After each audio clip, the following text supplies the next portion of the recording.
haven of memories. Every touch, every moment is like a thorned rose.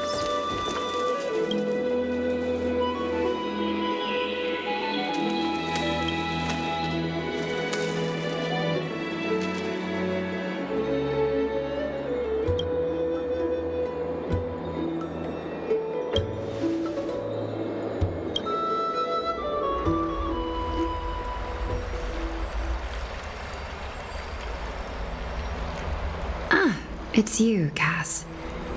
I finished the anthology of poems you lent me. Here it is. I thought you'd be too preoccupied to find time for reading. Precisely because of these obligations, I felt compelled to read it swiftly. Wouldn't all these preoccupations slow your pace? On the contrary, knowing that time is limited can push one to overcome their limitations. The weight of these responsibilities seems to have enhanced my reading efficiency. I understand completely. During my time at the Grove, the closer exams drew, the more efficient I became at tackling everyday mundane tasks. Anything but my actual studies. Precisely. As I remember, you and Finon were both disciples of the new sporists. I assume that Anaxa's exams were as unreasonable as the man himself, correct? The courses Professor Anaxa taught were Introduction to Alchemy and History of Mythology. And to be perfectly honest, those two courses were the students' greatest nightmares. The History of Mythology, taught by the blasphemous great performer himself. I can imagine their fear. Now that I think about it, students would often rush to the podium during class to challenge him on those blasphemous ideas. May I ask, Lady Aglaya, has your relationship with Professor Anaxa always been like this? He openly dismisses people's faith and questions the very justification of the Flame Chase journey. Our positions have been destined to be at odds. While you were studying there, I assume you must have heard of his nickname. A Dromus draped in finery? As I see it, this nickname is more of an insult to the Dromus.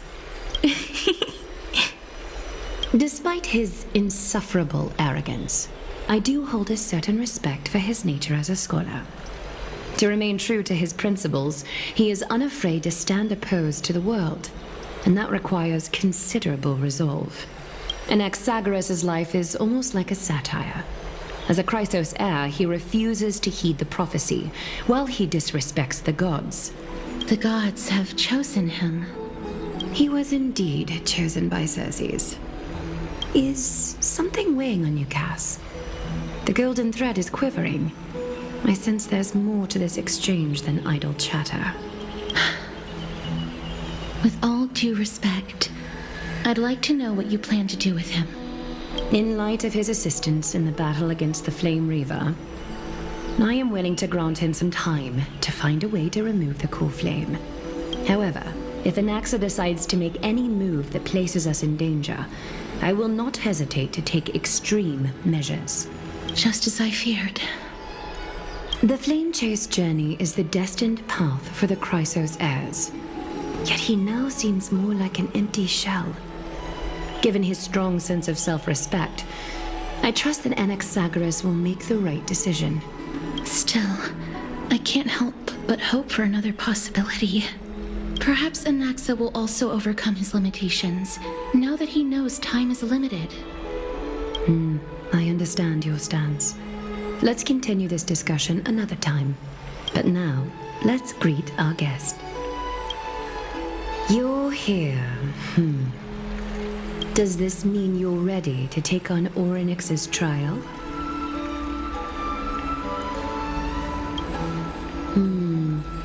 It seems that this sacred beast is just as indispensable, given their intricate ties to the Titan. Memmy mem, memmy mem mem mem mem, memmy mem memmy mem. Surrendering the core flame is a Chrysos heir's duty. Your selfless assistance is deeply appreciated. However, I urge you to carefully consider the risks of accepting the trial. Becoming a demigod means forsaking your humanity. You will inherit Orynyx's divinity and bear the time of Amphorius, all on your own. From that point onward, your fate will be forever intertwined with ours, never to be separated again, until the end of Genesis. It's exceedingly rare to find a capable Chrysos heir. If this path proves unattainable, I am willing to lower my expectations. There are still many priests of Yanissopolis and their descendants in the city. If I'm left with no other option, I'll try to find someone worthy among them.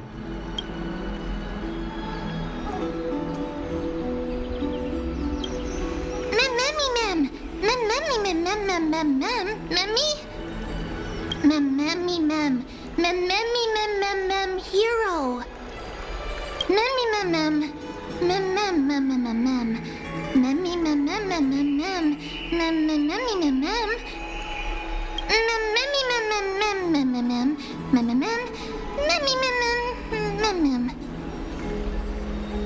It looks like you know that Titan rather well.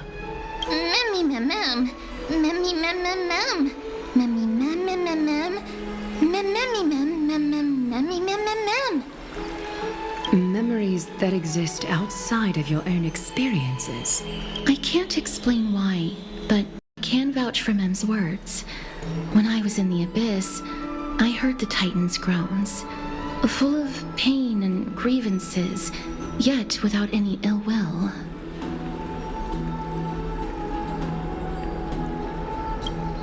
Since you've made your decision, go back to the bath chamber and get some rest. Trinem will call for you when the ceremony is ready. It is difficult for me, as the guide, to absolve myself from blame for things to have progressed to this point. Time and again, you have risen to the occasion for Akima. Nearly rewarding you with some honeydew is no longer able to express the extent of our gratitude. When the dust settles, I hope that we'll have the chance to have a long chat regarding your return journey and the curse of the sky. It's about time that we lift the taboo and discuss things openly.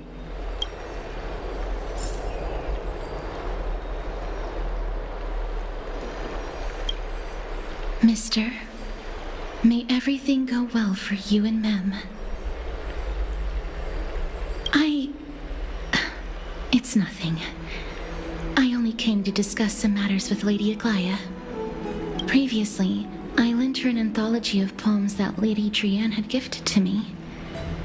Tracing back, this anthology was something left for Lady Trianne by a bard before their passing. Although personal properties should be cleared out once their owner has passed on, Lady Trianne gave this book to me since she knew how much I liked to read.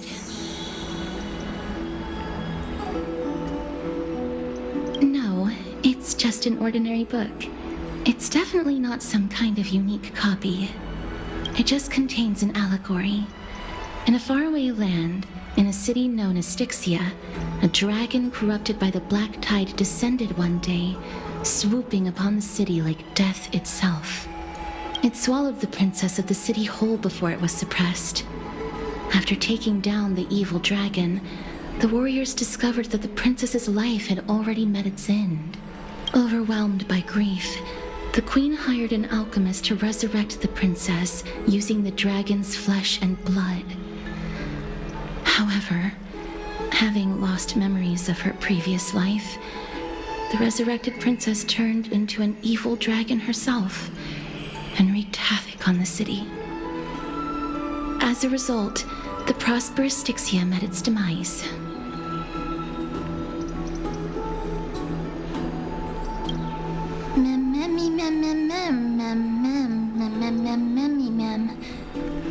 The author of this book is Archepia, a wandering bard who traveled to many cities. Among the things she left behind are poems, dictionaries, and many tragicomedy scripts. She even clearly underlined and took notes in books that covered myths with her elegant handwriting. While flipping through these books, I felt like I was afforded a glimpse into the life of Archepia. It felt just like I was traveling with someone that I'd never met before. It was as if she had yet to pass on and was still alive.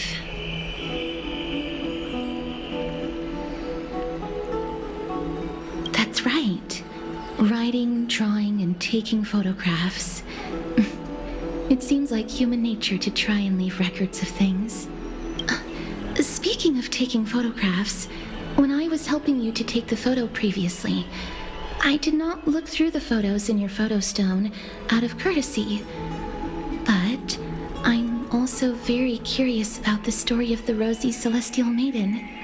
Despite having visited many cities in Amphorius, I still understand nothing about the world beyond the sky.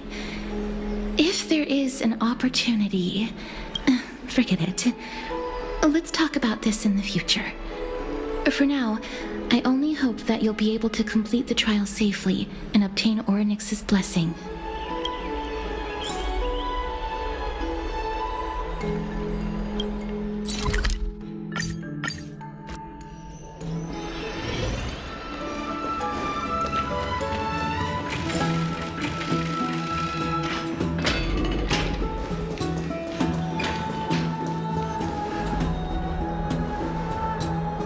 That's right. Oh, partner, you're back just in time. This is something that the both of you should probably know. Good news? I wouldn't call it that.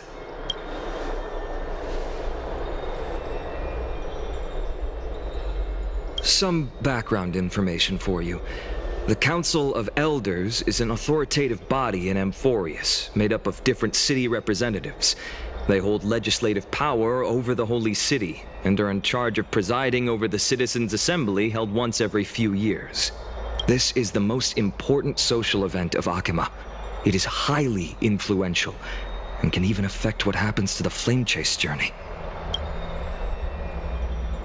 Despite her vision and wisdom that spans across thousands of years, even she cannot win over the hearts of everyone.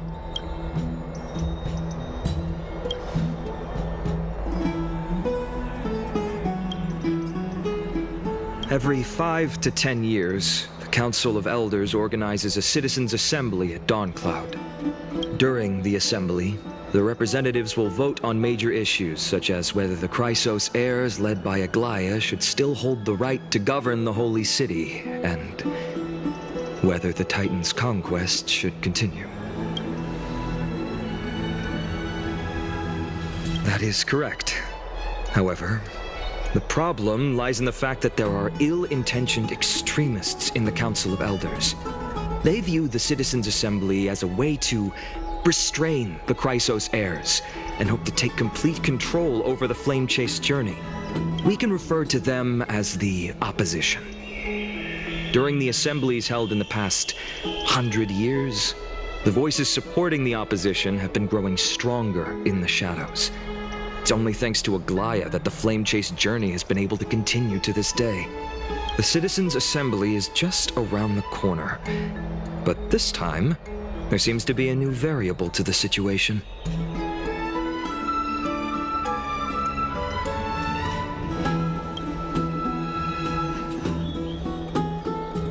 I'm afraid that the Council of Elders might want to take advantage of Professor Anaxa. Aglaia will surely take back Circe's core flame, but with Anaxa's current condition, it's so unique that nobody knows how taking the core flame away from him will affect him. He has always been someone that is only concerned about his own research. I'm certain that he must want to escape from the monitoring of the Golden Thread and protect himself. If the opposition were to offer an olive branch at this time.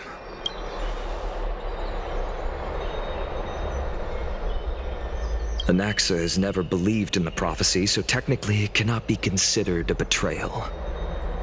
However, he has taught many Chrysos heirs, and has long been considered an important ally of Akima. I truly do not wish to see comrades turning on one another. As I believe in his character, I plan to plead with Aglaya and try to buy more time for him. Then, the greatest way in which you can help is for you to know what I am fighting for.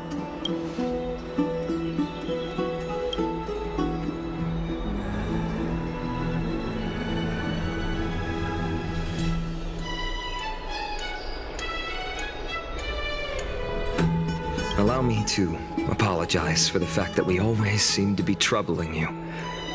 I hope that Orynyx will show more benevolence and be more accommodating. I remember that they seemed quite fond of you back in the Abyss. Go and rest and regain your strength. We'll meet at the Vortex in a few days. Oh, right. You can read this scroll if you want to find out more about the Council of Elders and the Citizens' Assembly.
Nervous.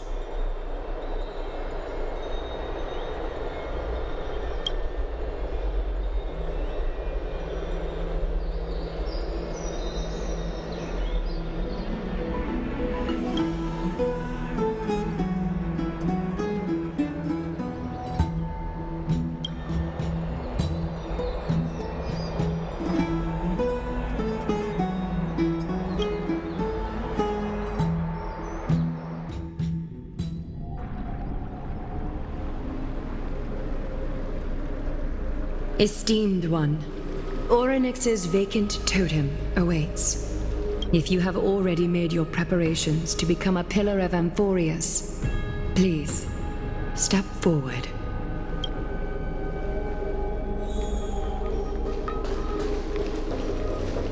Accepting a Titan's trial is a very peculiar experience. I'm afraid that I'm not able to accurately describe it. You can only go and experience it for yourself. I believe that you'll be able to pull it off. Mister, I'm sorry, but I'm not sure what I should say to help calm your nerves. Right. Perhaps something like, as long as you can successfully complete this trial, the rest of the Flame Chase journey will be smooth sailing? No, that sounds a little strange. Don't worry. It won't take up too much of your time. Don't worry. You'll definitely make it back alive? Oh, sorry. It seems like I've made the mood even heavier. In any case, may everything go your way. I can still vividly recall when you entered the vortex of Genesis for the first time. At that time, I could never have imagined that a guest from beyond the sky would shoulder the fate of Amphorius. Don't feel burdened. Just like during the trial of strife, Trinan and Finan will be waiting for you outside. If something unforeseen were to occur, they will intervene in the trial and rescue you. May Kethely bless you. Little Gray and Mem, thank you. Your resolves cannot be questioned. We praise your pure selflessness and courage. May Kethely light your path forward. Get ready to assume Orynyx's divinity, Trailblazer.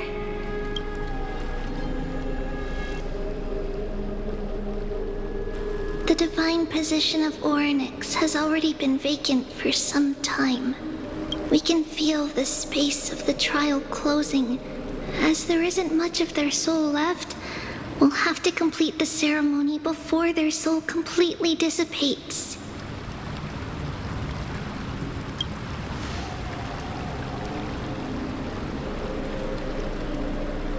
The eighth core flame coveted by the miracle that once belonged to the great veil of Evernight, Orynyx. It shall now be returned by the two elected heroes of the Chrysosaurs, a traveler who is upright and courageous, and a sacred beast that invokes miracles. Mem mem mem who? Mem mem mem mem. Both of you, please, come forward. Recite along with us. O Majesty of the 12 Titans, pillars of the world, we seek your divinity to mend the rifts of the world.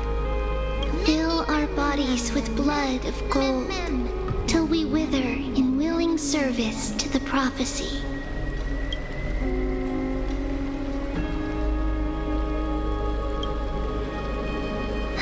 These are just words meant to make the prayer seem more solemn. Please, focus.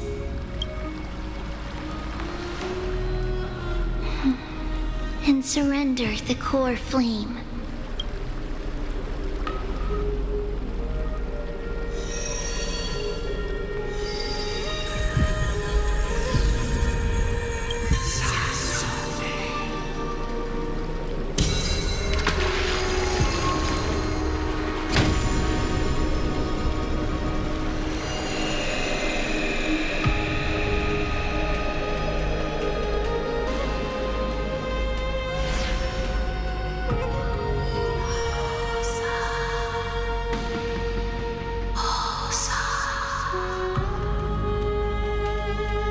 Orynyx, their soul has been waiting for a long time. Perhaps they're also quietly waiting for the arrival of their successor.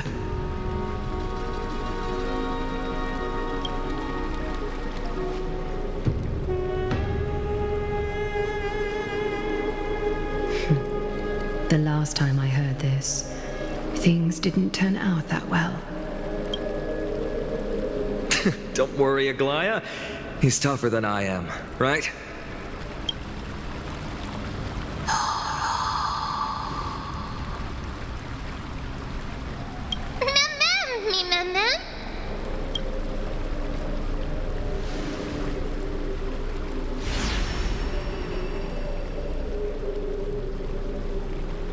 Traveler from beyond the sky, let us pray that the Titan acknowledges your worthiness. Although he loves cracking jokes at inopportune times, his determination is as strong as the Chrysosaurs. He will definitely succeed. While he's away, I would like to have a chat with you, Aglaya.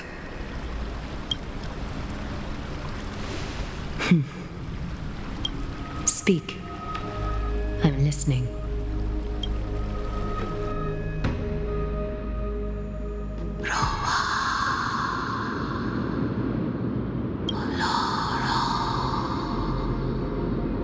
Slap, slap! Wake up!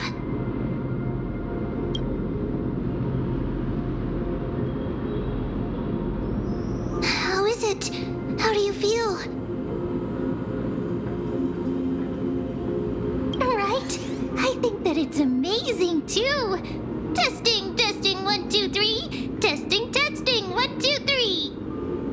I have such a cute voice! It must be because of all the memories that I collected. They allowed me to grow beyond expectations. Also, listen. The words of the Titan are becoming clearer. Mother. It hurts. Have I finally reached the end? Or the years of isolation salvation coming to an end. Onyx. Oh, how heartbreaking. Ever since the figure draped in the black cloak robbed them of their core flame, they have been relegated to waiting in isolation in such a confined space. We are going to help alleviate their pain, right? Memories broken. Mother,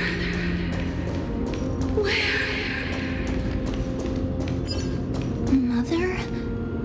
Who are they calling out for?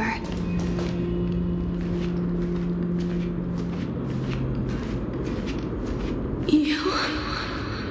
It's you. I remember you. Sky Father has gazed upon you. Mother is calling for you.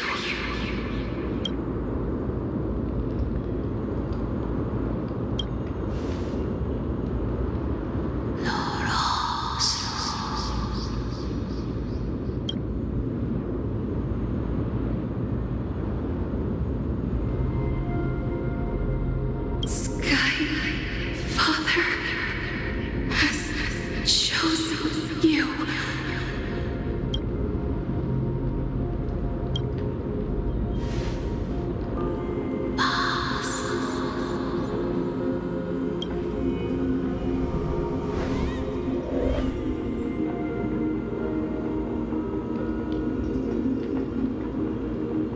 Mother is no longer responding.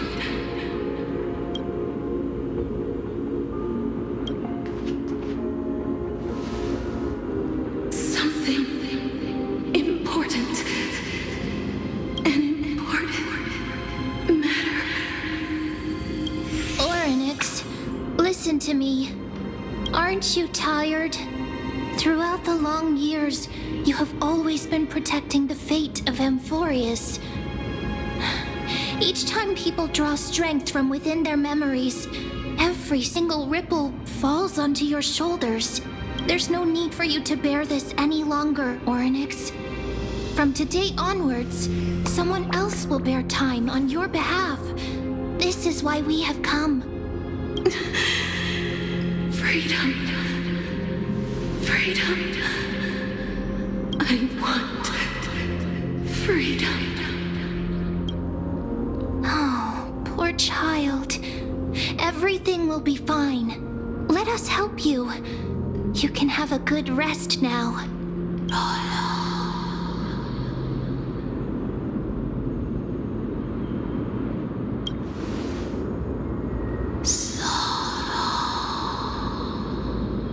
You have potential, strength, willpower, powerful, and tenacious. But you lack something. Just one thing. Lacking something. What is it?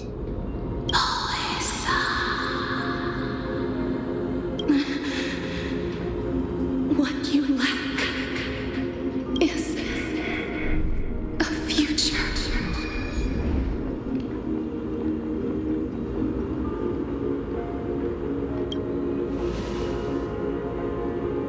Future? Traveler from the sky, you should have dissipated already. The gaze from the Sky Father stabilize your form. Because from the moment you crossed the sky, your life was cast away. Right now, you are simply a collection of walking memories. What? How is that possible?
Thanatos' divinity is dissipating?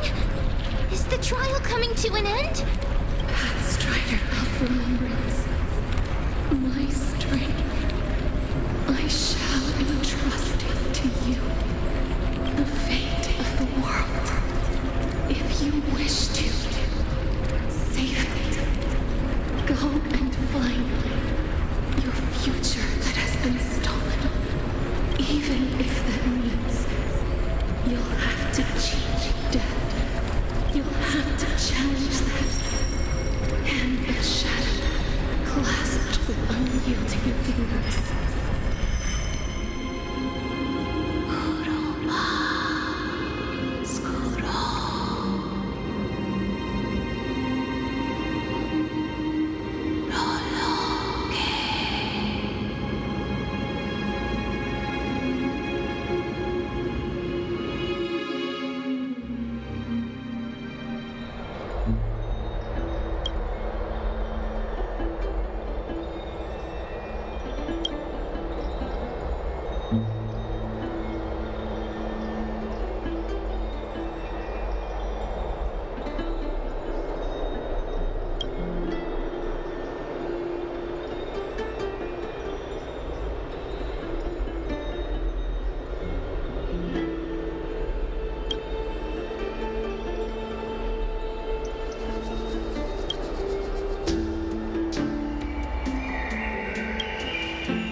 Are you alright? I heard you two talking about Thanatos. Cass is also very concerned about the warning. She has left the vortex and returned to the garden. Shall we go and look for her? Thanatos is the Titan that Cass has always been looking for. Regardless of whether there are any clues, there's probably no one else that understands death better than her. Oh, right. There's something that I have to tell you. The Chrysosairs already know everything that has happened to you. I was too worried, so I told them everything. Please don't hate me, okay?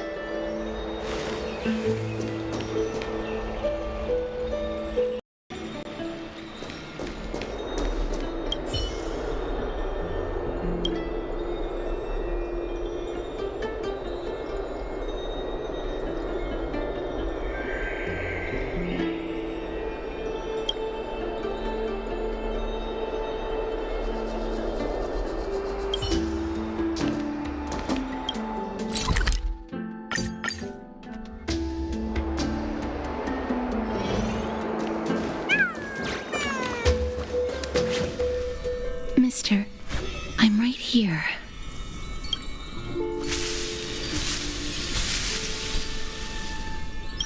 Please stay there and slowly turn around.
just as I expected.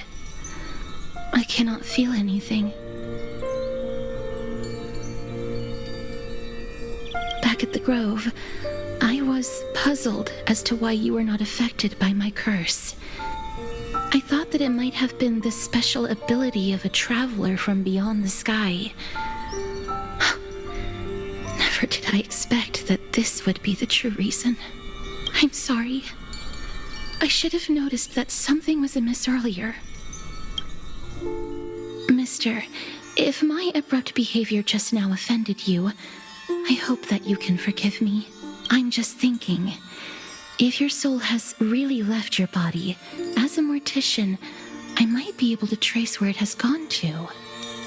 Cass, did you find anything? My apologies.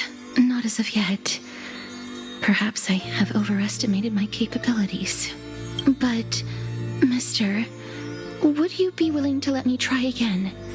This time, I'll increase the area of contact slightly. Perhaps the result might be different this time. I have never touched the living in this way before. If my actions are in any way disrespectful, I hope that you can forgive me.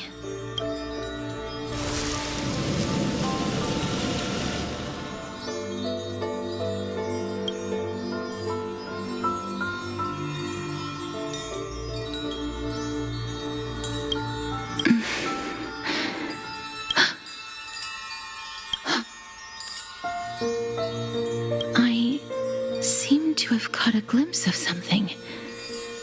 Your soul is currently roaming someplace and cannot find a way to escape. But perhaps it might not be a bad thing.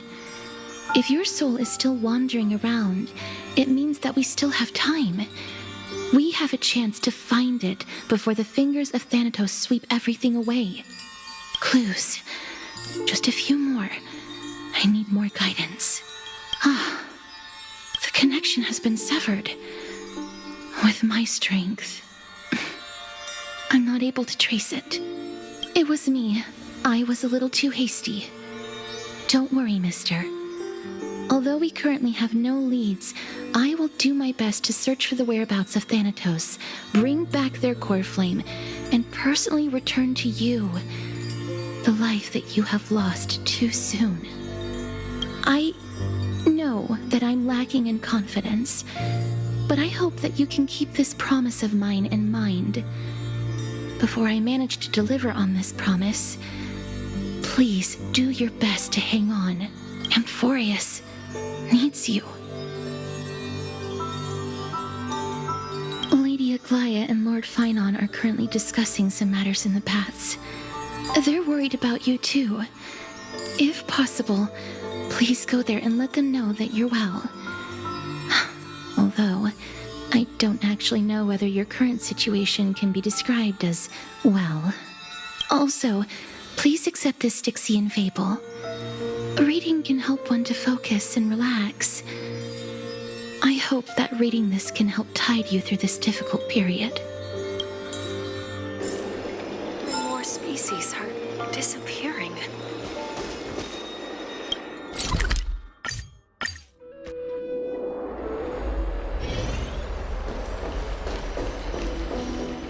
They're here. Partner! Hyacinth said you definitely wake up. How do you feel?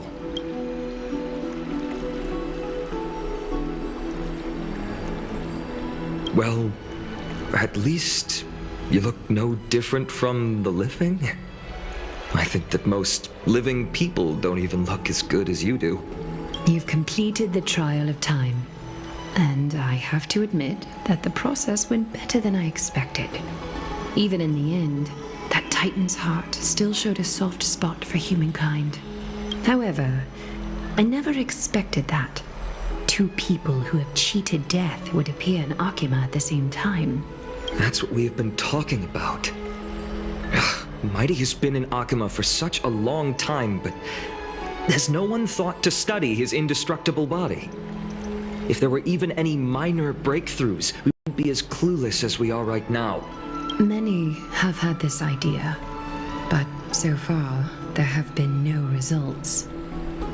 If it were successful, Thanatos wouldn't have disappeared without a trace. Nevertheless, now is not the time for us to give up. At the very least, we can still see a glimmer of hope.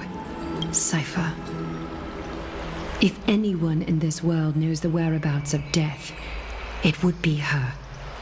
I'll try and get her to return to Akima, but do be prepared for a less than ideal outcome. Please understand that throughout the history of Amphorius, no one has ever managed to escape the clutches of death. At the end of time, Thanatos silently awaits all. It is my duty. We too require you to bear the divine position of time. But before that, just... What's wrong, Aglaya? Omens always come in pairs. A tiny air current will eventually brew into a storm that tears the sky apart. It's Anaxagoras. He has initiated contact with the Council of Elders. In the end, it has still come down to this. I earnestly hope that your assessment of him is accurate, Finan. Otherwise, the efforts of my teacher and I of the past millennium might be reduced to dust because of that great performer.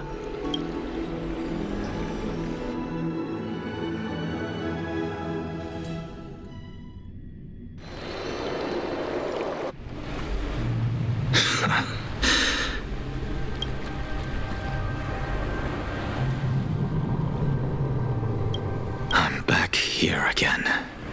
I remember this dream. This realm is covered in a silk-like fog, and the land is barren and harsh. The crowd of travelers leaves tracks everywhere. Hey! Excuse me! What is this place? Where in Amphorius are we? The mutters of the traveler are in a language I'm unable to comprehend. Or perhaps they're just distracted and ignored my question. Tell me, which Titan reigns over this land? And how do I find them?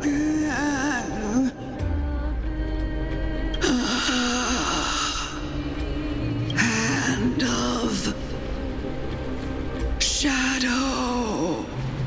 Hand of Shadow Thanatos. Could this possibly be the Netherrealm? Not Netherrealm. Then where is this? River of Souls? The outskirts of the Netherrealm? Are you heading downstream toward the Netherrealm? The Netherrealm. Nothing but an illusion. Titan rejects you. Me. Listen. What? The traveler lifts their wrinkled fingers and remains silent. I look in the direction they are pointing and listen closely. There. A massive shadow brought the sound of rushing tides. The sound of tides. I can hear it. I hear it deep within the tides. Beyond the closed gates of the void world. A voice about to recount something. Child of humanity, is it death's embrace you yearn for with such urgency? Oh, you have awoken. Welcome back to the mortal realm. Your consciousness is dissipating much faster than I expected. Ultimately, it seems like the Titan's core flame is incompatible with a mortal body. How much longer can my consciousness remain in the mortal realm? In my estimation, at best, you'll see 15 more entry hours. 15 days and nights. What is it? Are you finally starting to become attached to the mortal world now? On the contrary, 15 days feels a little too long for solving a singular problem. Stop giggling. It's time for us to go. The messenger from the Council of Elders is almost here. Let me ask you one more question. Are you really planning to betray Aglaya's will? What betrayal is there to speak of when I was never loyal to her to begin with? What about that white-haired student of yours? Acting so recklessly, do you not care about what might happen to him? There will be a price to pay for blind faith. This is also a lesson for Finan. You truly are a strict teacher. Of course. This is how I've always been.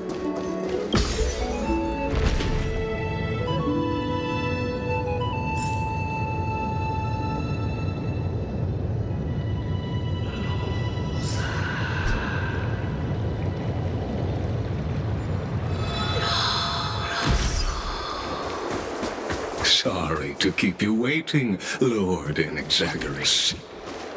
It's been a while, Lord Anaxagoras. I greet you on behalf of all the citizens of Akima and express my deepest regret about what happened at the Grove of Epiphany. It's you.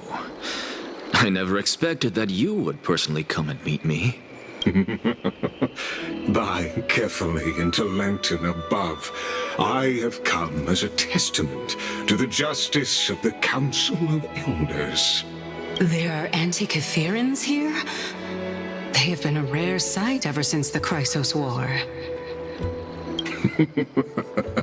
I extend to you my utmost respect, revered Titan.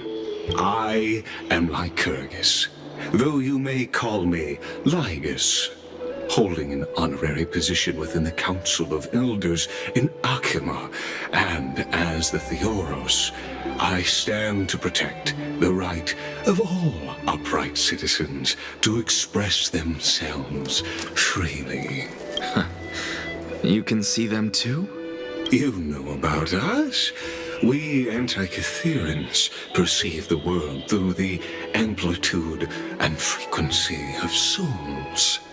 Just as I am conscious that Lady Aglaya is secretly listening in on our private meeting from afar. If necessary, Lord Anaxagoras, I can sever the golden thread to protect your fundamental rights. The demigod should know better, for such is her station. Spare those poor threats, and just let her listen to my words. They shall serve only to unveil her own folly. May I interpret this as you having a countermeasure? I need not any plan, because she can do nothing other than petty espionage. As the Citizens' Assembly approaches, and with Orynyx's fall, any attempt to capture the core flame within me will only usher chaos and calamity. A truth she undoubtedly comprehends. While I, Anaxagoras, serving as the Grove's special envoy to Akima's Citizens' Assembly, have long known the extent of your abilities. Let's forego the formality of asserting authority, Lord Lygus. Lead the way. Very well. Surely Lady Kindness would appreciate such assertiveness in an ally. She's been waiting. Follow? Is there something on your mind, Lord Anaxagoras? Nothing, really. It's just a question that I contemplate every time before I ascend to Dawncloud. For the Titans, does the falling equate to death? Ah, a pondering truly deep. Time is on our side. Do you mind sharing your reflections with me? While all living beings must ultimately face their demise, Kefali has yet to meet theirs. Their journey continues unhurriedly, along this long path. Are you suggesting that Kefali may not have truly passed? Yes. For dying implies an ongoing process, an action, whereas death signifies a static state, a definitive termination. In contrast to mortals, Titans exist on a grander scale of space and time, thus elongating their passage into death. The notion of their fall is but a misinterpretation born of mortal ignorance. Ah, an intriguing concept, albeit challenging to substantiate. After all, Kefali has maintained a profound silence ever since the era Arasa, while scholars and priests alike have conveyed the message of the gods' imminent fall. Perhaps the gods, in their arrogance, deemed it beneath them to reveal their perspectives to mortals. Could you elaborate on your statement? Circes, the kin of the Sky Father as recounted in myths, now resides within my brain. Were I to inquire, Kefali would have no cause to refuse. Oh. That very well could be true. But what if the world-bearing Titan still chooses to remain silent? In that case, the myths crafted by the people of Amphorius are nothing more than pitiful jests. It's worth a try. I believe, and I'd love to witness the fruits of your theory and the change it may bring to this imperiled world. Because I completely concur with you on this aspect. If the Titan has indeed met their end, any response from them would be impossible.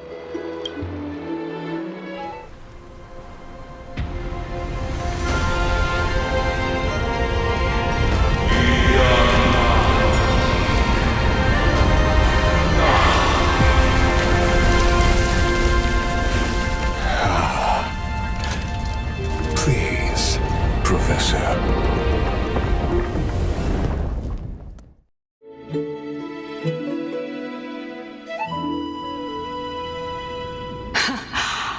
The children of humanity have indeed created a spectacle. Welcome to Dawn Cloud. The atmosphere here carries a greater sense of solemnity than the mundane clamor of the Marmorial Palace, with entry permitted only to the invited. Only esteemed beings grace this place, and among them I've received priests, scholars, warriors, and now we even have the honor to be in the presence of a Titan. Oh, what a joyous occasion. Once deemed a blasphemer, now a surrogate for revered divinity. The honor should rightfully be mine, shouldn't it? I'll notify Kindness and the others of your arrival. Kindly wait for a moment. A soldier will be here to guide you shortly. In the meanwhile, you're welcome to explore the vicinity, but kindly remain within the guard's view. Delaying the crucial meeting is something none of us wish to see, I presume. I'm well aware of Kindness's methods. There's no need to emphasize that. As you wish. Your cooperation is much appreciated.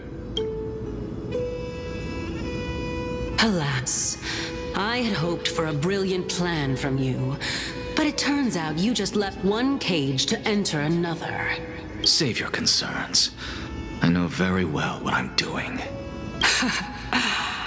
I shall depart to explore the surroundings then. Now that I look around, I wonder if there are any murals bearing my portrait around here.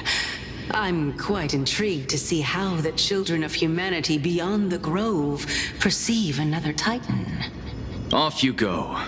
I won't be joining you. This Titan appears to be quite at ease. I should investigate the Council of Elders' recent activities first. Be aware, I can hear you perfectly well from here.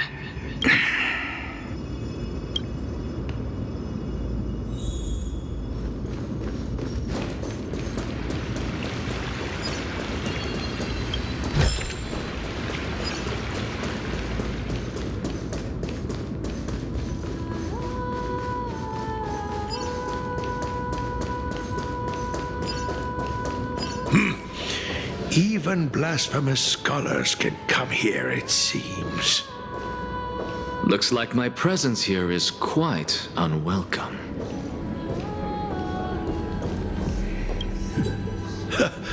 Anaxagoras, I thought that you had died to the Black Tide, just like the other scholars. As Kephales's priest, are you not aware of the decorum of respecting the dead? Surely you jest. You blasphemous heretics are not worthy of respect from the Supreme Being. Let me remind you that you're currently in Dawn Cloud, so you'd better keep your deranged language to yourself. I am no longer that altar servant from years ago who could only acquiesce to the commands of others.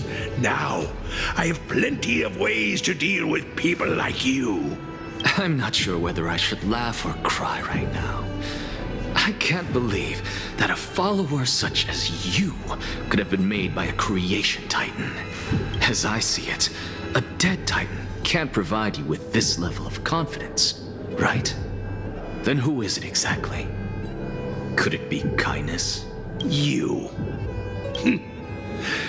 Seeing how fond of you Elder Kindness is, I shall let that slide for now. Leave immediately, and don't impede us from receiving the Supreme Being's blessings. Seeing as we were able to hear of this matter from the mouths of others, it seems that kindness is indeed quite sincere toward us. Perhaps this affair will proceed smoother than I had anticipated. Oh my, what a thrilling confrontation. As expected of one of Kephales's followers. Are you praising or insulting him? Praising him, of course. As a believer of the God of Deliverance, it is only natural that he detests evil. Didn't you hear me? I asked you to leave. Go as far away from here as possible. Don't mutter to yourself like some sort of madman and disturb my meditation.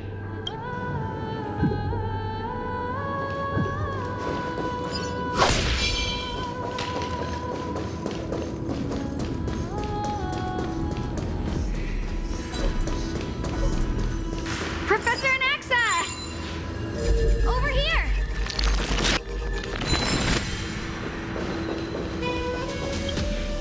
Professor Anaxa? Word has it that the scholars of the Grove valiantly perished resisting the Black Tide. To find you here safe and sound, thank the Fates. You could say it's the Fates toying with us. It's only the Cremnoans and Idonians who chase glory through death. But your survival is a victory in itself. I'd settle for that gladly. So, are you here to report the incident to the Council? I heard that after the Black Tide devoured the Grove, Akama would be next in line, even with the demigod of strife standing alongside humankind. Tell me, how much does the Council of Elders know about the Black Tide? Once Kindness and her followers learned of Circe's and Orynyx's fall, they proclaimed in the council that the Flame Chasers could no longer stand against the calamity alone. Yet, when the Crown Prince ascended to godhood and repelled the Black Tide, she immediately altered her tune, declaring that all was resolved beyond Akama, with the only remaining menace now being Aglaya and her adherents. They might well make their move at the upcoming Citizens' Assembly. No surprises there, those shifty opportunists. Thank you for your honesty, virtuous student. Being an opportunist could very well be a facet of wisdom. Shouldn't you be searching for murals of yourself? I've had enough of your prattling. I was really curious to see how you would find the middle ground between both factions, so I came to listen in. But it seems as though this kindness is much more ruthless than Aglaya. If so, why do you want to work with her? Could it be that perhaps you've decided to readily surrender this hollow shell of yours, just because you feel like death is fast approaching? I'm afraid you'll be sorely disappointed if that's what you truly think. I've had enough of this. Could the 15th entry hour arrive any faster? Oh, my. Could it be that the great tree painted in this mural is actually depicting me? Every plant, every tendril, no, even every leaf could be the embodiment of Circe's. As a result, mere mortals who did not know what the Titan actually looked like chose to paint them as a giant tree instead. Their wisdom was portrayed as fruit, to symbolize how they shared their knowledge equally among the masses. Such exquisiteness indeed. This mural is quite abstract. I really can't tell whether you are praising or demeaning yourself. Now I'm quite curious whether the Reason Titan has studied figures of speech before. Of course I find such stylistic devices interesting. For all we know, this could be the answer to the question, what exactly are we? I, for one, am not willing to admit that I could look this ugly. Was this the reason why you failed in your attempt to refine my soul when you were ambushed at the Grove? Since you are aware of this, why did you save me back then? From my perspective, this point alone was enough to separate you from the average person. How do two lunatics coexist in the same brain? Therefore, it seems that your journey to Dawnfloud this time is not just to seek protection. What, then, is the intention behind your actions? The entire plan is stored in my memory, so why don't you look there? Then don't mind if I do. 1 year old, 2 years old. Oh my! Even a member of the preeminent 7 sages must hug his droma stall to sleep? How interesting. That's enough. How unusual. Your soul is actually trembling. This must mean that behind this toy hides a secret that nobody knows, right? Since our days are both numbered, I don't mind telling you more about it. This is a present that my sister gave to me. It's a doll that was made to look like our family pet. So there are other members in your family, eh? Are they also living in Akama? Don't you just love to pick through my brain? Go on, continue flipping through my memories. It won't take long. You'll discover the answer when you reach the memories of when I was 5. Oh, the black tide is everywhere. I can't bear to look. When I was young, I couldn't accept this outcome either. Georios, Aquila, Kefali, and you, of course. Although I prayed to every titan that I could think of for help, my efforts were ultimately futile. This...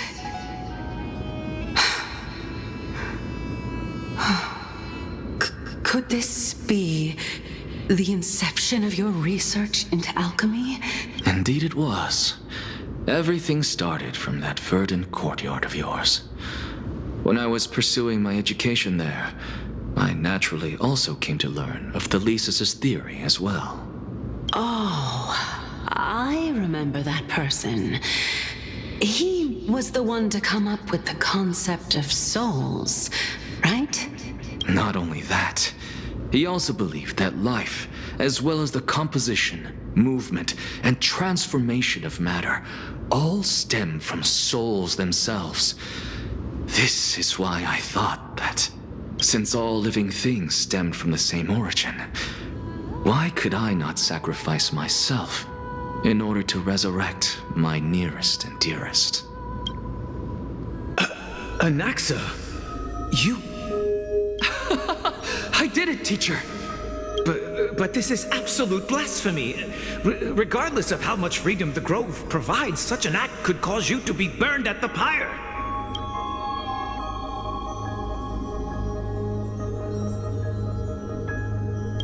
Your beloved, where is she now?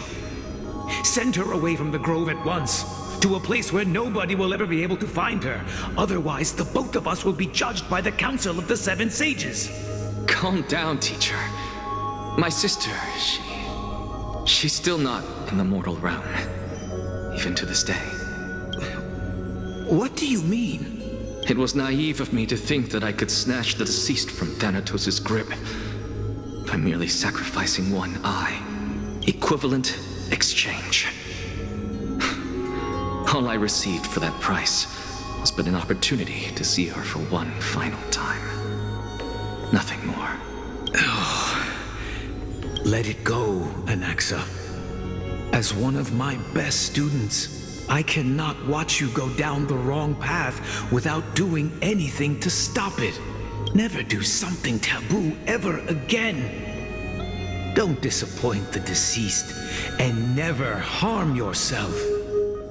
If you can do that, this classroom will still be yours, and you'll have a chance to live out your own life. Since I was able to see her one last time, I have no other desires. You're right, teacher. It's time for me to start a new life. I am sincerely glad for you, child. Now then, what topic would you like to study? I wish to continue Thalesis' research. Continue the research into souls, but you know that the Grove has long since understood his philosophy like the back of their hands. Even if you continue digging into this subject, your efforts will likely be futile. No, teacher. After my fleeting glimpse of the deathly fog, I finally understood a single truth. Since ancient days, our understanding of souls is but the tip of the iceberg. I may have lost an eye, but my view of the world has become clearer than ever. I have grasped the truth with my bare hands. Watch as I turn this farcical world upside down. Who would have thought such a secret lay concealed beneath that hefty eye patch of yours? However, this story doesn't seem to be connected to your plan. In fact, I'd say that they aren't related at all. The answer lies within the tale. If even you cannot understand it, perhaps you should relinquish the divinity of reason to me. After all, it'd be a waste for you to hold on to it. My story ends here. Now it's time for you to tell me your secret. After all, this is what equivalent exchange means, correct? As expected, you laid a trap for me to step into. Unfortunately, even if I was willing to talk about my past, I may not know more about it than you do. Oh? Are you saying that the renowned Reason Titan is now admitting a lack of wisdom? Your followers are going to be sorely disappointed by this. Child of humanity, remember this. Being cognizant of one's ignorance is the greatest wisdom of all. Now I understand. No wonder you asked me to answer your random, nonsensical questions. Not only that, you're the only one who can shed light on my query. As the saying goes, onlookers see most clearly. Is that so? Lord Anaxa. I saw you muttering to yourself and was wondering whether you were caught in a delirium of reflective thought. I'm sorry to interrupt you, but time is of the essence. I have a message from Lord Lygus. Lady Kindness has met up with the Council of Elders and is awaiting your arrival. So please depart forthwith. It's finally time. Carefully. The one who created the world, and the one who bears the world. If you truly have not met your end, how will you answer the challenges of those who defy you? I didn't expect you to agree to Lady Kindness's invitation. What a wonderful turn of events. To tell you the truth, there are many people who hold grudges against that Lady Goldweaver. Isn't that the dromas draped in finery? Avoid his gaze. I don't acquaint myself with blasphemers. Don't worry. He's too full of pride to pay us any attention. Your nickname is Dromus as well? You must really like those creatures.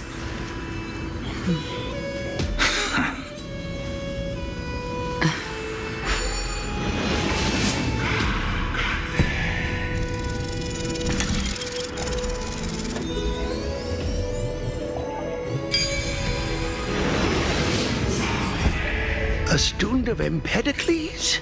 I hear that his views run counter to the Venerationists. This is what being a scholar is about. A collision of ideas only occurs when there are differences in beliefs, and it is such collisions that lead to progress. Yet Lord Lygus and Lady Kindness are just ahead. I'll take my leave for now.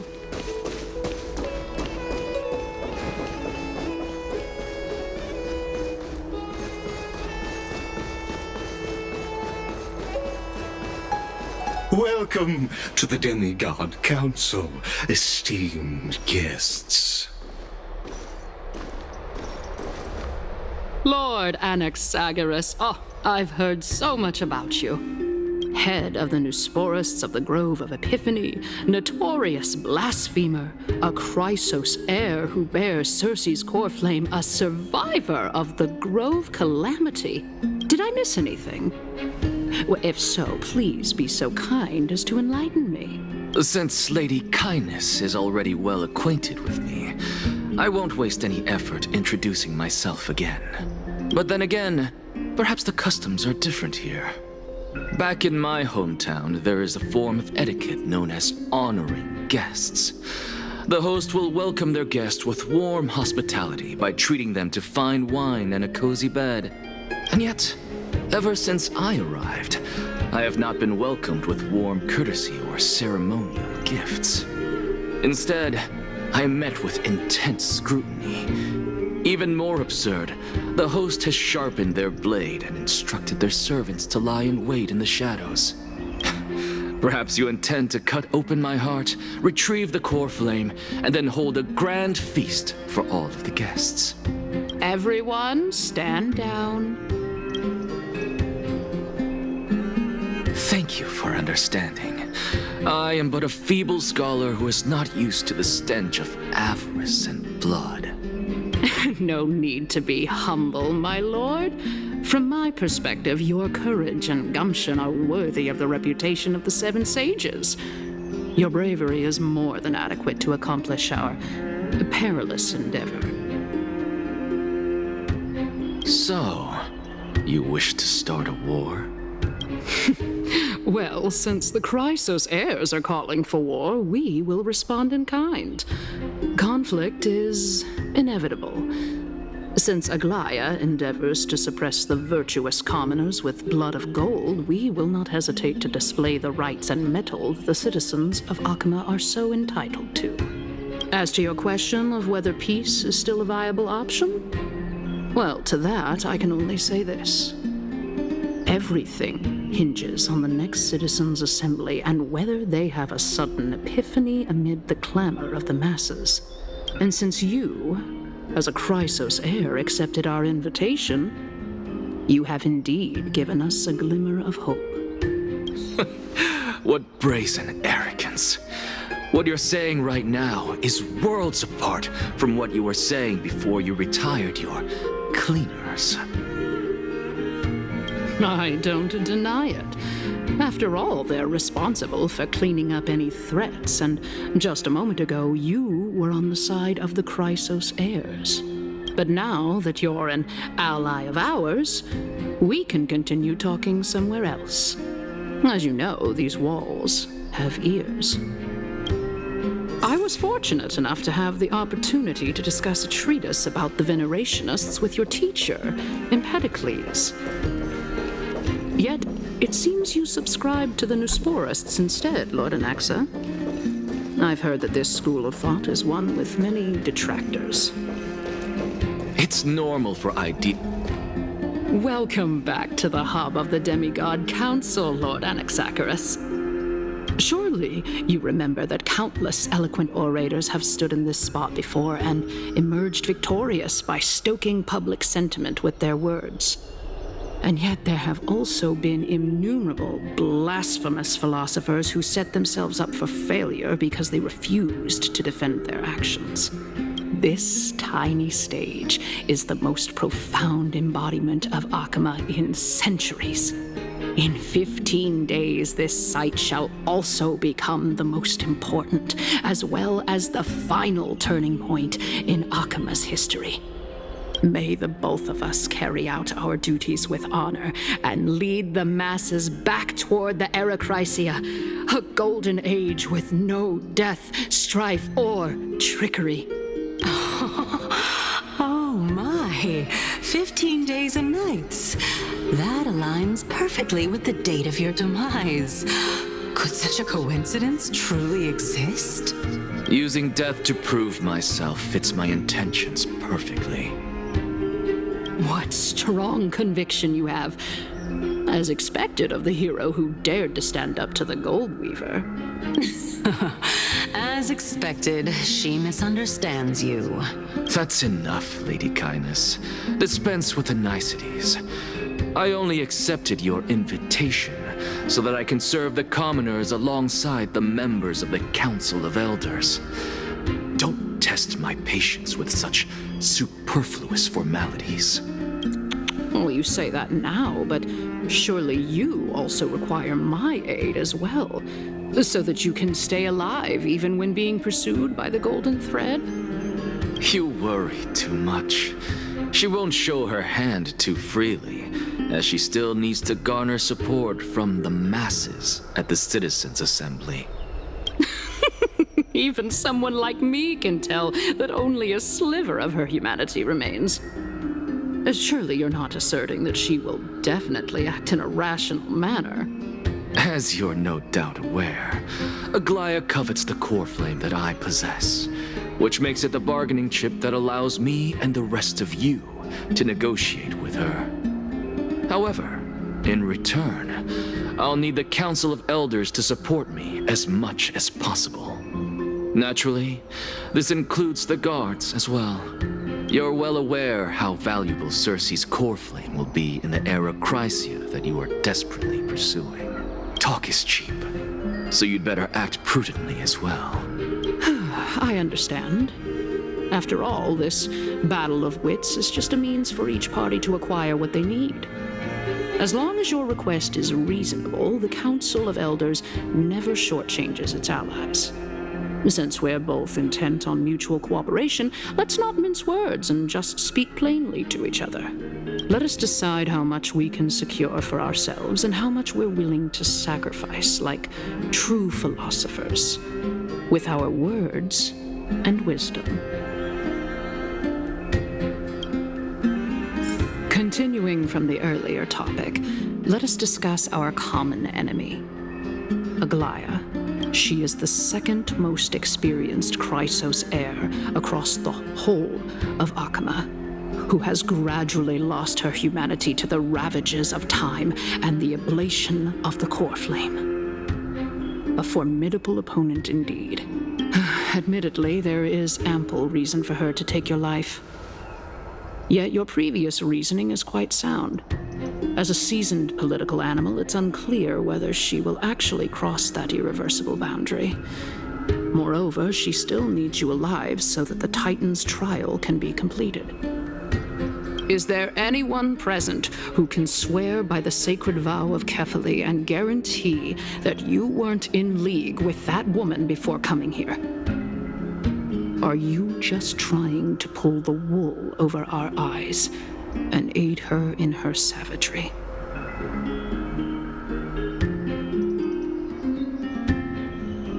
If Aglaia required a suitably intelligent Chrysos heir, then I'm the best fit for her needs.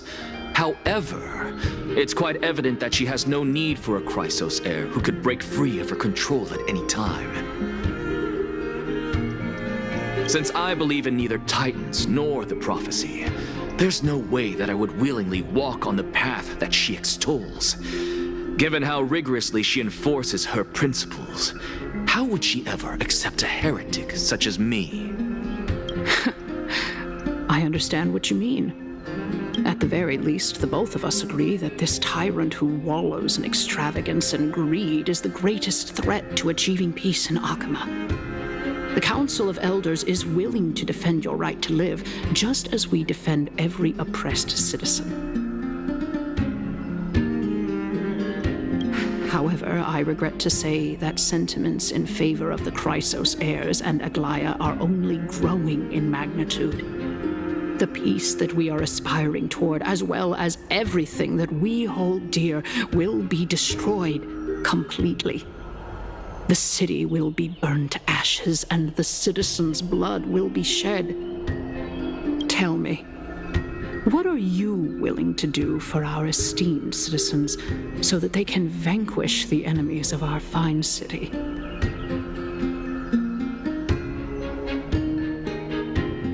Although the circumstances are rather unfortunate from an objective point of view, it is an undeniable fact that ever since the Grove was attacked, I have become the de facto leader of the Grove. The Council of Elders needs more backing if it wishes to topple Aglaia, and it's evident that the Academy wields considerable influence. At the very least, I have served as the Grove's special envoy to Akama for a significant amount of time. Of course, this also means that I will hold a crucial vote at the Citizens' Assembly. In the name of Kefali, Akama thanks you for your sincere and valuable thoughts. At this stage, it's clear that you and I understand the benefits to be won from this discussion. Let me put it plainly. The Council of Elders has always been renowned for its fairness, and that fairness is built on a foundation of sincerity. The Council of Elders has vowed to all citizens of Akaba that it will always remain loyal to them. As for you, my lord, how will you guarantee that you will be able to live up to such earnestness and will not betray Akama's indomitable citizens when the opportunity presents itself? Just as you now betray Aglaia when it suits you. Surely you jest. My loyalty does not need to be proven. The fact that the Council of Elders is asking for proof of my loyalty is itself akin to a form of betrayal. I am incredibly honored to have witnessed the both of you bury the hatchet in a civilized manner. However, I am afraid that I must interrupt for a brief moment. As the Theoros, I have observed the following. Lady Aglaia, the Gold Weaver, is currently on her way to Dawncloud. Oh. Well, I do believe that we might have a slight overabundance of guests today. Feeling dissatisfied, Lady Kindness? Despite the Council of Elders' lofty residence on Dawncloud, it must still tolerate the whims of the Chrysos heirs. So you were holding back just now. Seems like you are better at playing this game than I. In any case, I'm glad that she's arriving here. So tell me, Anaxagoras, now that you're an ally of mine, if Aglaia were to demand that I hand you over, what should I do? You can do as she says. Tell her that the Council of Elders merely wished to chat with me and had no intention of offending her. However, By doing so, the authority of the Council of Elders will be as thin as papyrus that has been soaked in blood. Not only can it be destroyed at the slightest touch, but the Council will also lose possession of a valuable core flame. No, more like 2 core flames. After all, at the next Citizens' Assembly, that young lady who is synonymous with death will also be standing on our side. Oh? How can you be sure of that? Is that of importance to you? All you need to know is that I have a plan.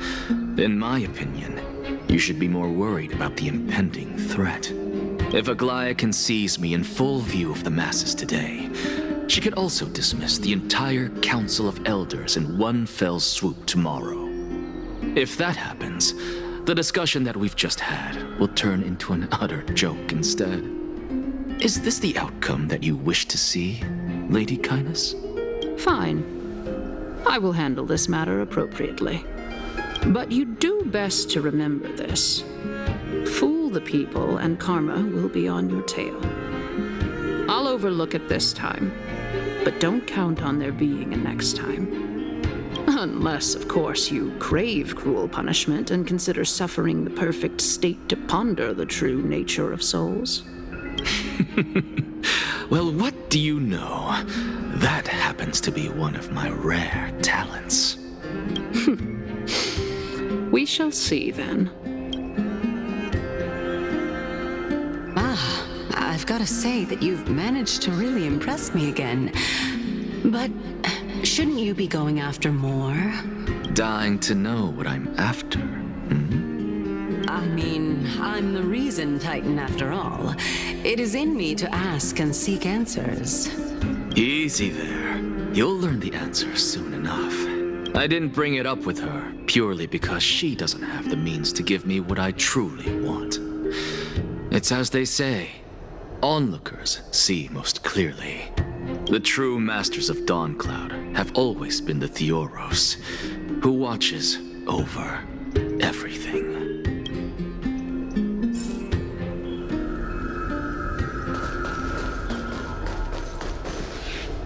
An expected visitor. Welcome once again. You know, you could actually skip all the pointless debate and come straight to me to seek an audience with Kefali. I have no reason to refuse you, do I? You may not, but Kindness has. Whoever gets hold of Kefali's core flame will get to rule over Akama. She's wary of me, so naturally I had to gain her trust. I would say that debate was not at all pointless. Very true. In my view, this individual has gone to great lengths to get close to Kefali. He might very well be plotting something nefarious against the Titan. Are you still willing to let him pass, knowing this? Yes, very much so. All living creations are always free to visit Kefali's transcendent vessel. This comes with being the World-Bearer. How convenient it is to be able to hear what they say. It is truly my honor to speak to a venerated Titan in person. Please, go ahead. Let me join you both on this journey. Oh, a bygone myth tells of an occasion where Kefali once answered their followers' questions on the peak of the holy mountain. Their followers have since believed that scaling this Titan cliff is one way of being with the god. Hear that? It's not every day that you get to climb a mountain with Circes. You should sing me a hymn of praise. Titan hymns are beyond me.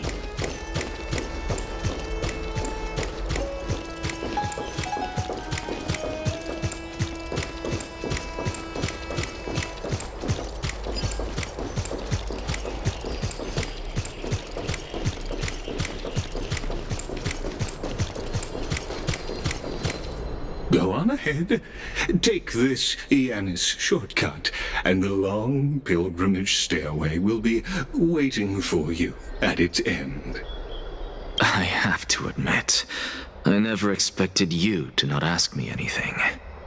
Not even my motive. Because I know very well what it is you are after. As the saying goes, a gentleman helps others achieve their goals. I have a feeling that your theory will be validated at the end of this journey. I believe Kefali will not deprive you of your right to ask your question, especially now that you're on the brink of death. You must be closer to Kefali than anyone else. Wouldn't you agree? I hope things go as you say, then. Putting a child of justice into a farcical world is bound to turn it upside down. It is my hope that you bring a much-needed change to this world which is on the brink of destruction.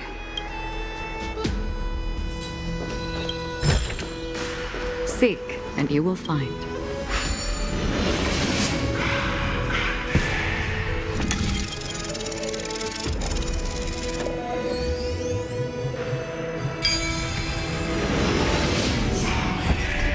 Honestly, this is my first time going up to Dawn Cloud's peak.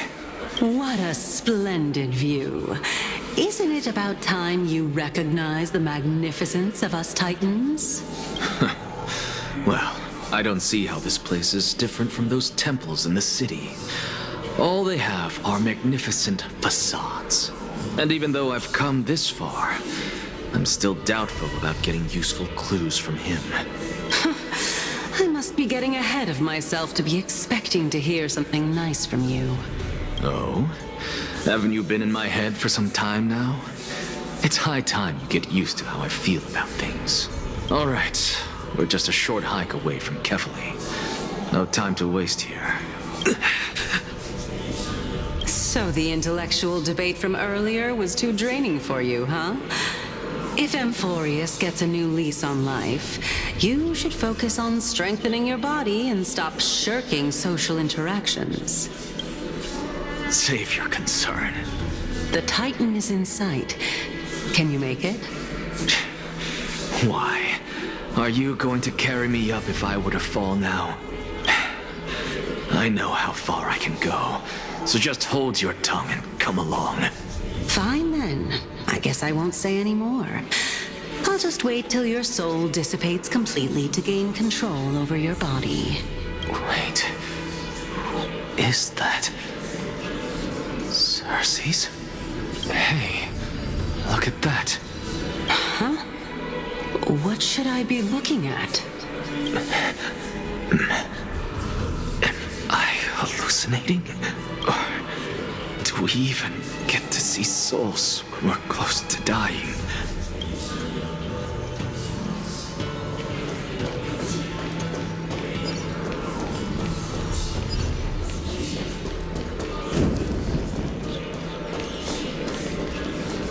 Oh? Why didn't you bring your favorite spear with you on this trip, Nias? Nias? I know I've heard this name somewhere. It's unfortunate. The Black Tide destroyed every last inch of my calyx. How could that be? Even a creation of Georios, from their prized ores and molten fire, couldn't escape the fate of destruction? Hey, Circe's. Do you know a certain Nias? Nias? No, not that I remember. How did you even think up such a strange name? I just saw him. Nias. A warrior-like figure who was just chatting with you here. No, I have no such memory. Could you be hallucinating?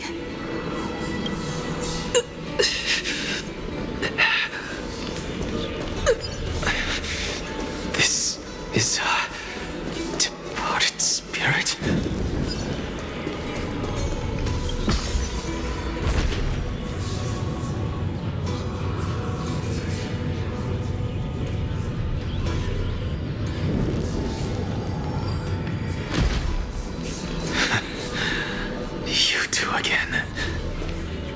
enough about me.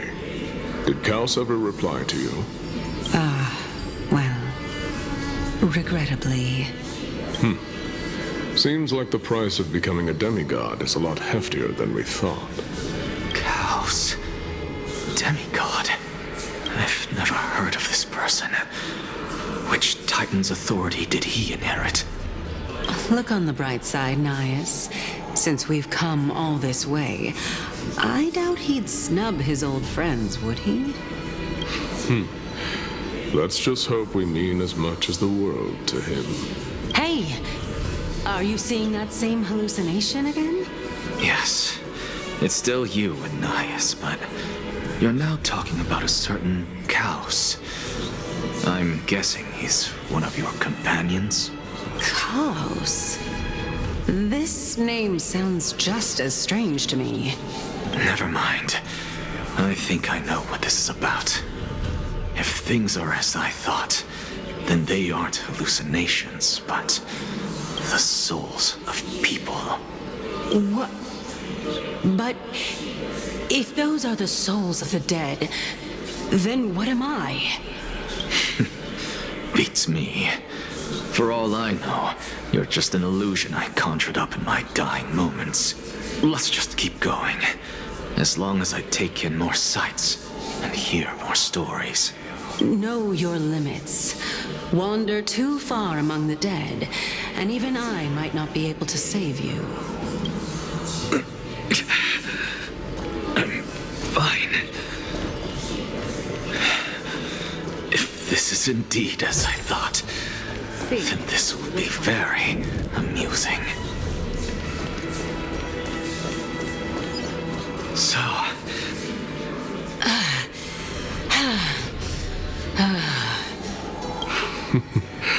Can you keep going?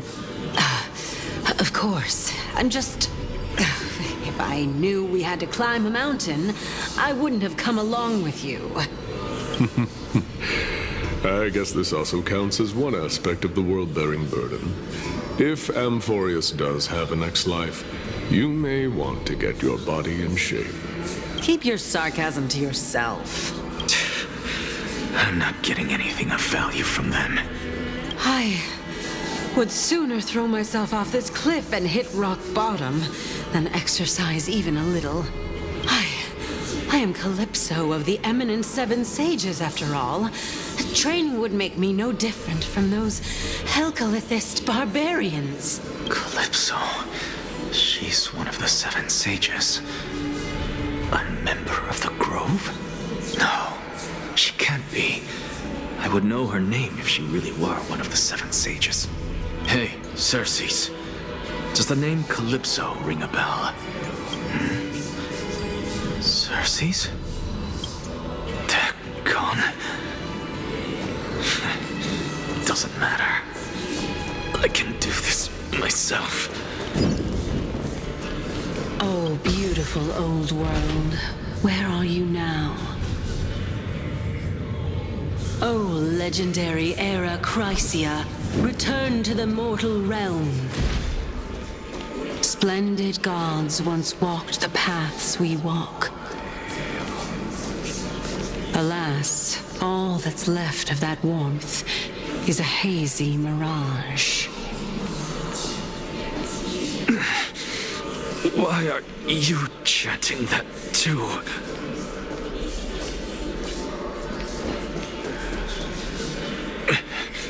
We're here, finally. So, I don't get to ask the Titan my question, but all of you make for a pleasant surprise, nonetheless. Very well then, let me uncover the truth for myself.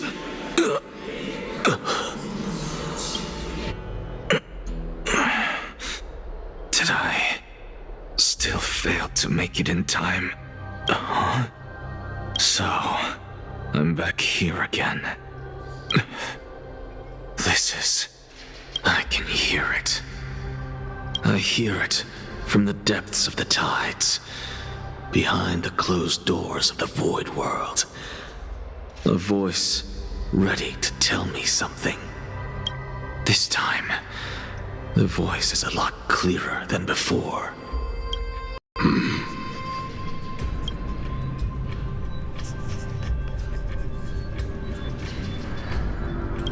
Since we've come this far, let's just wait.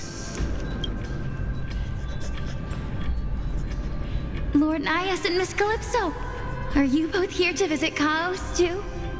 Yes, and we've been waiting for quite some time now. Regrettably, he hasn't answered us. The worst-case scenario is that he's already been overwhelmed and crushed by the world-bearing burden. You're overthinking, Lord Nias. I can still sense Chaos' soul in the area. And besides, we both know Chaos' nature. A deliverer like him wouldn't fall so readily, much less give up on all that he holds dear. Isn't that so? Yes, I have faith in him. That reminds me. Why are you making this trip alone, Polixia? Oh, my sister needs more time to make sure the flowers are fine. Such a pity. Both of you have hearts kinder than anyone else. Yet you are born only to take over Thanatos' divinity. Everything that I see and hear this time has left me shaken to the core. What may seem like a mundane conversation is in truth a once-in-a-lifetime exchange that has revealed the ultimate answer to Circe's question. The conjecture has taken shape and must now be solidified into a theorem. Next, I only need to seek verification from Kefali. By doing so, I can answer Circe's question and reclaim my body. But no, I will not do that. That isn't important. Because another one of my conjectures, one that I have always dreamed of proving, has been proved right this very instant. Fusing a mortal soul with that of a Titan to replace said Titan is not a ludicrous idea after all.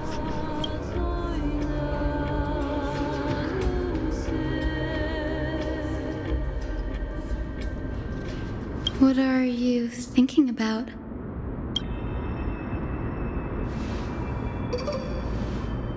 Is that so? You don't look the slightest bit amazed, though. Plus, you seem to be strangely familiar with the city around the Great Tree.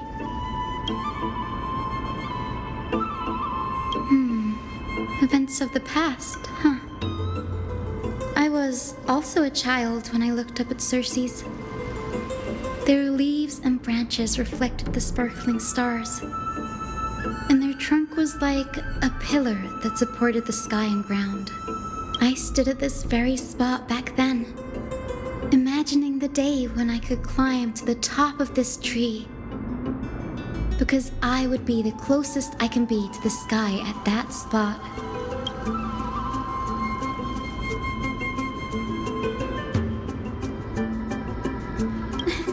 Don't read too much into it. I mean, can mortals even hope to reach Aquila's realm? They're a strict and draconian god, nothing like Circe's. Reason is willing to share what is theirs with others, but Sky only expects people to revere them. You get what I'm saying, right, Denny? After all, the Titan that imprisoned you and Grey here in Amphorius is none other than Aquila themselves. But there will always be people who dream of soaring towards the sky. The Grove has a wealth of research on Aquila, and that is exactly what we are here for. It's just, I never thought Grey would meet with something like that before we set off. As a physician, I should have been there by his side.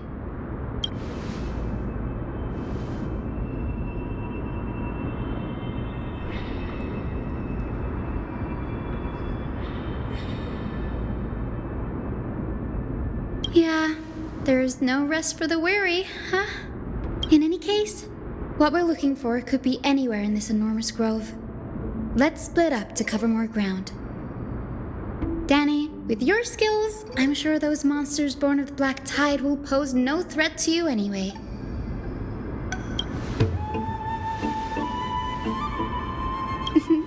Have you forgotten that you're talking to the chief physician of the Twilight Courtyard? Have more faith in me. I'll be just fine.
Really now? This is way more trouble than I could have asked for. Or you could sit back and watch.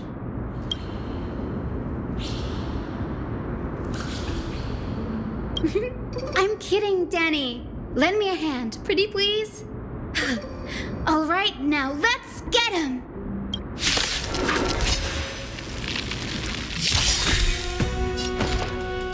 Ready for another? I'll overcome the thorns. This mortals. Watch over you. Guide you on your path. Serenity is before me. Free will destined for oblivion. I weep for the departed. It too shall fall.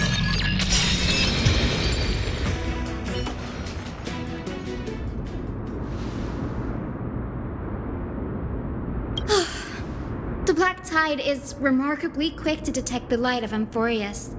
So or rather, the blessings of the Sky Priest in me, might have unknowingly called them to me. Anyway, never mind that for now.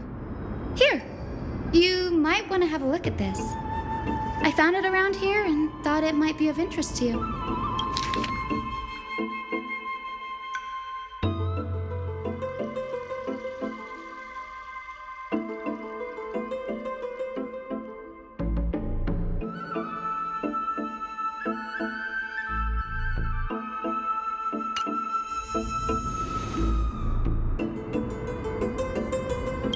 This is new. I didn't know Professor Anaxa was researching the sky. He's never mentioned anything about it. Might is an understatement. Anaxa has never been one to venerate the gods, nor has he ever found it within himself to put any faith in the prophecy. People have come to think of him as a heretic, even in a place as liberal as the Grove. Yet, it is also this very blasphemer that Circe's favors. Fate sure works in mysterious ways.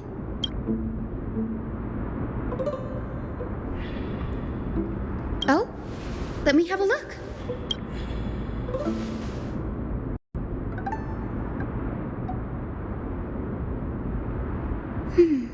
By the looks of them, these scrolls are records of two conversations that took place in the same setting, one after the other. Sure, go ahead. The Grove of Epiphany is home to 7 schools of thought. While all 7 schools are founded on the ideologies of Thalesis, the first scholar, each is unique in its own way. Among them, the Venerationists revere and worship the Titans the most. As the sage of the Venerationists, Euthyphro has always been at loggerheads with Anaxa. If we were to place the 7 sages on the scales of Talanton, Anaxa and Euthyphro would be placed on opposite sides to achieve balance.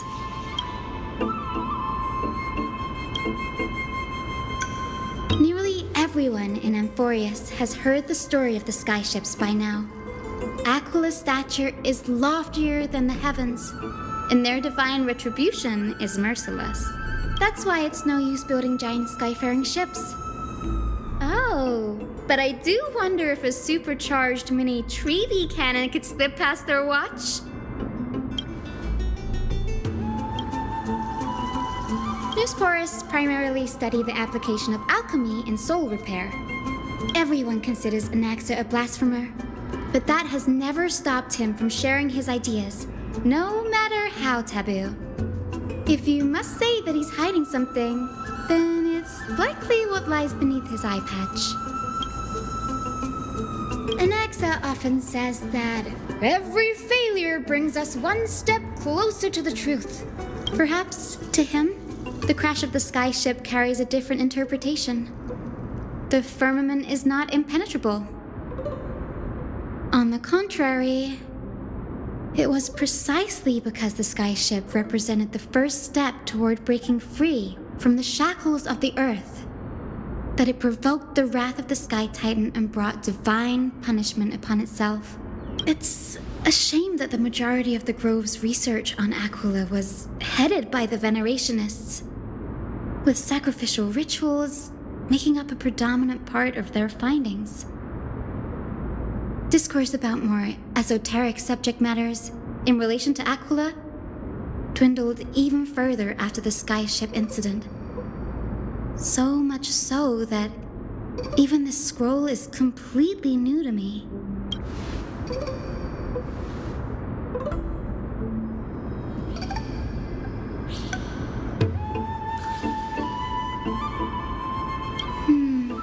That's what I'd like to know.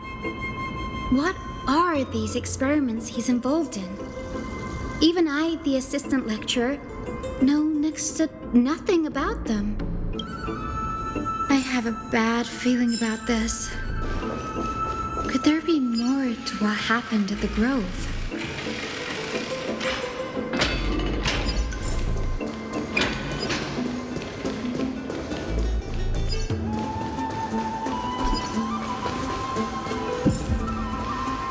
This is the Library of Philia, a place where the Grove stores its collection of tomes. Other than books written by the 7 schools, you can also find philosophical texts, ballads, and religious writings from the Outlands here. Cities that desire to learn from the Grove were apparently expected to contribute knowledge of equal value to what they sought. We've had more than our fair share of hilarious episodes over the years. For instance, it's said that the erythrocheramists once borrowed a manuscript from a certain author, but ended up returning a copy instead of the original. What's more, the original manuscript was supposedly then hidden here. Nice? No need to hold yourself back, Danny. You can just tell it like it is. Their behavior was no different from bandits. Whew, you've got me there. Some said you couldn't even find a dictionary in Castrum Kremnos, so I guess they were spared. There are too many books in the Library of Philia. Flipping through them all will take too long. Why don't we use the biblioslate to search for the texts we need? We can bring them back to Akama for reading after that.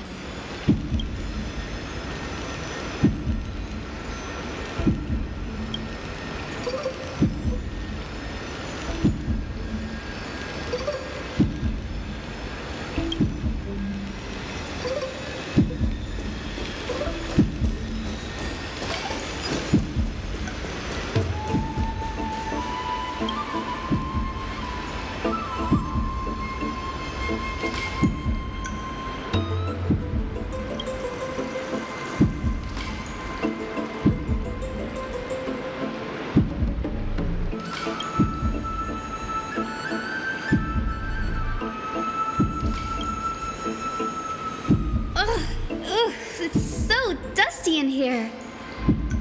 Whoa. Are these all complaints about him? I can already see what they must have written. Anaxa has no respect for the gods. His very existence undermines order in our society. They're probably all things like that. Why else would they call him the great performer? When Anaxa established his school of thought, the first thing he apparently did was read his own work to everyone. Are the Titans truly an accurate reflection of what humans think gods should be? Worlds created by gods are indubitably perfect, but what of Amphorius? Only foolishness and insensitivity everywhere you turn. They marched him straight to the seat of judgment before he could finish. Though what he took on in the end was more of a debate than an actual trial. He had to address every one of the scholar's allegations, or face expulsion from the Grove. The first allegation was... Do you agree that since the Titans created the heavens and earth, so the mountains, rivers, and seas must likewise be their creations?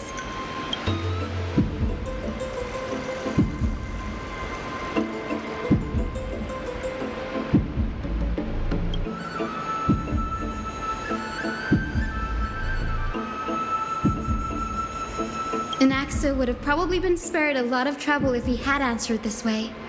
Instead, he quoted past instances of the Flame Chase journey and posited that humans have the potential to take over the divinity of Titans. Needless to say, his critics didn't take kindly to his answer, so they followed up with a second allegation. You claim to be studying souls, yet you are, in fact, defiling them and committing acts condemned by the gods. Do you admit it?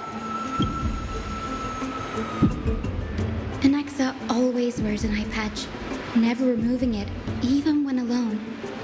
Some say he used one of his eyes as an alchemical ingredient. Every being in the world owes their safekeeping to Kifili, and this is even more so for the Chrysos heirs who have divine blood coursing through them.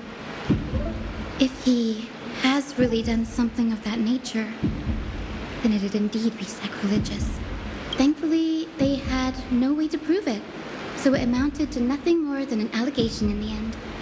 One by one, Anaxa engaged in wars of words against those who would challenge him.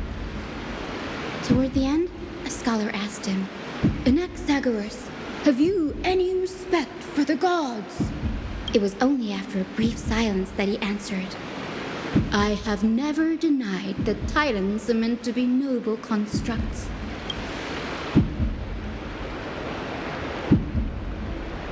Yes, I'm not sure how that controversy was eventually resolved, but what's for certain, at least, is that Anaxa was allowed to stay in the grove where he continued his research, despite being regarded as a heretic. By the way, this stack of complaint letters has reminded me of a place in the grove. We may find clues there that aren't on the teleslate. I'm talking about Anaxa's alchemy lab, hidden between the cornerstones.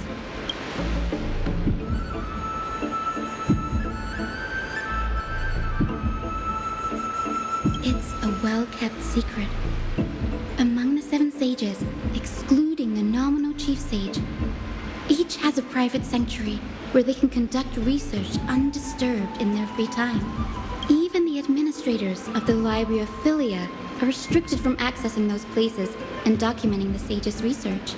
But with the grove in this state, I'm sure Anaxa won't be mad even if we sneak into the lab for a short while, right?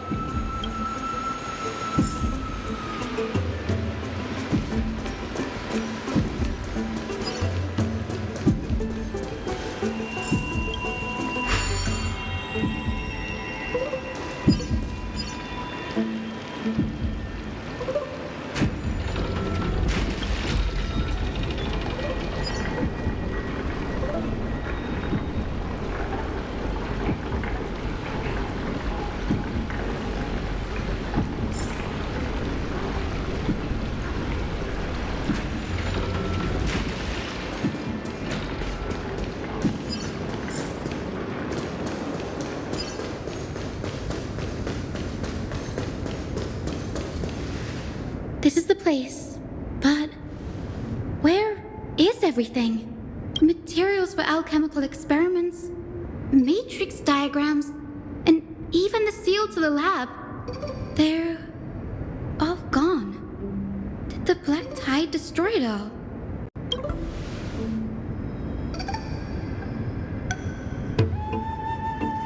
No, not even close. Not only are alchemy experiments high-risk activities, but Professor Anaxa also has a penchant for using bizarre materials. Students often saw him walk in looking right as rain, but come out covered in soot with his hair singed. Naturally, no one dared to come near this place. Huh? That bookshelf over there seems to be the only thing still intact.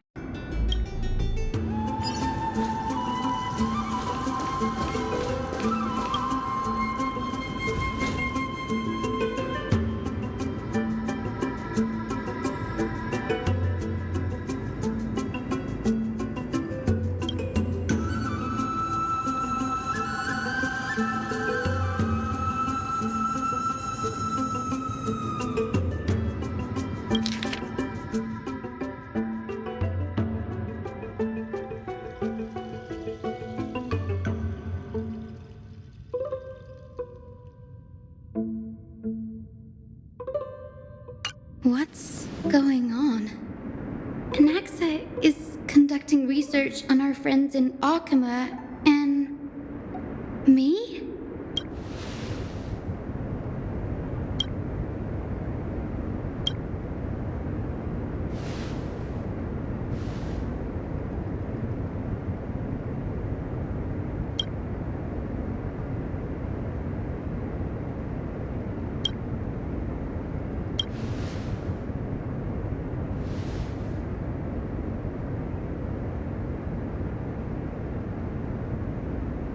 It wouldn't have been so strange if he had focused only on Cassie, given her own curiosity about her origins. Plus, considering that the new sporists have crafted omnipotent medicines capable of curing diseases, it also makes sense that he would conduct research on immortal Chrysos heirs. But now, it seems Anaxa's objective was never to create medicine, but to identify the origin of the golden blood and figure out its inner workings.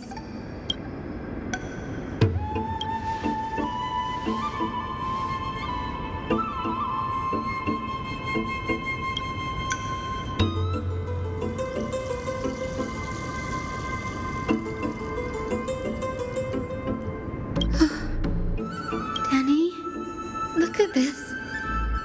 I have a bad feeling about this.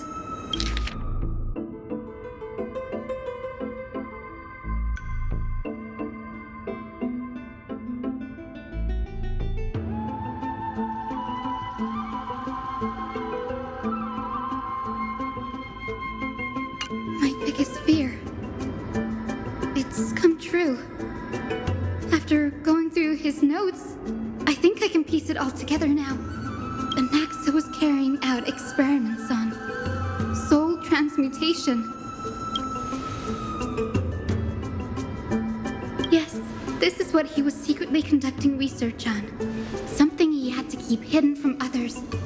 Compared to his public speeches, this is the real blasphemy.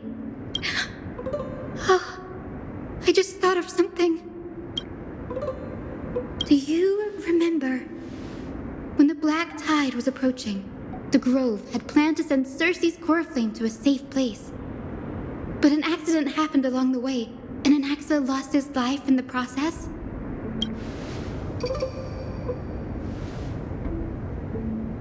That's right.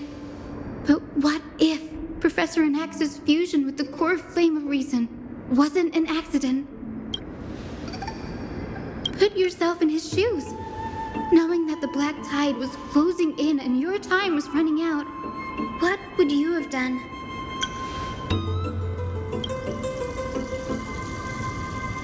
Exactly. When the black tide came, the true reason Anaxa headed to the luminary throne was to transmute and fuse himself with the Titan's core flame. No. Judging from how he reacted after the event, the results came as a surprise. Maybe he failed to consider the possibility that Circe's would make a similar decision. The manuscripts detailing all the alchemical formulae have been taken away. His research is still ongoing. Like, what? There's only one Titan left in the world now. No. No way.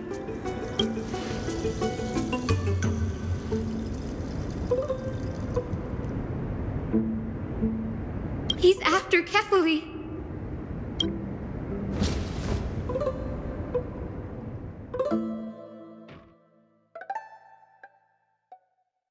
Sir, this sky above us, it's not real, is it? Of course not. This is just an image from a projection device used for educational purposes. A simple trick. The day-night cycle has been lost to this world. So that students like you may still learn about the night sky, astronomers have harnessed the Titan's miraculous power to manipulate the light, projecting the nights of the past here for you. Much like how the sky above the holy city is also illuminated by Kefali's dawn device. So, the skies of Akama are fake too. You mustn't conclude that, anaxa. You should know that only a child would expose a trick and be proud of it. Often people know more than they let on. They simply choose to feign ignorance because they have no other choice. Then they're just deluding themselves. People believe in Kefali's tale of Genesis, accepting wholesale whatever the priests preach. But we're different. We've already walked out of the firelit cave of ignorance. We have already realized that we live in a world where titans make the rules. Even when we look at the sky, we're only seeing what they allow us to see. Rather than gazing at this mockery of a night sky fabricated by them for the rest of my life, why shouldn't I be the one to take control of the projection device instead? So much time has passed since you sowed the seeds of doubt in my heart, child. Many a night, I find myself penning down all my theories and wild ideas, only to burn them to ashes when I open my eyes in the day. Why? Because we'll face death by burning if word gets out? As a sage of the Venerationists, my soul has already become inextricably linked to the great tree. Every word I say and every move I make is certain to influence every leaf, every branch, even the tree itself. But above all else, my days are numbered. Instinctively, I have my doubts about the golden blood and the human soul, yet I have no means of verifying them. The golden blood in my veins is woefully thin, and I am loath to waste what little time I have left obsessing over a hypothesis that cannot even be proven in the first place. But I can, sir. I can do it for us. The time is right. Give me all that I need, and I shall accomplish this grand feat on your behalf. You're right. I shall do just that. In the next meeting of the sages, I will spare no efforts fighting for the rights you deserve. Go. Establish your own school of thought. Find out what we are. Become the one who conquers the ultimate truths of the world. Child of humanity, you didn't go to such lengths for an audience with Kefali. Just ask him a few questions, did you? So, you figured it out. If I were as foolish as a Dromus, perhaps I'd throw myself down and prostrate before their greatness, begging for the gods' prophetic wisdom. Well, sorry to disappoint, but I'm no Dromus. Alas, I am a human, standing tall on 2 feet, possessing both intellect and pride. Before such power, does it make any difference whether you're a human or a Dromus? I'm sure you're familiar with the story of the Styxians. When the raging waves threatened to swallow them, they didn't just give up and become sitting ducks. No. They constructed a dam that kept the roaring tide at bay, chaining down the mad Fagusa. They call me a blasphemer, Circes. But that doesn't mean I deny the existence of gods. It's just, as I see it, Titans are simply a force that mankind has yet to find a way to tame. Oh? If power that rivals the Titans is what you crave, why not conform to the prophecy and brave the trial? Why stop at harnessing the power of the Titans when I can do so much more? The source of life is what I wish to grasp, to understand what makes up the soul, and to learn what we really are. Thanks to you, I've had the chance to personally verify, in more ways than one, that the soul indeed ceases to exist in death. But where there is death, there is life. And where there is an end, there must also be a beginning. How then is a soul born? That was the only unknown variable left in my calculations. And by the sound of it, you have already formed a conjecture. No, I have already drawn a conclusion. In my journey unto death just now, I finally saw the answer with my own eyes. Professor Anaxa, I'm here. His life hangs by a thread. I must ask you to refrain from taking any unnecessary steps. Of course. I'll bring this to a conclusive end and give you the answer you so desire. However, in accordance with the principle of equivalent exchange, I must also demand from you what I need. As you wish. Don't you care to know what the price might be? It's a matter of uncovering the truth about the Death Titan and his survival. This may be the only time I can ever save someone's life. There is no need for me to think twice. I see. In that case, let the show begin. Indulge me. Am I correct to say that you intend to prove Thanatos' whereabouts and prove the nature of our existence now? Before I begin, I must confess I had been stuck in a cognitive trap all this time. As unrelated as these two propositions may seem at first glance, they are in fact logical equivalents.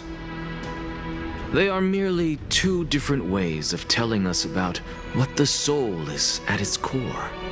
The reason I say this is, as I've mentioned earlier, the answer was hidden in my journey unto death. Anaxa, you were in the Netherrealm? Yes, I am but a living dead man now, but that's not important.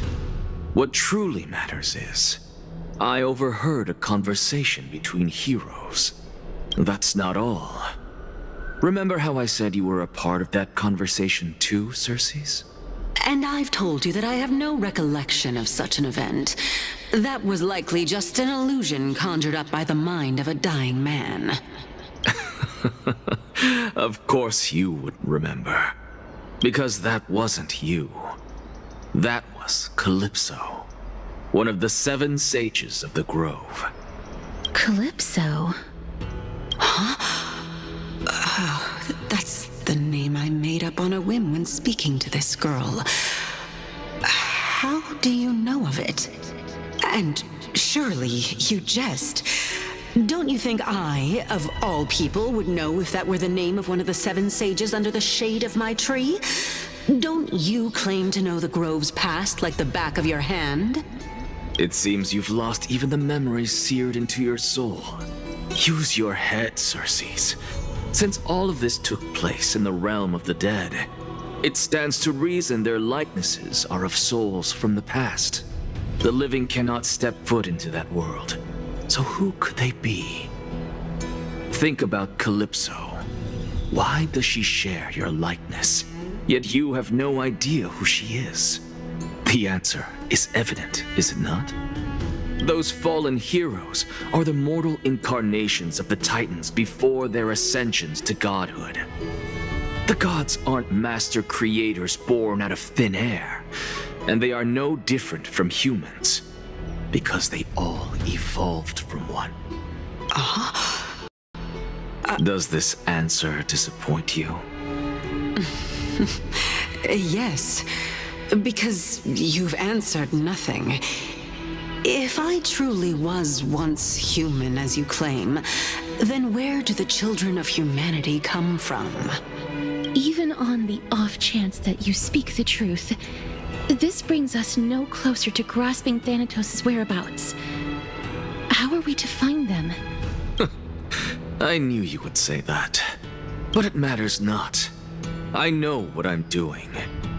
Actually, why don't we have this supreme beings standing before us tell us everything. You can revive a Titan? Humans cannot return from the dead. Neither can gods.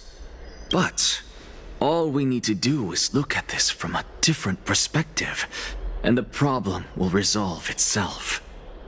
The solution is simple. Just like what you did to me. If I'm reborn as Kefali, I can rebuild the world and all within it as they once did. Simple, is it not?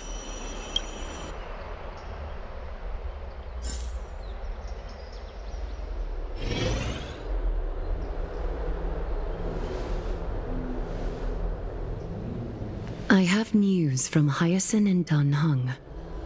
Anaxa might be trying to do something with Kefali's divine body. Kefali? But what could Anaxa want?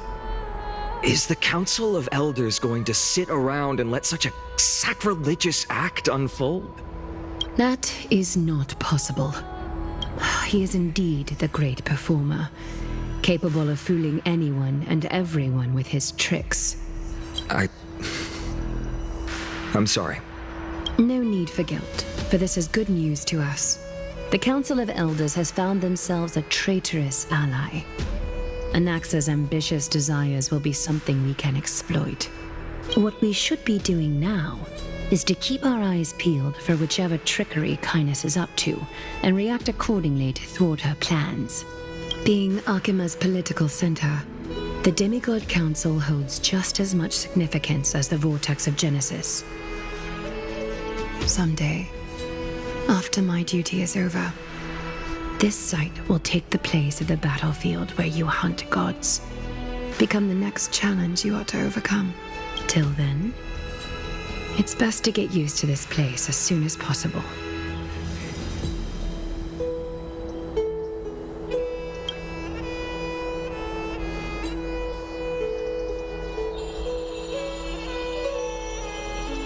Preposterous!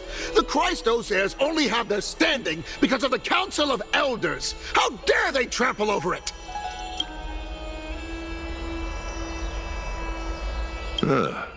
It's been a while.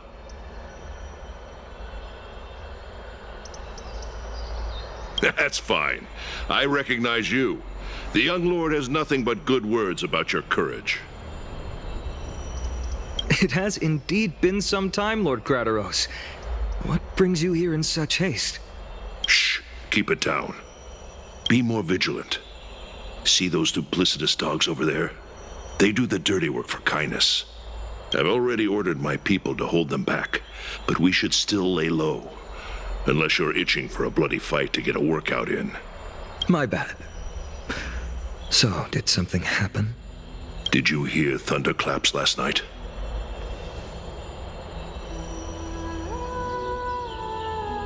Thunderclaps are beacon signals of strife. They are a message from the young lord. He threw a spear bearing several words at Akama. Watch out. The Flame Reaver is back. I guessed as much. We didn't actually kill them back at the Kremnos arena. I figured this is something you would want to know. We Kremnoans never back down from a fight. So if you plan to take that thing down in a battle, reach out to me anytime. You have my gratitude. I will let Aglaya know about this right away. Remind her to be on her toes while you're at it. That vicious Kynus has been unusually active lately. Those lackeys she keeps under cover have been going in and out of the city a lot more frequently these days. Some even seem to be getting Kremnoans to defect to the council. How dare you! No place there! That's her. Looks like you can see it for yourself. We should get back. Thank you for the intel, Lord Kratos.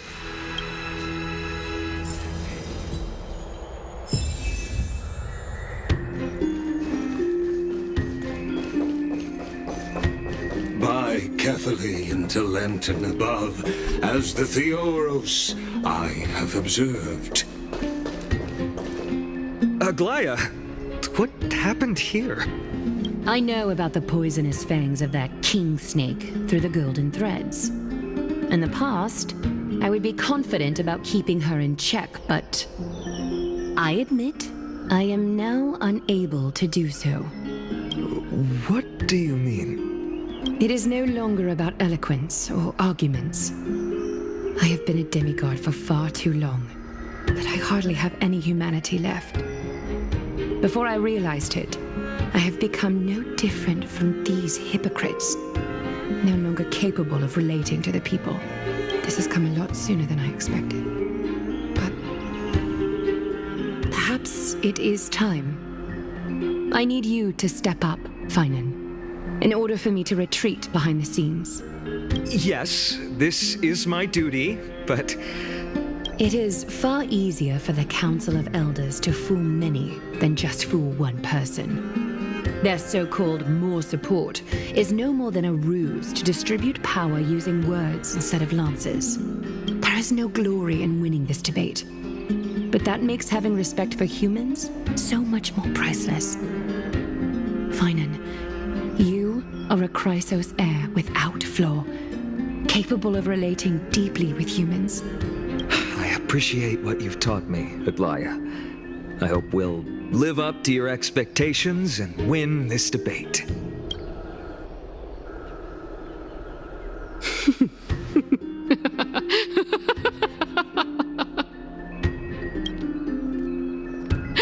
Oh, you've done well, Lord Calictus. Let me take over and personally close this debate for today. Dearest counselors, let it be known that I sorely miss the blissful times portrayed in lyrical poems. Back then, Amphorius was home to nearly 1,000 cities, each with their own local faith, while gods walked the earth and shared close bonds with humans. Yet, in the present, people from all over are forced to leave their homeland to seek refuge in the holy city, where they hope to rest under Kefali's protection. All of us have long been in the same boat, with no way out of this plight. We didn't have a choice in the past, but now the Council of Elders brings to the table a new possibility. All I have left is one question for you. Would you rather strive toward the unheard of Era Nova, or return to the prosperous Era Chrysia of our past? Make your choice. Now, which of the two would lead mortals to an ideal future?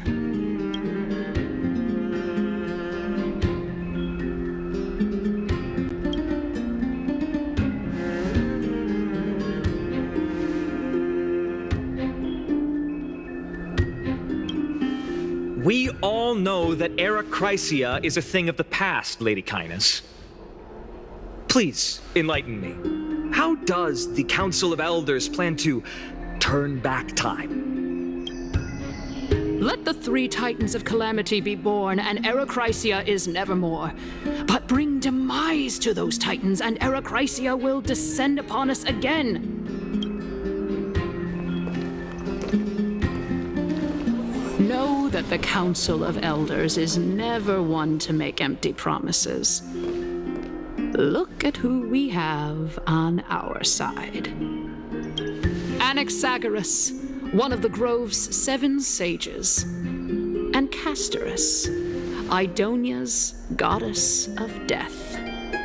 With the help of these two heroes, I can promise all of you that Era Chrysia will exist once more.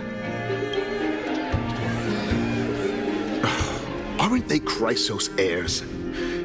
They're supporting the Council of Elders instead? It's clear from the start that these heroes do not get along well in their group.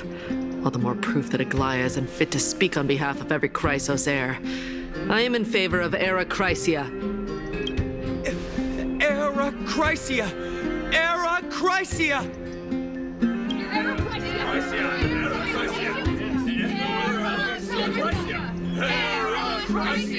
Era Chrysia!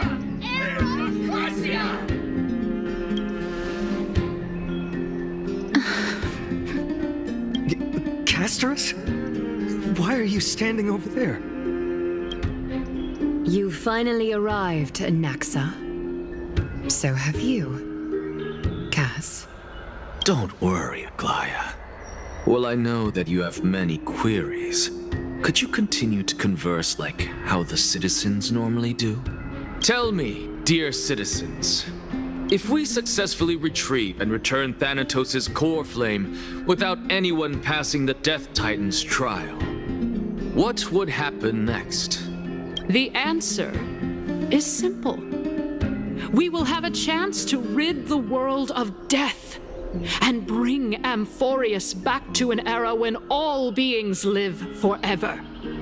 We'll usher in a new future that will be entirely different from the flame chase journey.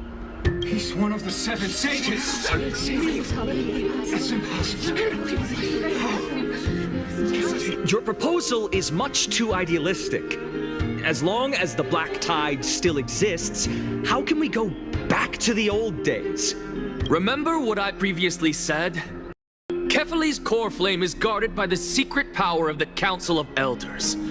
Plus, Bagusa's water curtain will be able to block out any external perceptions. Tell me, dear citizens, have any of you ever seen even a glimpse of the threat that this person is talking about anywhere within the walls of this majestic holy city?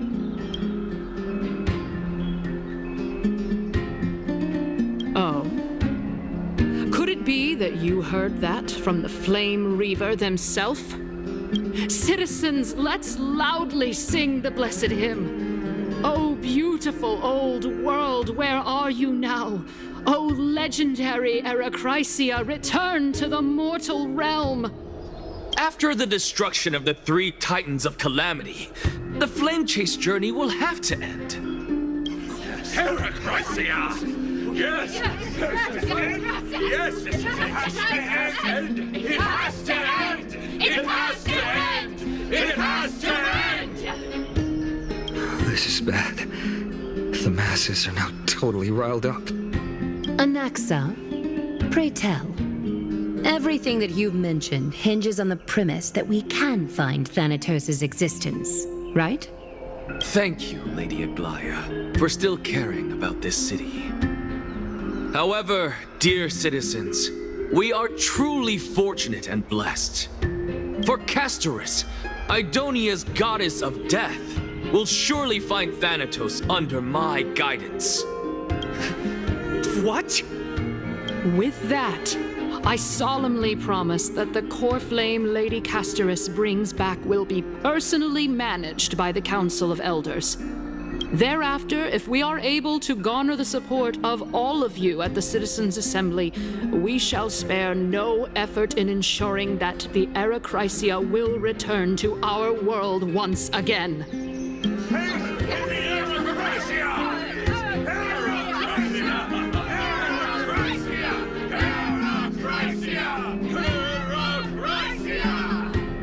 With the balance shattered, the result is clear. By carefully into Lenten above, as the Theoros I have observed, Akama has chosen her destiny. The issue up for discussion at this Citizens' Assembly shall be modified to the suspension of the flame chase journey. This resolution shall be put up on the Wall of Heroes, such that all citizens are aware of the city's way forward.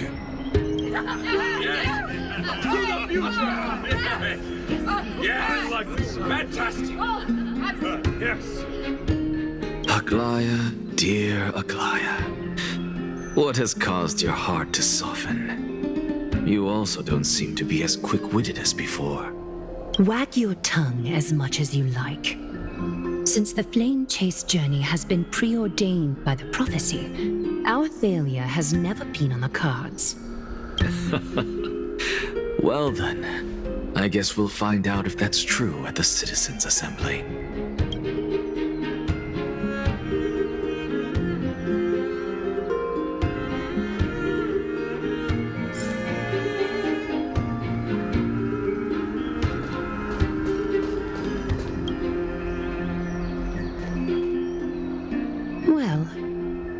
It seems that when I sent you to look for anaxa, I unintentionally facilitated your partnership with him instead. My apologies, everyone. I know that you have many questions to ask me. I will answer them to the best of my knowledge. In that case, please tell us as much as you can. In actuality, he showed me a past that was both long and heavy. The reason I say this is as I've mentioned earlier. The answer was hidden in my journey unto death. Anaxa, you were in the Netherrealm? Yes, I am but a living dead man now. But that's not important. What truly matters is, I overheard a conversation between heroes.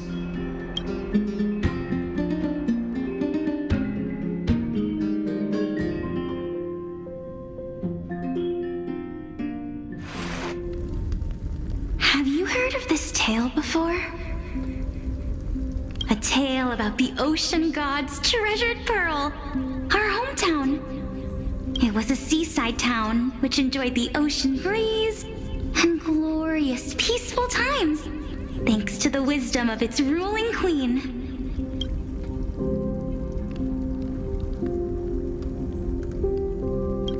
Until one day, an evil dragon descended upon the town. Its wings were large enough to blot out the sun, while its claws were sharp enough to rip the waves apart. It barged into the tall tower and devoured the queen's beloved daughter. It even settled itself in her bedroom, like a tyrant king. The queen assembled 300 warriors who managed to subdue the evil dragon by chaining it up. However, when the queen slit open the dragon's belly, she realized that the princess had long since been digested, and all that was left of her was a pile of bones. Devastated, the queen wept for several days. It was then that a devious, smooth-talking scholar arrived at the palace and suggested that the princess could be revived through the use of dragon bone and dragon blood. That liar called this process the secret art of alchemy. The princess was reborn! The queen was overjoyed, blissfully unaware that the evil dragon's soul still lurked within the princess's body.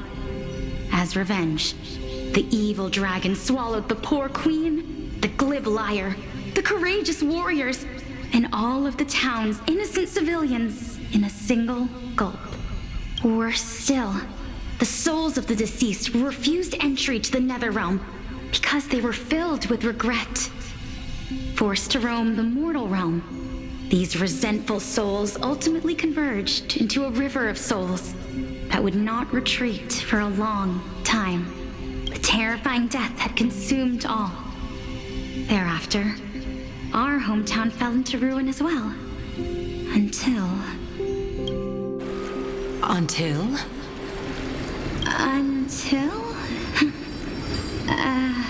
Actually, I don't know what happened next either. Oh, my. It seems that you still like to whet people's appetites even after all this time, Pelixia. So, according to your story, this is how I used to look? It's practically a mirror image. And yet, what exactly is this? A miracle that I created with alchemy. As for what it is and how I was able to accomplish it, I'll keep the answers to myself for now. Oh, my goodness. Is this cliffhanger really necessary? Quiet, Titan. Continue to enjoy this splendid play, and the truth will naturally reveal itself. Dragon, huh? I've heard this legend before. In that case, what do you think of it? I think that this so-called alchemy was a tenuous analogy added to the story by future generations. After all, you've never heard of a tradition of alchemy in your hometown before, have you? Indeed. Before I left home to pursue my education, I never even knew that anybody was looking into this area of study. Therefore, we can just treat this tale as a fable told to young children. A fable, you say? If so, what moral is it trying to impart to the kids? I guess it might be the concept of equivalent exchange. Oh? I thought the moral might be closer to something like honor the dead. Huh. What? At a loss for words? No, I merely realized that we're both thinking of the same principle. If life is priceless, then there is hardly anything else in this world that is of equal weight to it, right? Indeed. As expected of the wisest scholar in the land. You flatter me. Why don't I ask you a question as well, as a form of equivalent exchange? Of course. What is your question? If I imparted my knowledge of the art of alchemy to you, would you use it to resurrect someone you loved? What? What kind of strange question is this? I got it. You're just trying to get me to tell you whether I like anyone, right?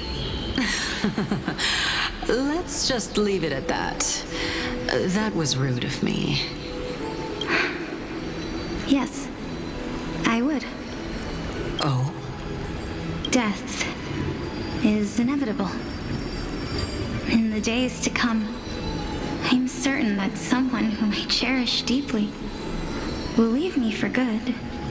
If such a mighty power really existed, I think I would use it without hesitation. After all, you, me, and the rest will all have to face that fateful moment eventually.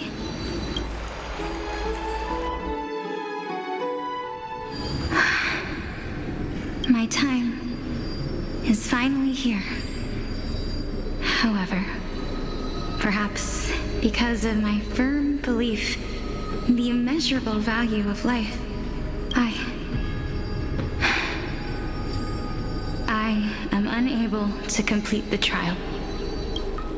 You shall wither, and through that, the dead will sprout again from the remains, and be reborn with the dead flame. It is a pity that fate is such a cruel mistress. Is there no other way of interpreting those words? I'm afraid that the meaning is clear. Between my sister and me, one must pay the price. Our trial can only be completed when the one chosen sacrifices her life. I'm afraid that the prophecy might even have selected a pair of twins for this exact purpose. Fortune makes fools of us all. My sister is prepared to sacrifice herself. And yet, I can't do the same. How absurd. My time is almost up, but I'm still afraid to welcome death. What should we do? If I'm ultimately not able to make up my mind... Since Chaos is willing to guide all of us and leave this trial to the end, there is still plenty of time for you to ponder. That's right. Don't allow the fog of an uncertain future to cloud your mind. Trial, prophecy, the topics that they're discussing seem familiar. But these three people must not have left their names in the epics. Otherwise, I would have some recollection of this. Amphorius's history before the Titans were born was complete chaos. Is that not strange by itself? I have long held 3 hypotheses about this. However, let's continue watching for now. Calypso, Polixia, and this warrior. I seem to have met him somewhere before. Regarding this matter, Nias, are you confident that you'll complete your trial? Of course. Though, I am worried about what will happen once I've emerged victorious.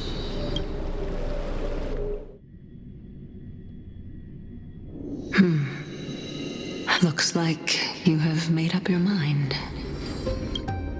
Yes, this is the safest course of action. Completely separating courage, honor, tenacity, sacrifice, and reason. You really know how to make things difficult. Please, young lady, witness my fall and demise. Lady Calypso, you shall host the soul-rending ceremony. I do not understand. Why would you dare to sacrifice yourself for a future that you won't get to witness? Because this is our destiny. The power that resides within me is so intense that I will one day be engulfed by it. Furthermore, a valorous death before glorious return has always been the path I chose to walk. A journey I began long ago. If your sister or Callus were in my position, I believe they would make the same choice as well.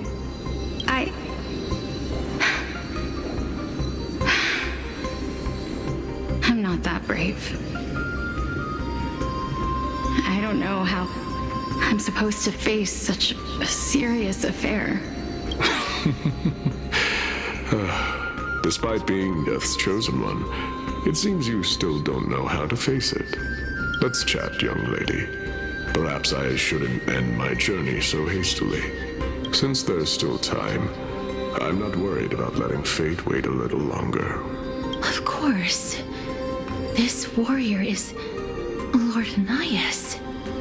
As the embodiment of Nikador's divinity, he entrusted his life to us and allowed humankind to end his madness.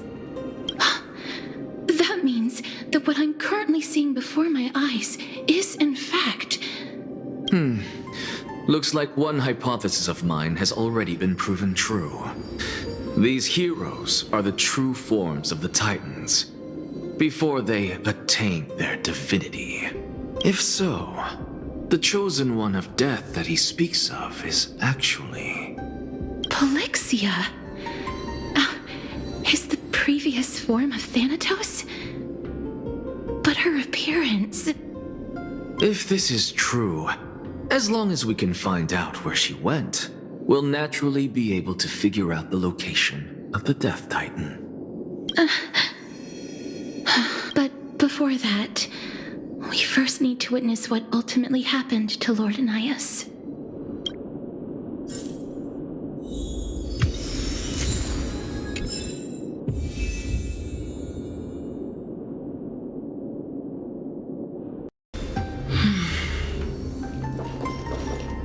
Nikador's courage is a testament that they have never once retreated from a battle. I've heard that these words are still engraved in Castrum Kremnos even today. It didn't occur to me that they were actually part of an alchemical formula.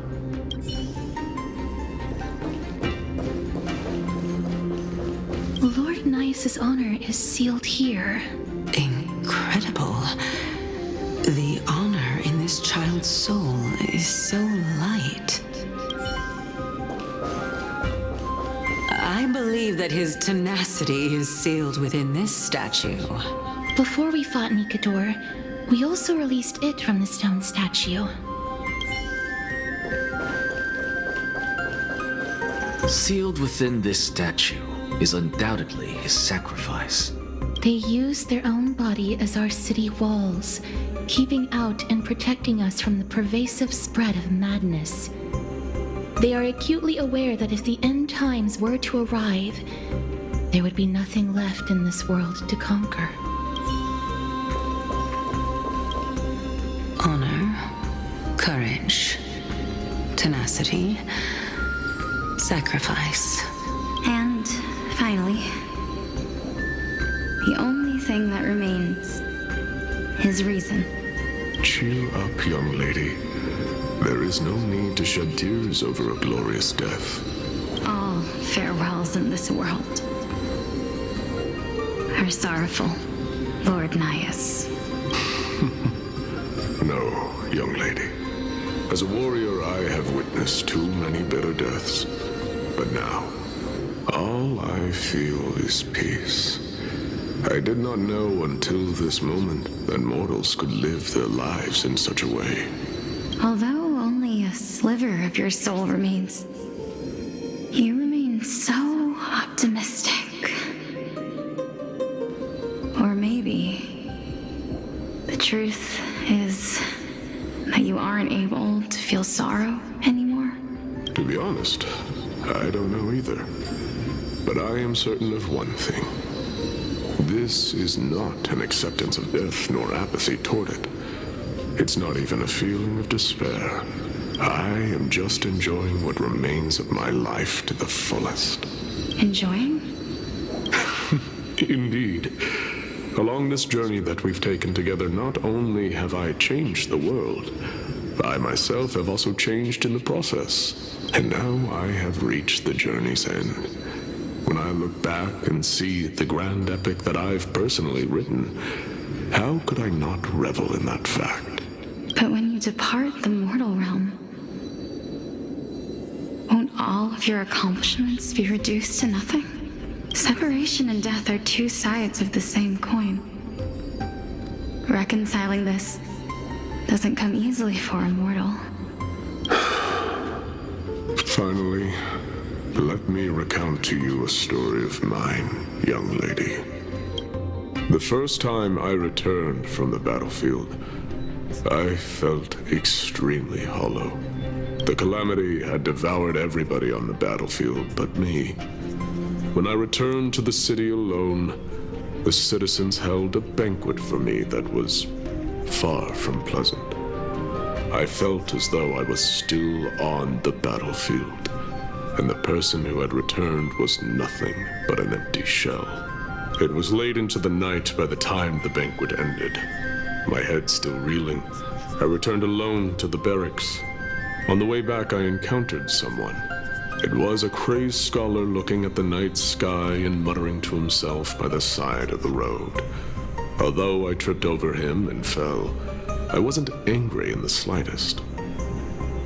And maybe because I saw myself in him, I inexplicably asked him a question. Do you think that it'd be better if we just died on the roadside like a couple of stray dogs? To my surprise, he shrugged his shoulders and sighed. To someone who is currently experiencing death, dying and living afford the same amount of bliss. Now please go away and don't block my starlight. Are you trying to say that there is no difference between living and dying? For they are both journeys that lead toward death? That's exactly what life is, and death is, but a scale to measure how valuable the journey was. Journeys and epics are only glorious and magnificent because all things eventually fade to dust. Therefore, young lady, don't detest your fate. Instead, willingly and respectfully embrace it. The embodiment of strife telling me about the majesty of the world. Indeed. I believe that when the fated moment eventually arrives, you will be able to understand my words. It is time for me to knock on death's door. I will set up a long table at the end of the road and humbly await your arrival. When that moment finally comes, let us drink and be merry then.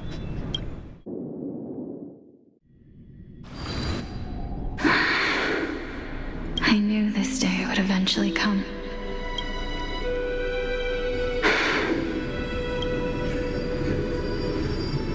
Are the both of you ready?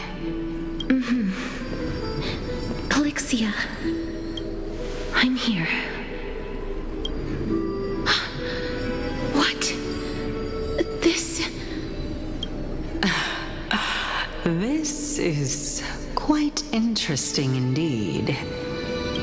Is this Polixia's sister? Is it me? Now, it's time for us to fulfill our promises. Are you afraid? What are you afraid of? That I won't be able to do it. You shall wither, and through that, the dead will sprout again from the remains, and be reborn with the dead flame. As foretold in the prophecy, and according to our vows, once it all ends, we must face our fated moment head-on. Even if it was prophesized, do we have no say in the matter? It's so unfair. Why are we the only ones who are forced into mutual destruction? Let me do it, sister. Let me be death's sacrifice. I was never long for this world anyway. But you're different. I was the one who wasted your life after all. You're wrong, Polixia. I don't think that my life was wasted. Just the opposite. When I finally arrived at this destination and looked back at the journey I took, I discovered that flowers had long since bloomed along the path I walked. It was you who sowed the seeds for this sea of flowers, one that is more beautiful than the promised land at the end of the world. Besides, I have lived a fulfilling life. Even though I was fated for sacrifice, none of the things that I've experienced will dissipate. Instead, they'll forever live on as memories inside your head.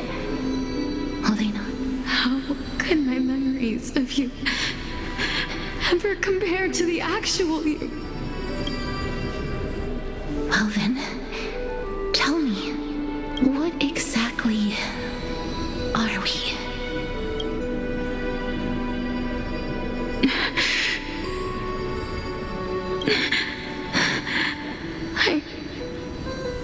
I don't know. I don't know either. But regardless of what the answer is, regardless of how we're shaped by others, or even by this world, ever since we were born, the fact that we existed was predestined, and nothing could erase it. This is why I will always, always be by your side. We're twins, after all.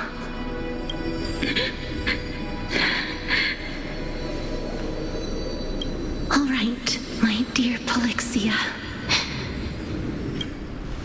It's time to extract my heart and light the flame of death. After that, use it to plant the first bud in the prophesied new world.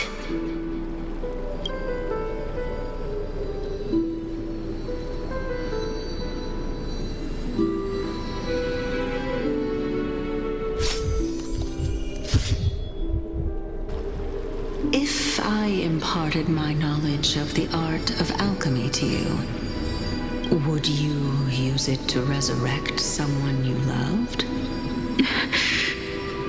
Death is inevitable. In the days to come, I am certain that someone whom I cherish deeply will leave me for good. If such a mighty power really existed, thing, I would use it without hesitation. Even now, my answer remains the same. This is why, sister, I promise you, in the prophesized new world, I shall plant the first bud on your behalf. Go now. Return to the ocean god's treasured pearl, our hometown. I shall open wide the entrance to the nether realm and grant you a second life. The living beings on this earth shall respond to my call and lead you to the sacred daylight.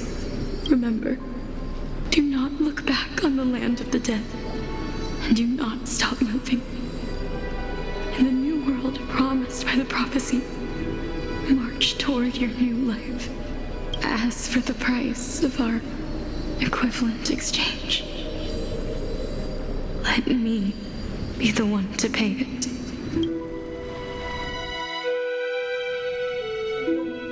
Everybody, we've come to the end.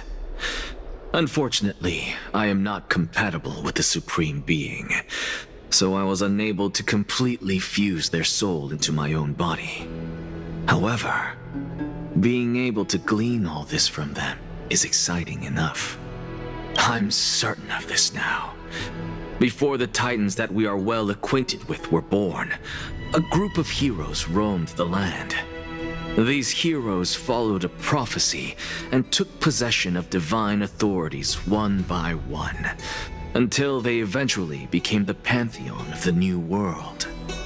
Just like the flame chase journey of today, Amphorius's history is cyclical in nature.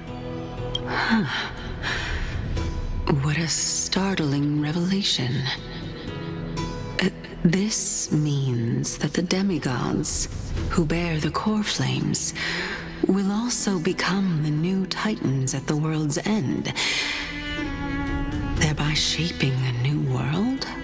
I believe that this is the truth behind the Era Nova, as mentioned in the prophecy. This is utterly unbelievable. Besides, those twins in the past, even if they really are Thanatos, their whereabouts are still unknown even today. Are their whereabouts truly unknown? Didn't Polixia mention that seaside town, the birthplace of alchemy and the tale of the dragon? In our world, there exists a city which perfectly matches that description. Styxia.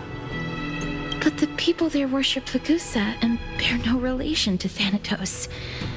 I have also never been to that place, as in the time of Idonia, it had long turned into underwater ruins.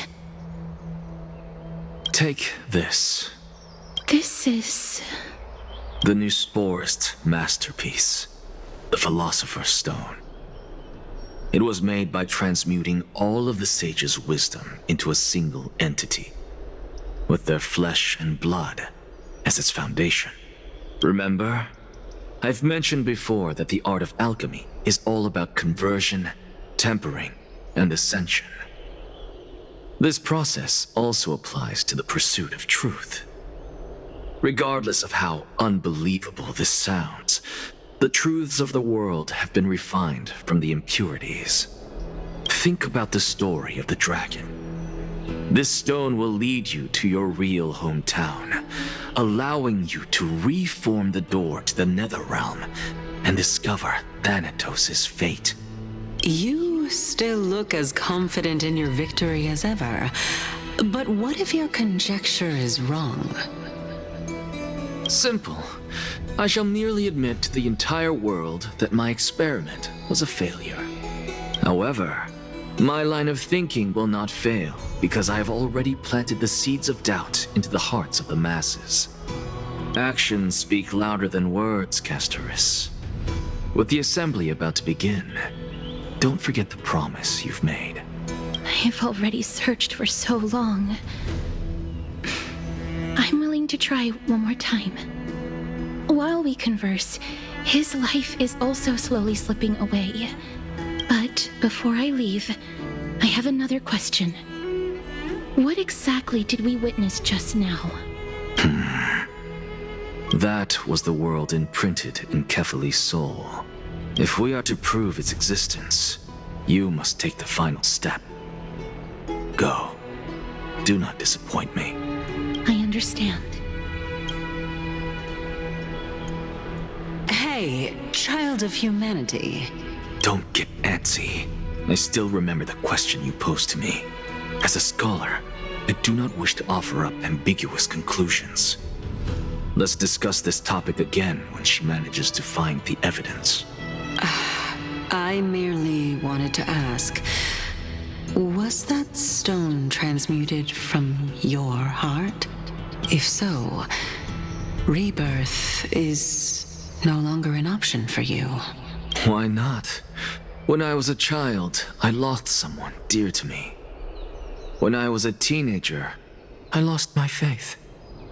A while back, although you saved my life, I also lost my soul in the process.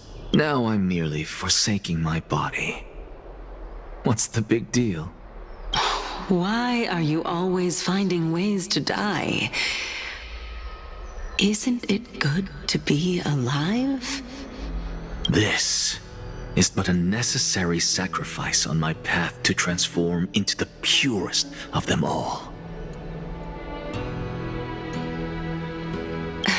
Can someone who's dead even claim to be the purest of them all? Furthermore, if your hypothesis is proven correct, does it not just confirm that the myths are true, and thereby invalidate all your theories? No, it's just the opposite. If my hypothesis is correct, it means that I can actually ascend to godhood and reshape this absurd world that you all have created.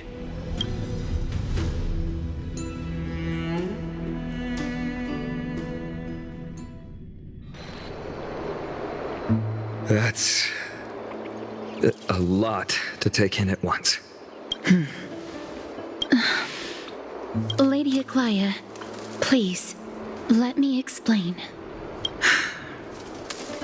Go on. You know that the core flame of death has always been the greatest unknown regarding the Era Nova, which is why both you and Kindness desire to gain the power to control that core flame in the approaching Citizens' Assembly. Professor Anaxa has come to a consensus with Kindness. They want to suspend the trial once Thanatos' core flame is reclaimed, hoping thus to eradicate death from this world. If they're successful, then the flame chase journey will cease, and Akama can enjoy everlasting peace.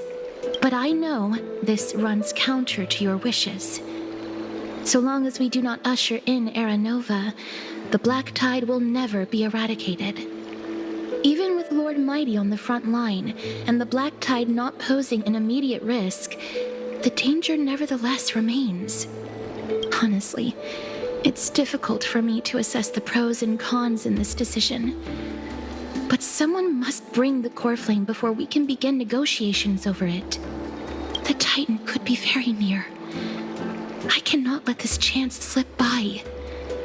Besides, someone has to make this trip to bring back Mr. Soul. Well said. You already had every reason to seek an audience with Thanatos. It's that great performer who has weaponized your wishes and placed us in this difficult situation. A world without death. Do you desire that too?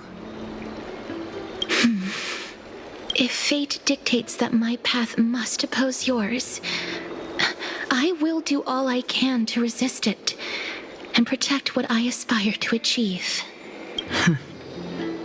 Lord Mighty showed me that without taking the first step, all talk of what follows is moot.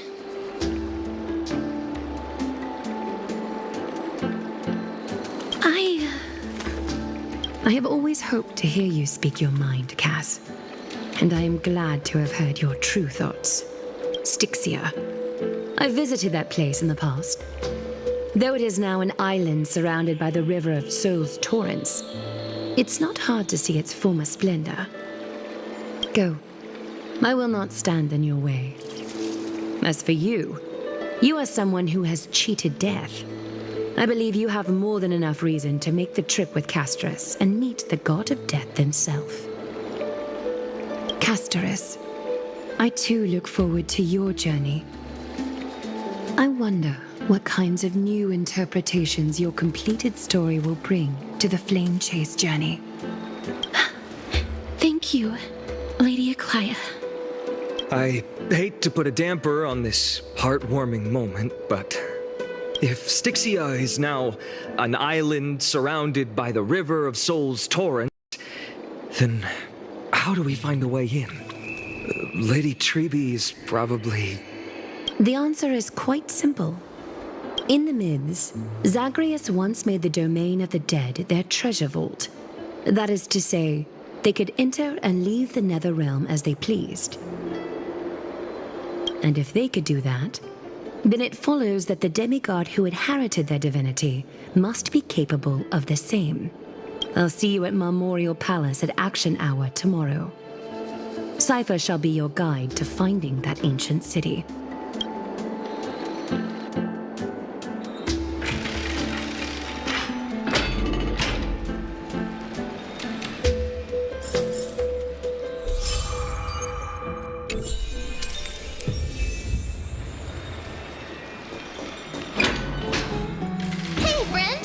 Is the debate finally over?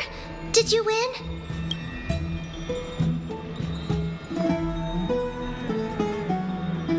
Really? But the look on your face says otherwise. Well, moving on. I was hard at work even while you were at the debate. I borrowed a mountain of books from Cass to see if I could find a way to solve your problem. Let's see. I still have only 32 books to go. Really? Oh, that's fantastic news. I knew it. Hard work always pays off. Especially if you're as diligent as ma'am. I feel like a huge burden has finally been lifted off my shoulders. Why are my eyelids so heavy all of a sudden? Oh, you're right. Then I'll go back to...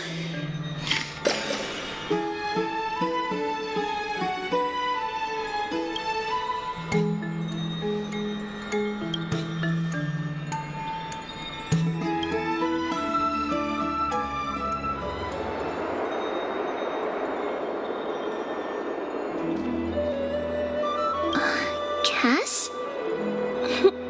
What a surprise. Lady Trebe. Is something troubling you? I just wanted to speak to Lady Trian for a bit before I set off. No matter how breathtakingly beautiful Styxia once was, the place is now the domain of the departed. There is no telling what we'll encounter there. I don't want to have any regrets. Has anyone told you that your eyes are sparkling today? Is that a figure of speech?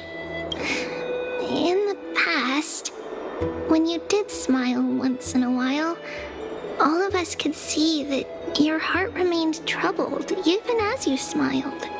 Lady Trebe, you know perfectly well that see you tomorrow is nothing but a white lie. I hope your toughness is not a mask hiding a lonely heart. Cass, you hardly ever talked of your past. None of us knows what you went through, apart from Maggie. But we know it must have been filled with pain and hardships, as it is the fate every chrysosaur is destined to live out. We are just happy for you that the core flame you're meant to inherit has finally surfaced. Isn't it a little too soon to say that? But you already know where tomorrow is, don't you? There's no need to rely on anyone else. Just give it your all and leave no regrets. We have always believed that your embrace is just as warm as everyone else's, because we embrace others to comfort them. And Cass, you're the kindest Chrysosaur we know. Thank you, Lady Treby. This feeling, it's hard to put into words. I suddenly found myself with so many wishes, so much I want to accomplish before setting off. Then go do it, Cass. Trian was actually working on a surprise gift for you. It's a pity she didn't get to finish it. But now Trinan and I are working on it, and we'll make sure to give it to you. So, let's meet back here when you return from Styxia. Safe travels. See you tomorrow!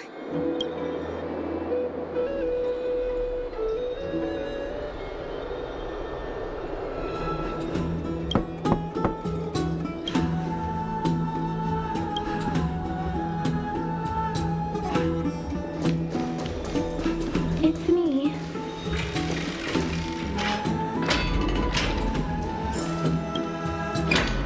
I hope I didn't wake you. Huh? No. No. I'm here because of private matters, actually. If it isn't too much to ask, I'd really like it if you could come along with me to retrieve something.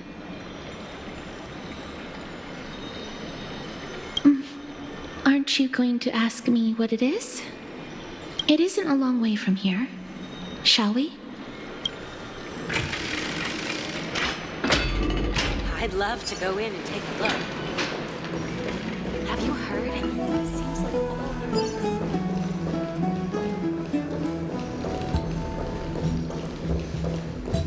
Faith can dispel the black tide. The streets are packed. It seems the vote to pause the flame chase journey has begun. I want to vote! Tell me how I can vote! Take your ceramic shard engraved with the Kethali rune, select the Council of Elders in your heart, and pray silently until the shard registers your choice. Then toss it into the Dolium. The Council of Elders? More like the Council of Buffoons! The Black Tide took my hometown long ago! Who are they kidding with bringing back Arachrysia? It's all a sham to create their own Arachrysia in Akama! The Titans are just. So long as we do not overstep our bounds again, we will not incur divine wrath. Oh, please. The time when these deranged Titans should have vacated their spot to the demigods is long overdue. You'll see soon enough, you old fogey. And I pray that Talanton smacks some sense into you with their scales. We shall see how this turns out. That was quite a spectacle.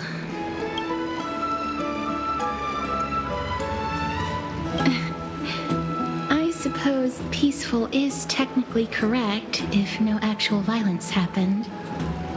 To this day, I still find it almost unreal that Akama is the only place illuminated by light amidst the crumbling ruins of Amphorius. And its people are even holding votes to reconcile differing opinions. This peaceful sight is making me forget that this is the end times.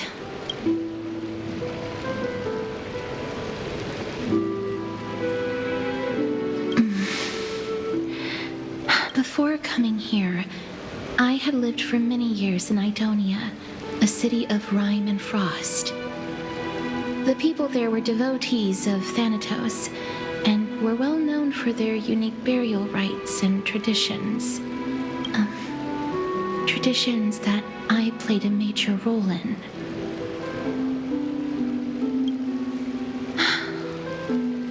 Yes. You now know me as the Mortician of Akama.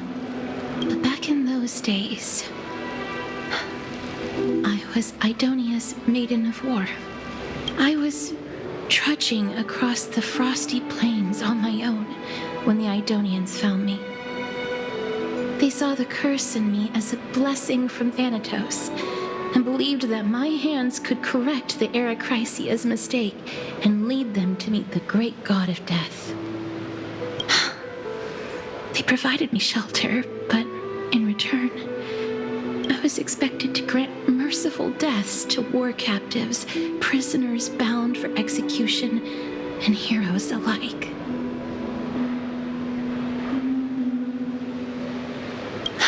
Yes. No matter how kind or cruel the means, nothing can change the essence of death. Taking away someone's life is never worthy of religious worship.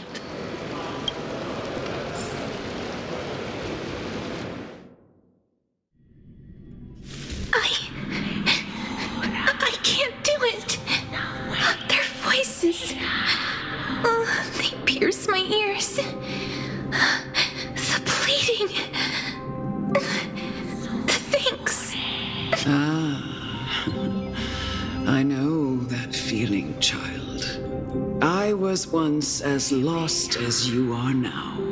But you must respect those walking towards death, just like how you should respect yourself as the holy maiden granting humans glory and liberation. What you're asking me to do is no better than the task of an executioner. And yet you want me to respect myself. No matter the titles, I am still taking away human lives. This won't be the first time that Edonia's fanatical nether warriors have faced death. On the contrary, recruits new to the battlefield often run away from their first fight. Death is the mightiest and gravest power in this world. The fact that you can wield it means you are deserving of respect.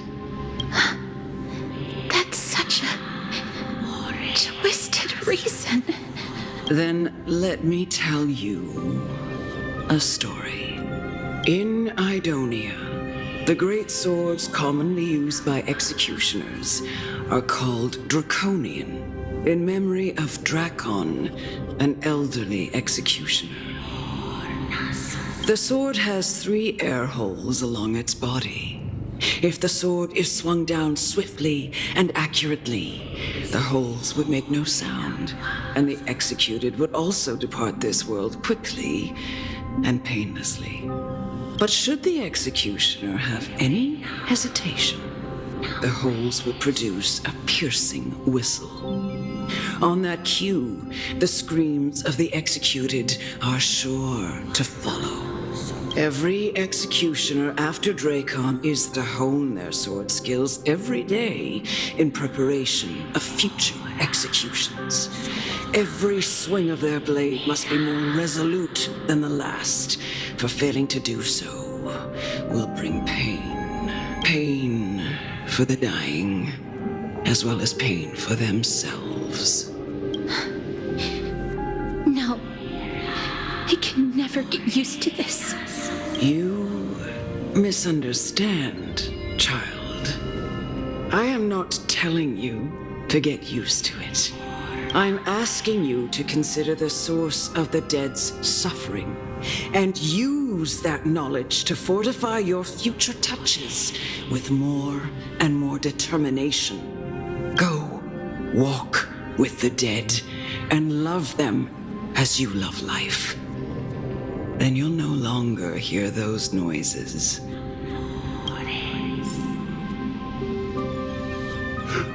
Please, don't kill me. I don't want to die.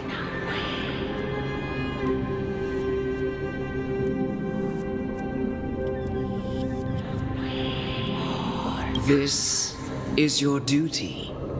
Remember, consider the source of the dead's suffering, then give them the respect they deserve. Thank you. I beg you, don't listen to her.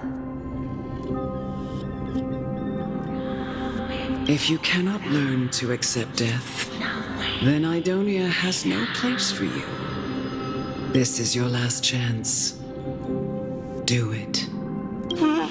No, please. I don't want to die. Please. Please, I'm begging you. No!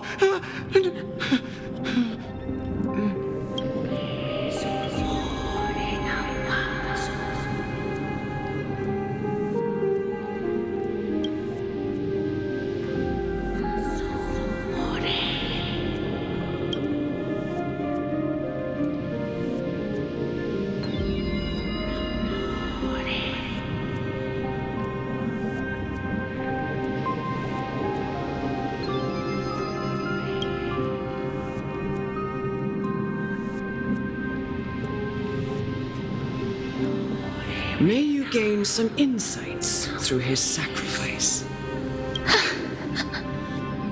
Is this all? No. Come with me. This is just the beginning of your life as the Maiden of War. You executioner!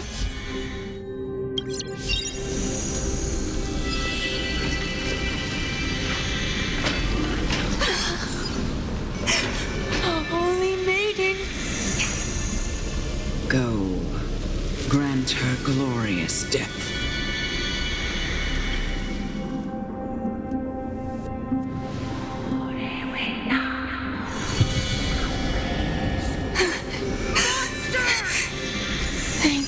Do it then, executioner. You heard him.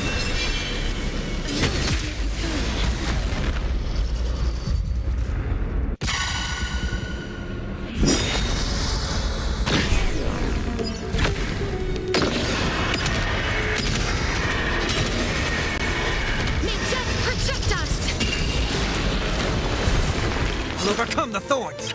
This mortal. Watch over you. Guide you on your path. Now farewell. Bring destiny for oblivion. I weep for the departed. Its feet shall fall. Do it then, monster! Executioner. You heard him.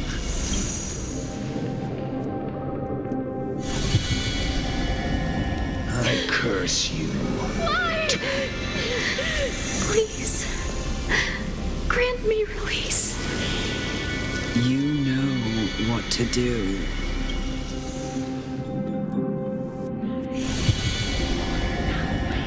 When will this ever end?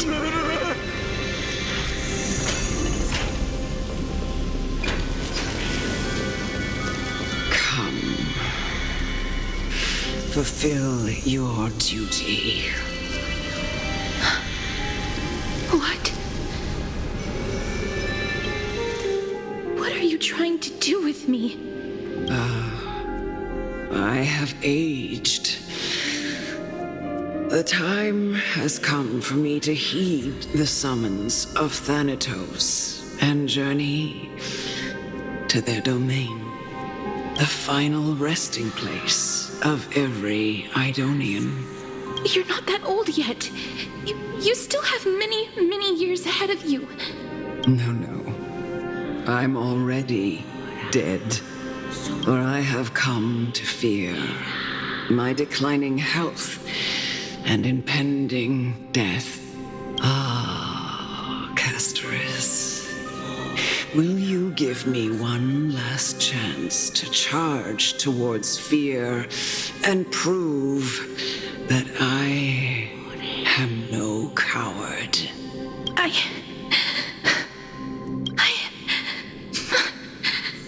can't take this anymore! Child, it was I who brought you here from the frosty plains and set your farcical fate in motion. It was also I, Chief Executioner of Idonia, who forced the heavy duty of executing others onto you. I've always known that you have doubts and even anger about my faith and about me. I never had a choice. Indeed. We essentially abducted you. Yet you can end any sinful life with just a touch of your fingers. Shouldn't it be easy for you to escape from here? I'll never do that. It doesn't matter how lightly the Idonians take death, or how readily they accept it. I simply can't do it. I knew I was right about you. What do you mean? I've taught you and cared for you as my own daughter all this time because of this blessing that's been with you since your birth. I know no one else in the world would understand the weight of life and death more than you do. In the eyes of an Idonian, death is the end of all life, a destination we will all eventually reach. Humans should not resist it, but learn how to face it. You can only live your life to the fullest after understanding this principle. And when you do, even if you eventually leave Idonia's protection, even if you must carry the curse forever, you can live with your head held high like everyone else. No! How can I? Come now. It's time. I've already taught you all that I know. Show me that you are a fitting holy maiden. Or at least that you possess the resolve to become one. Come now. It's time. I've already taught you all that I know. Show me that you are a fitting holy maiden. Or at least that you possess the resolve to become one.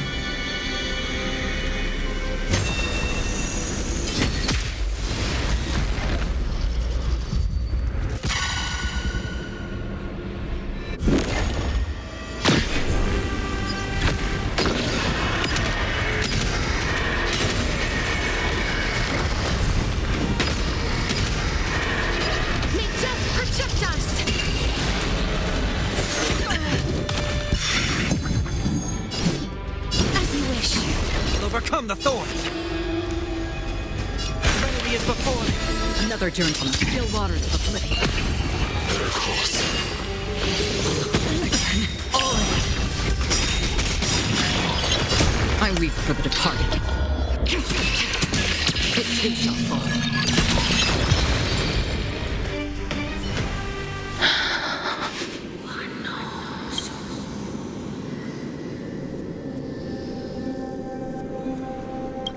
This was the last time I followed her command. I gently touched the elderly woman before me. The executioner, who had seen too much death, died the same way as everyone else. A gasp for air, a wistful look in her eyes, and a barely perceptible tremor in her fingertips. Elder Amunet, the person who tried to teach me about death, ultimately vanished like dew in the morning mist. She spent her life embodying the beliefs of the Idonians, and when death finally came, she embraced it exactly as their doctrine had taught. I have nothing but respect for her.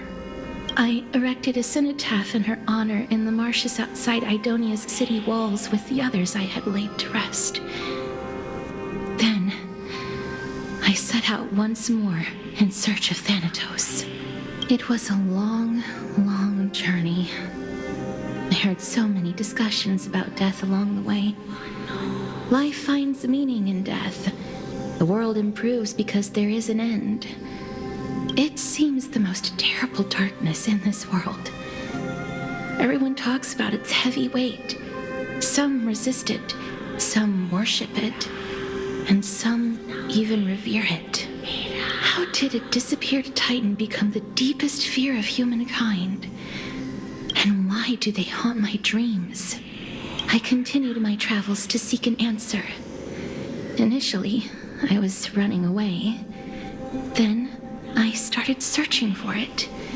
And now, at the end, I just want to know if my touch, if my embrace, can do more than taking things away. Can I make anything? Can I leave anything behind? I don't want to die. Please, I'm begging you, just let me go. I don't want to die, please. I don't want mercy like this. Just let me go. I need it. I don't...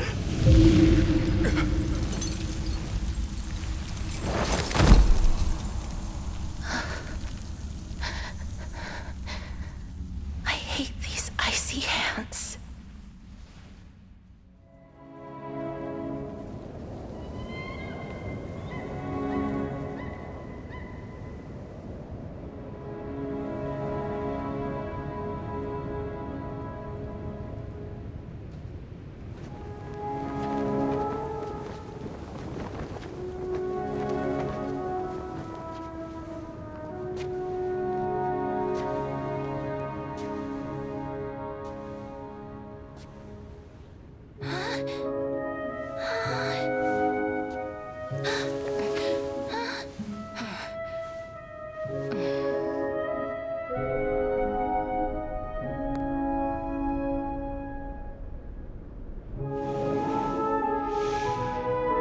Get it over with. End its suffering.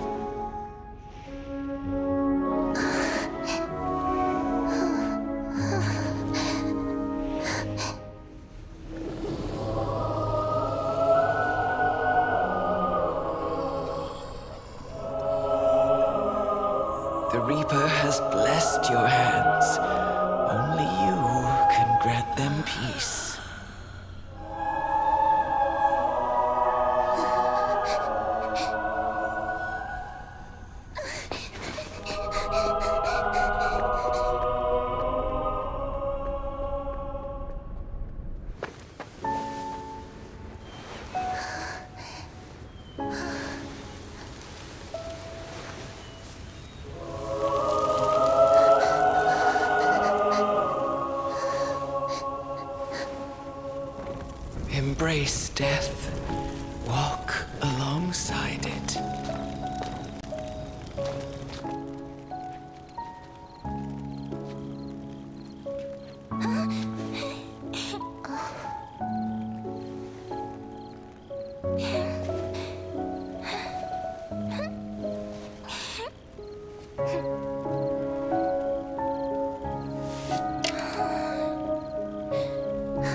Is that you, Castorice?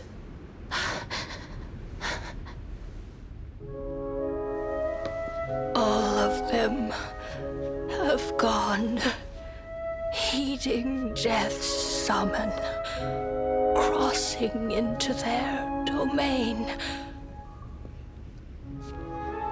I must go too. I don't fear it, just I have some regrets. Watching people leave this world again and again, it must be lonely for you. You must want to desperately embrace them before they go.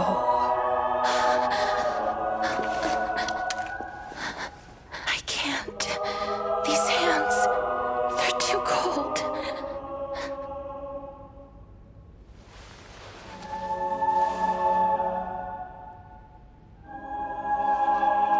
But Big Sister Castorice, your hands are so warm. Just like anyone else's. So go on. Don't hold back. Give me a warm hug.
Can hands like these really be warm?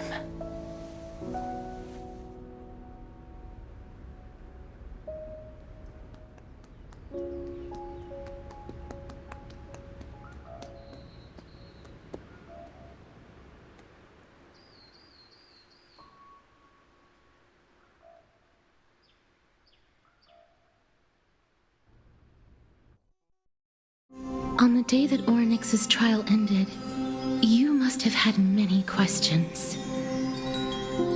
I felt just as confused. Why, as someone from beyond the sky, were you so cruelly dragged into Amphorius's fate? I wished I could take action, but no matter how hard I try, I cannot simply interact with the living as ordinary people do, even when we brushed against each other unintentionally in the grove. And it was obvious that nothing had happened, when an almost unattainable hope finally welled up in my heart. When I thought that perhaps my touch would no longer bring sorrow, fate declared to me, it wasn't that the curse of death had finally been lifted, but that your soul no longer belonged to this world. And there was nothing left for my hands to take. Nothing. And did I really think this time would be any different? It's not that I don't understand this reality, just that I'm unwilling to accept it. Having walked such a long road, I am still unable to find the answer to life and death. I am resigned to eternal despair. Anything I wish to hold on to, death will inevitably wrest from my grasp. From that moment on, I lacked the courage to confirm it again. Until Orynyx laid bare the cruel truth before us.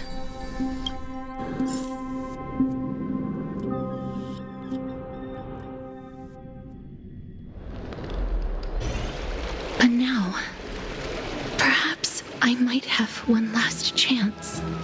Long ago, Trinan read a prophecy to me At the end of the sea of flowers, the souls of the living shall warm thy fingertips, and after an embrace, there shall be eternal separation. I found no surprise in it, for her words sounded not like a foretelling, but a perfect reflection of my past.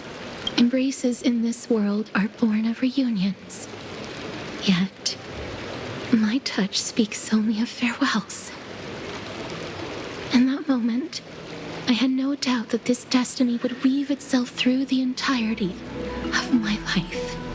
And yet, things have taken a turn for the better. Now that I can finally have an audience with Thanatos, perhaps I can rewrite the meaning of that fated prophecy. I have no reason not to give it my all, for your sake and for my own.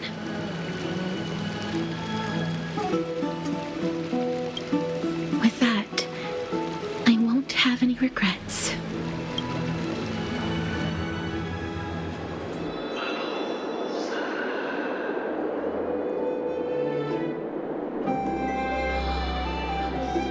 Let's put that aside for the moment. We've arrived. I want to retrieve a small gift I specially prepared for you. I made it myself, like the trinket I gave Lady Trianne. I want to leave something for everyone, if possible. The journey to seek an audience with the Death Titan cannot be an easy one. I want to make full use of every moment I have before we depart, so that I don't have any regrets. Then, perhaps you can have a look at it first. You don't have to take it if you don't like it. Look, it's right there. Huh? Where did it go? What's going on?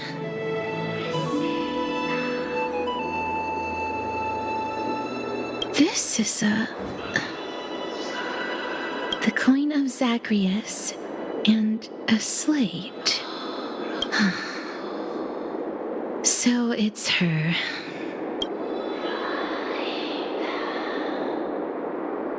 No doubt about it. This is her favorite symbol.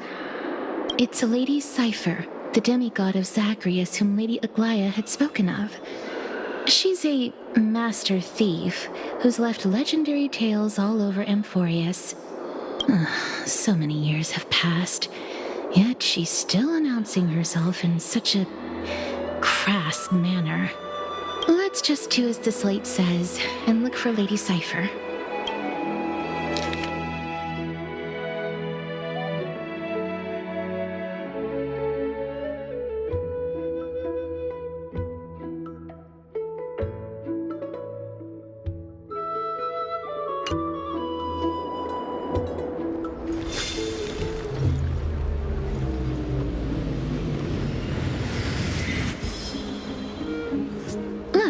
It's right there. There seems to be a new show in the bats today. I must pursue her.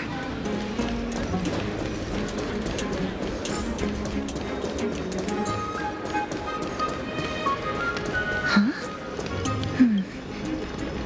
This is a trick she left for us.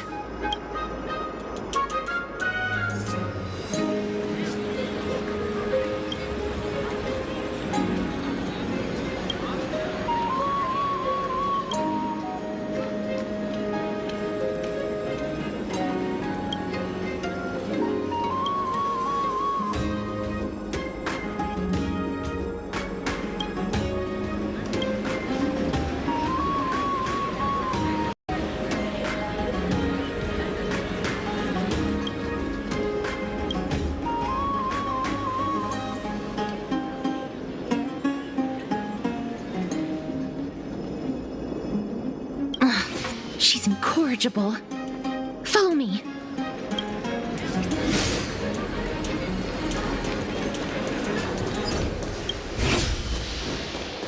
This is how it should be. We must pursue her.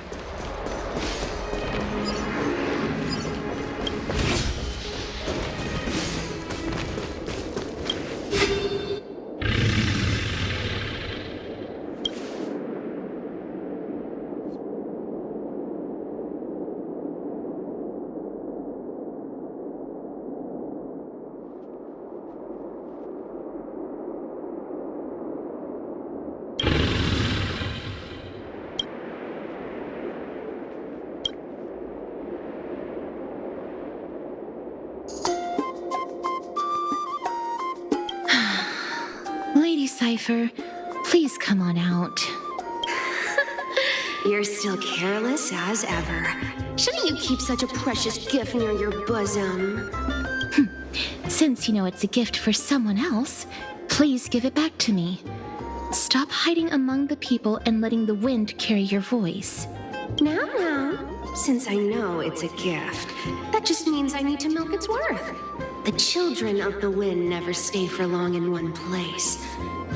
Unless your offer is tempting enough to steal the wind. What say you? Name your price.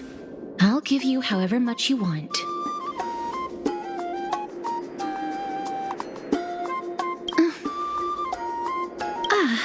I'm sorry.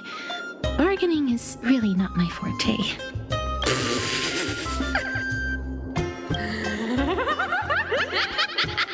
No wonder they call you Princess Homebody. Why don't you two come over to my place? You'll make a better venue for proper business discussions. You can find where I live through the winds I've sown. Right. Piece of cake. I can do that even if I can only sense your soul. All right, I'll see you there. Oh, by the way, everyone cool with me collecting a deposit before we reach an agreement, right? Now, come this way.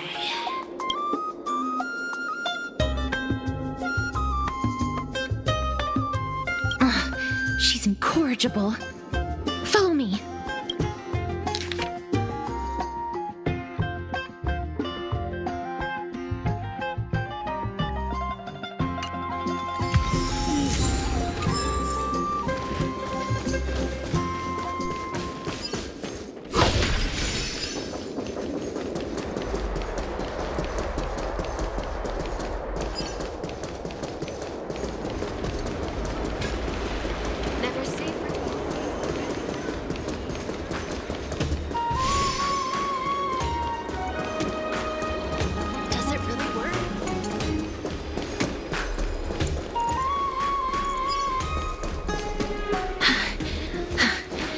Here we are. Over here! Over here! No, not that way! This way! Come on. If I really wanted to hide, you'd never find me. So relax, you two. No need to get your hackles up. I'm not that scary, am I? Meow.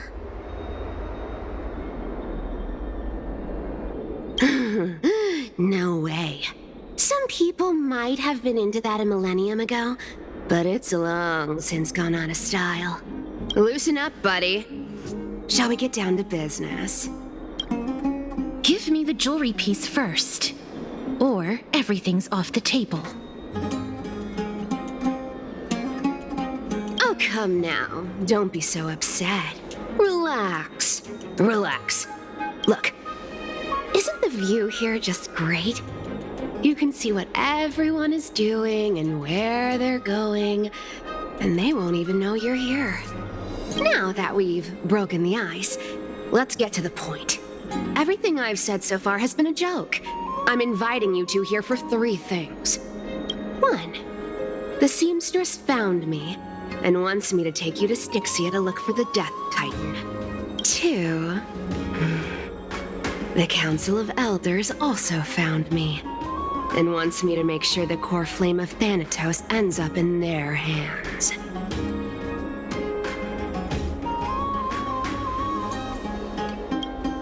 Of course, I may keep a low profile, but I'm still a bona fide demigod. And last, but Not least, I'm telling you that I'm not interested in doing either of those things. Don't go look for the Death Titan. The end.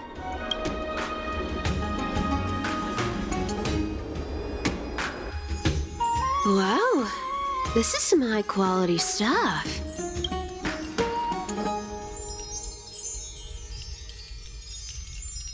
And this room is full of it. How much are these worth, Did you get all this through that Aranova gimmick? Some of it is family fortune, while the rest came from my business as a dressmaster. Don't liken the flame chase work to your shady dealings. Wow. I should have busted down your door instead of going around like a thief. Well, spill. Why are you giving me so much money? Payment for doing work. You're worth this much. Did you forget my stance to all this? I thought I made myself very clear. You wish to run away. Run away from your responsibilities, from the prophecy, and from your destiny. You shall walk with greed and die over petty change. I understand this prophecy weighs on you immensely. That is why I have never reproached the demigod of trickery for running away. But I need you right now, so don't turn me down. You know, maybe the gods got your tongue with their golden threads, Aglaya. I'm not hearing any sincerity in your words. Give me a reason why you're bowing your noble head to me. We lost Trian. Oh. The divine power of passages is running out. I need another demigod to escort Castorice and help her fulfill her lifelong wish. Oh, I get it now. You're sending Castorice to her death. And you want me to die with her. This is Castorice's own request. I have never seen her so determined. She brought this up herself? You're not pulling my leg. She's also made up her mind to leave her confused past behind. As will you, Cipher, when you finally make up your mind. Don't be so sure. Time is hard in the likes of you and I. But Castorice remains pure as driven snow. She can always turn back before the end, you know? Maybe she'll remember Trian's sacrifice. Maybe she'll remember the countless martyred Chrysos heirs. Maybe she'll remember you, with your one foot in the grave. I ain't as optimistic as you about what she'll want to do. Tell you what, why don't I take this room of treasures as a security deposit, and we make a bet? Go on. I bet she'll change her mind and turn back. Now, if I lose, I'll do what you want me to do. Return this deposit to you, plus giving you another room full of treasures. How does that sound? You sound like you have all the confidence in the world. In that case, let's make a pact with those conditions. I hope you're prepared to lose it all. In conclusion, I want to win. So I hope you two can give up on going to Styxia. I'll give all the treasures in that room to you. And you can split it between yourselves, however you want. What do you think? Tempting, right?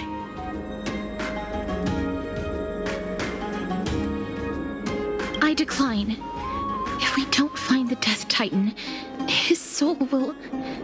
Oh? I can't go into the details, but we have to go to Styxia. I really don't get how.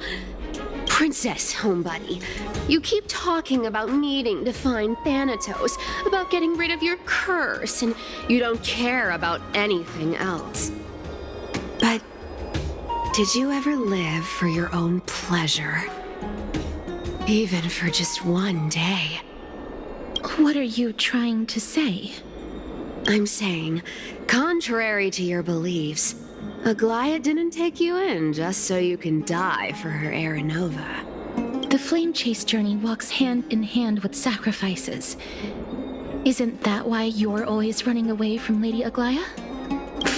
Fine. Never mind. We all have our own problems. I ain't gonna say anything anymore. It's not like I was gonna honor that bet anyway. But listen to me. Styxia is no tourist destination.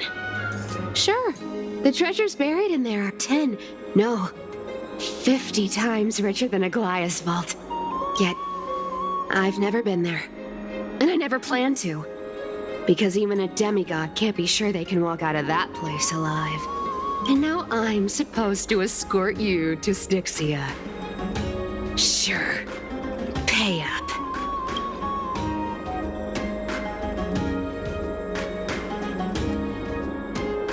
Me too. I have lived a longer life than most people. Though I'm not as good at doing business as Lady Aglaya, I still have some savings. I can give them all to you. Then how are you going to live the rest of your life? Then I'll give you 90. No, 80%. Well, don't mind if I do. 80% of Castorice's savings and a bottle of dew of divine blood. Not a bad trade.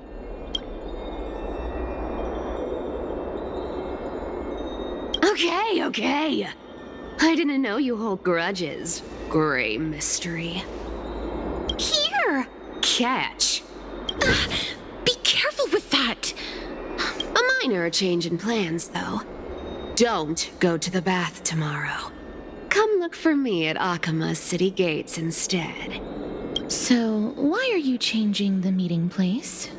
Oh, nothing really. Just a bit scared of the seamstress's frosty face. I wouldn't stay a second longer in Akama if it were up to me.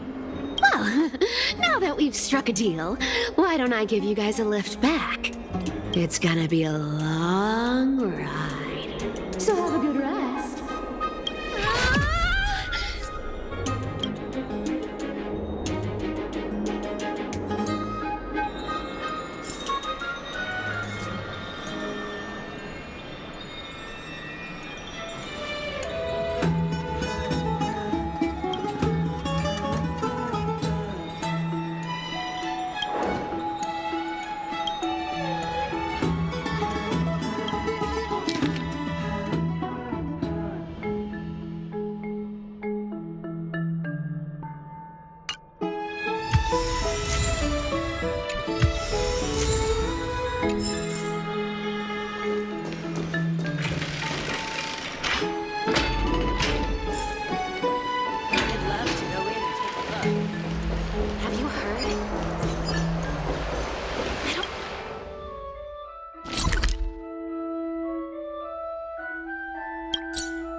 Sunny. Just the weather for farewells. You're here? Totally. The trio team is the best set up to reach the finals. No need, I already told her. She's fine with it. You sure know how to put me in a spot, Castorice. I need to travel with you, but I can't touch you. What a bother. Sorry. Aw, I was just teasing. Don't take it to heart. Did you know that the legends say you have to put an obol into the mouth of the dead or over their eyes if you want them to successfully cross the River of Souls and enter the Netherrealm? That's the fairy fare for entering the Netherrealm. However, I honestly won't ask you to pay this time. I'll pay. And then we'll just have to go through the motions.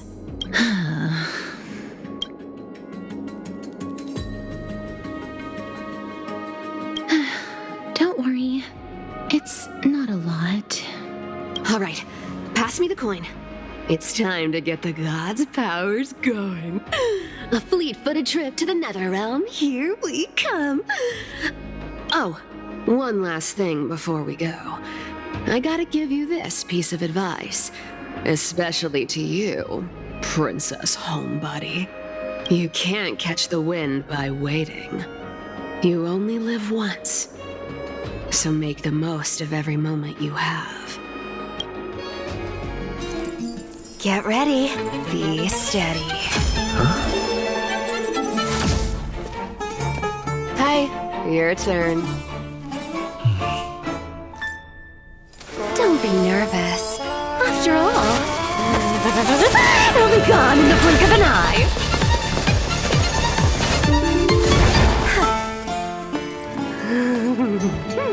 All done.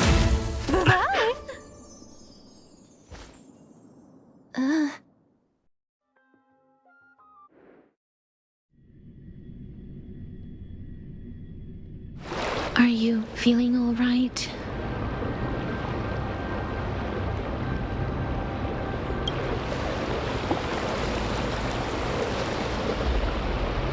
She's the demigod of trickery.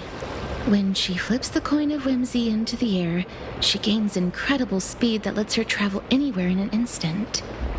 Just like how she clearly had no intention of lingering here for even a second longer. We can only depend on ourselves for the rest of the way. Don't worry. Mem's here to help. Being cute isn't my only forte. I'm strong, too. This is Styxia, the city of dragons and waves. Anaxa hypothesizes that the missing Thanatos is somewhere in these ruins. This is the land of their birth. Or perhaps of their death.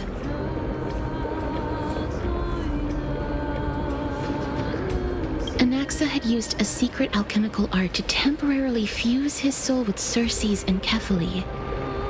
And when he was on the verge of death, he was pulled by Thanatos and caught a glimpse of the flowing river of souls.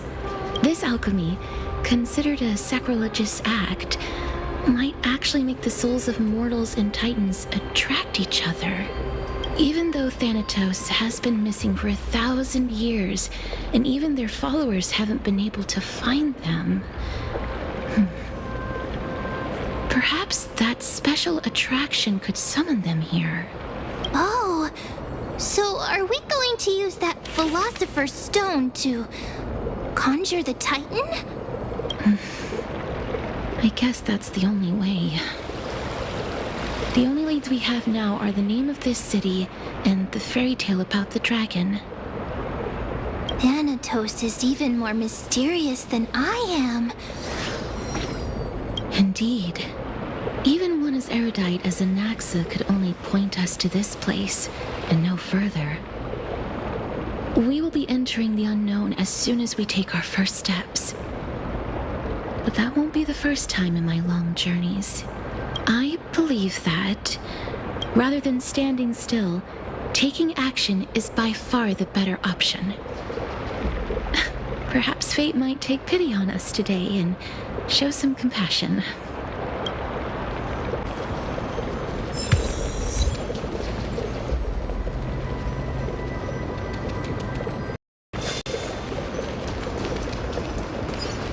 Go back whence you came. Go back. Ahead lies the realm of the dead.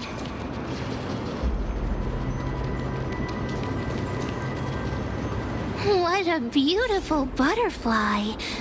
Is it talking to us? This is a eulogistic butterfly. They are found in places where many have met their demise. In Idonia, some think of them as manifestations of Thanatos' benevolence.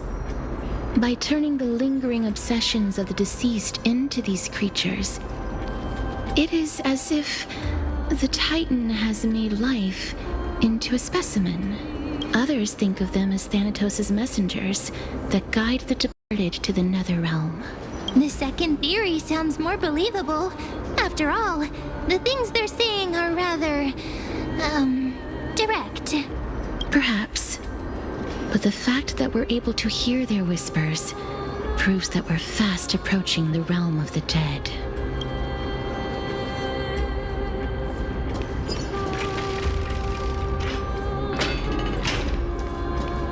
These shadowy figures. Are they illusions reflected by the River of Souls? Do you want to buy any fish? Huh? He can see us? Wait. More living people. I'm not selling my fish to living people. You lot are too shameless. Buying fish without paying. If I ever see her again, I will. Could it be that you're all dead souls that never achieved rest? The Nether Realm does not exist. Titan rejects you. Me. So, do you want to buy any fish? But there aren't any fish nearby. Are the fish gone? The people are gone too.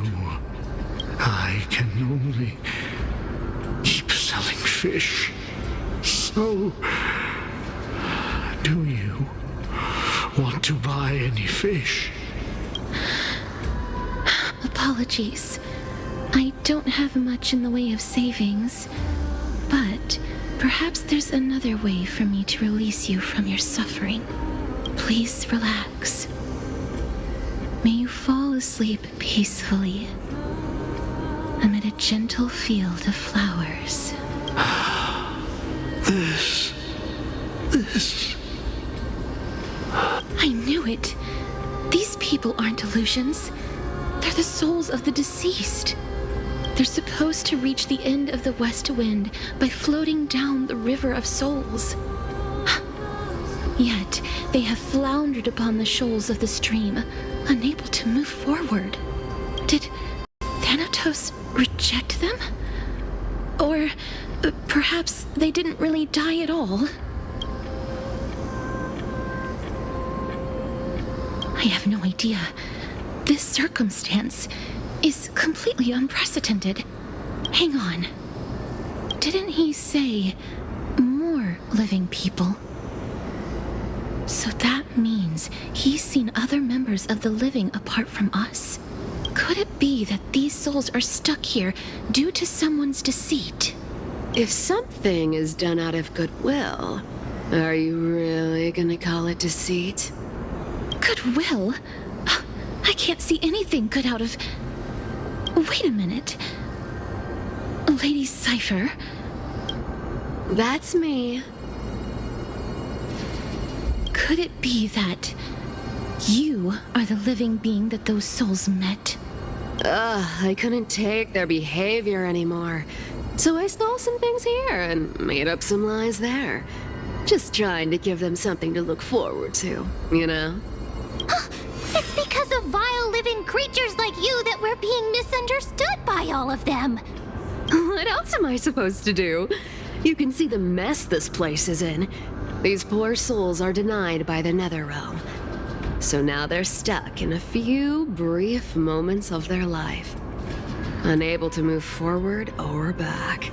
Did you see those two blacksmiths on the way? They've been here for as long as the sun's been around, wailing over and over about casting a shield. Styxia is so freaky. Then why have you come back, Lady Cipher? Hey, I'm not here to aid your adventure. I hate water more than anything else in this world. Especially that stinky river of souls.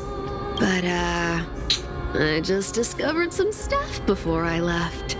And I reckon you should know about it. It's about that boy who defied death. I found traces of him here. Lord Mighty? Oh, right! That's his name. Well, now you know. As for whether that info is actually useful, that's for you lot to figure out. So long, Princess Homebody. So long, Grey Mystery. Huh? She disappeared just like that? Lady Cipher has always been a free spirit. In any case, she has brought us some valuable information. If Lord Mighty is also somewhere along the river shoals right now, then he will certainly become our signpost. After all, he's different from those wandering souls. He will find his way, even in the realm of the dead. Don't worry, it's time for me to shine. Ornyx's rune of recollection is nearby. Use prayers to return the river to before it got flooded.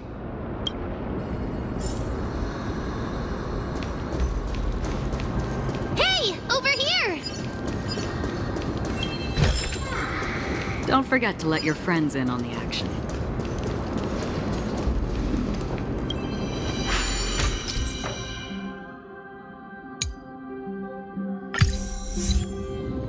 Ornyx's miracle has appeared. Amazing! It's like we're inside a giant bubble. Even the river got parted.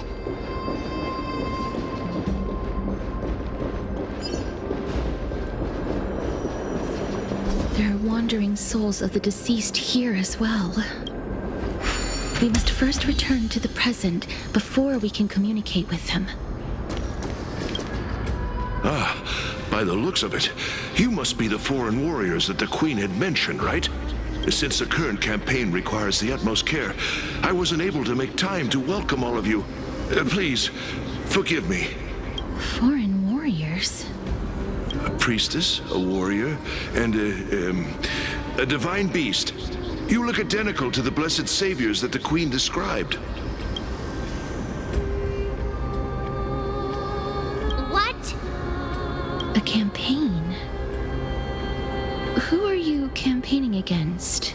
Nobody knows, as of now. Of the scouts that went ahead, only one has managed to return.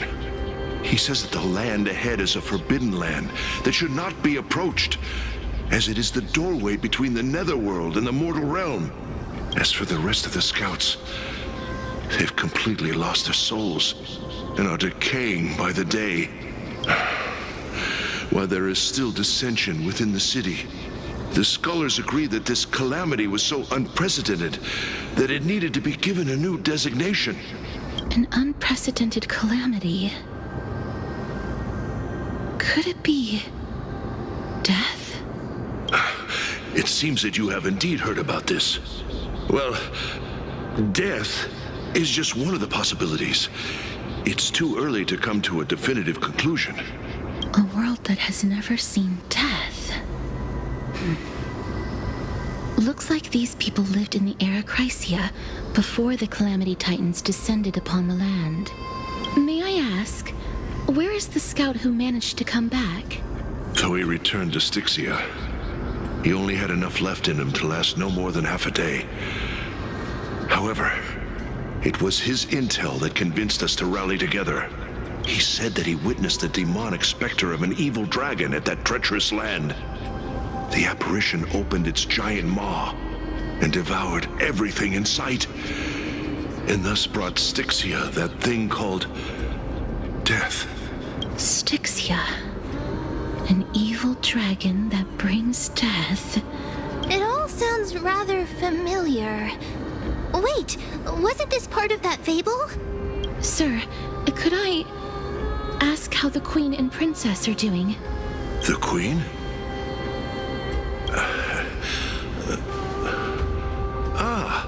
By the looks of it, you must be the foreign warriors that the Queen had mentioned, right?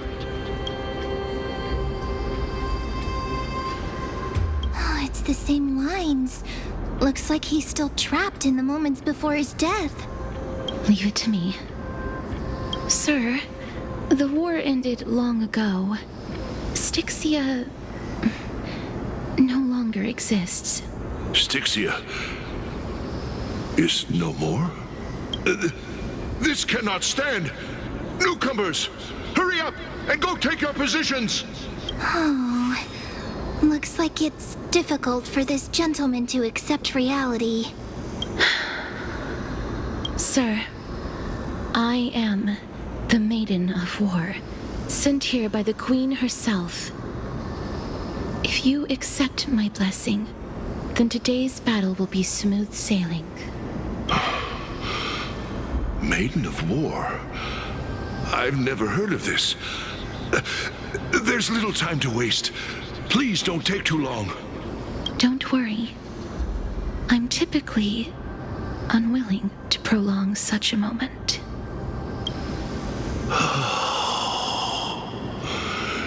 Is it over? Have we won? Cass! Oh, are you all right? I'm fine. I just didn't expect that I would still have to embalm others, even in the realm of the dead. Is this a remnant of his soul?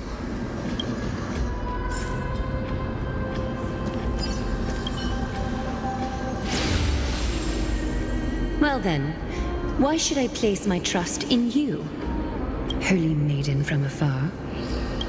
Wait, this is... I don't quite understand what you're trying to say. Since the prophecy has already pronounced your name as Chrysos, heir of death, Akima ought to treat you as an esteemed guest. However, you seem to have no intentions of concealing your involvement with the Council of Elders, while most likely being aware of my issues against them. I cannot deny your claim. It was the Council that offered this room to me, and they had only one request. They want the curse of death to be completely subjugated to your will. I was agreeable to that request. But why? I am unable to rid myself of this innate curse. However, from this day onward, I shall use it according to your will.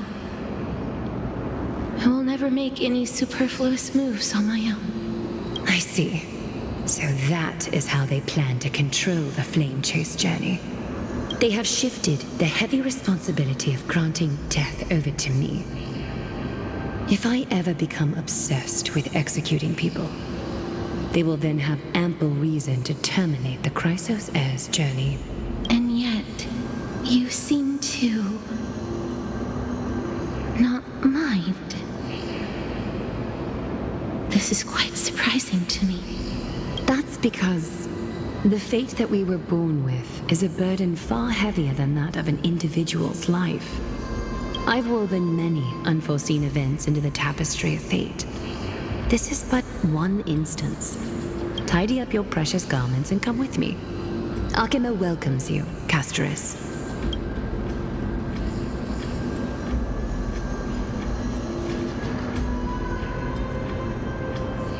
I didn't think we'd find vestiges of memory here. Maybe they've got something to do with Orynyx's rune? Perhaps, but I do not need a reminder from them. This memory is one that I will never forget.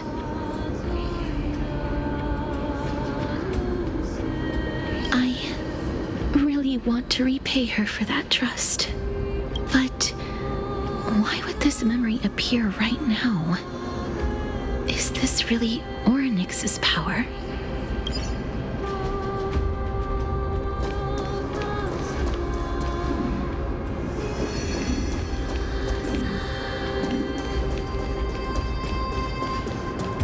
Could these dead monsters actually be...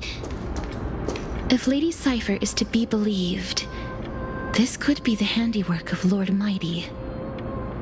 He's still fighting against the Black Tide, even in the Netherrealm.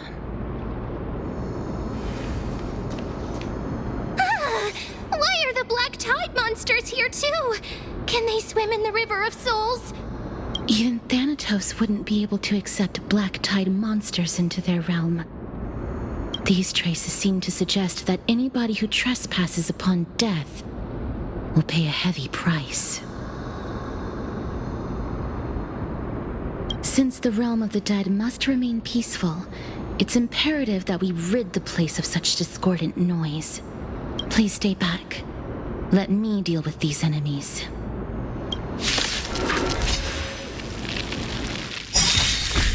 Commencing support. Enemy data switch. Net markers activated. Time for a good old counterattack. This mortal. Watch over you. Guide you on your path. Now, farewell. Free will, destined for oblivion. I weep for the departed. It too shall fall. Another blood debt. The path ahead is blocked by the River of Souls again. In that case, let's go back to the past.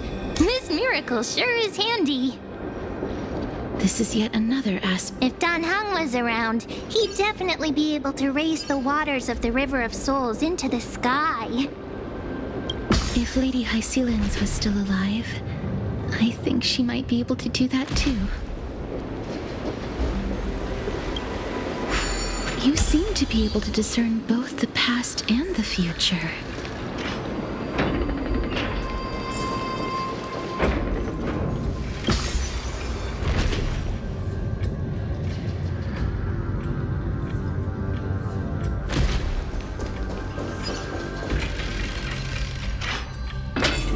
Oh, this place.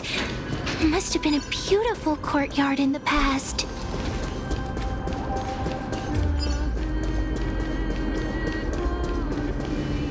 Please excuse me. I am but a scholar from a distant land who had the misfortune of falling into the River of Souls and turned into a member of the dead. This one seems to know that she's already dead. Oh, I was merely speculating, but it seems I was right. And you... I recognize you. You're the Holy Maiden of Death from Idonia, right? I'm sorry. I cannot bring you back to life. However, should you desire it, I can end your prolonged limbo. I'm well aware of that. Even if you were able to revive me, I would never choose that option. That's because I didn't fall into the River of Souls by accident. Instead, I leaped into it to seek my death. Why? If you could see the life I've led, then you would not reproach me so. My life was far too miserable. But I did not expect things to stay the same even in death. What a joke. In escaping my mortal life, I've entered a millennium of pain instead. Circe's above. What cowards humans are. For we fear both life and death simultaneously. I'm sorry. I am also powerless to answer that question. That's all right, Holy Maiden. At least you are able to respond to me. Please, grant me death. Circe's above. Does this count as thinking till the moment I die?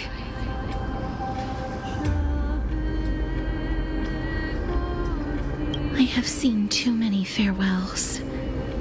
Her distress is quite commonplace. There are those who will end their lives over what seems to be the smallest of worries.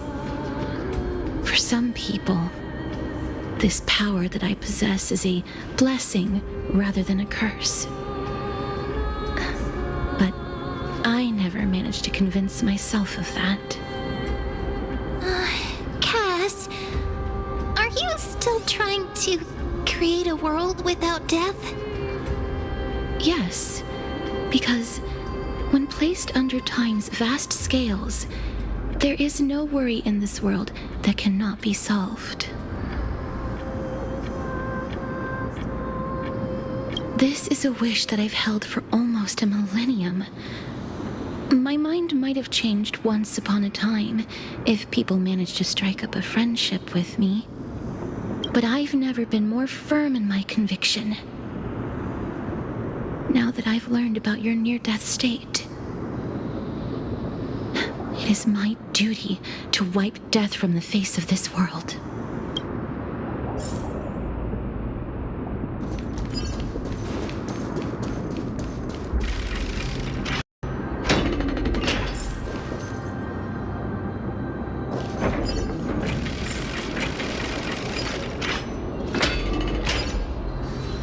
Wow, this place is so spacious. Is this the kingdom's vault? That's fine and all, but we need to lay down some rules.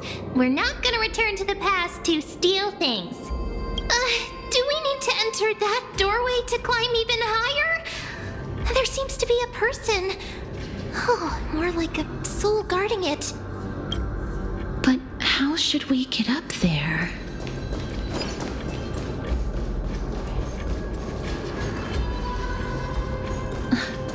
The path is blocked yet again. Oryx's 8 always appears in times like this.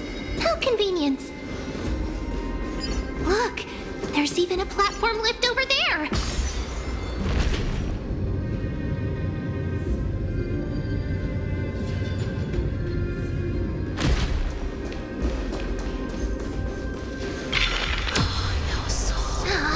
A chest of the past has been left behind, but none of its treasures remain inside. Don't forget to let your friends in on the action.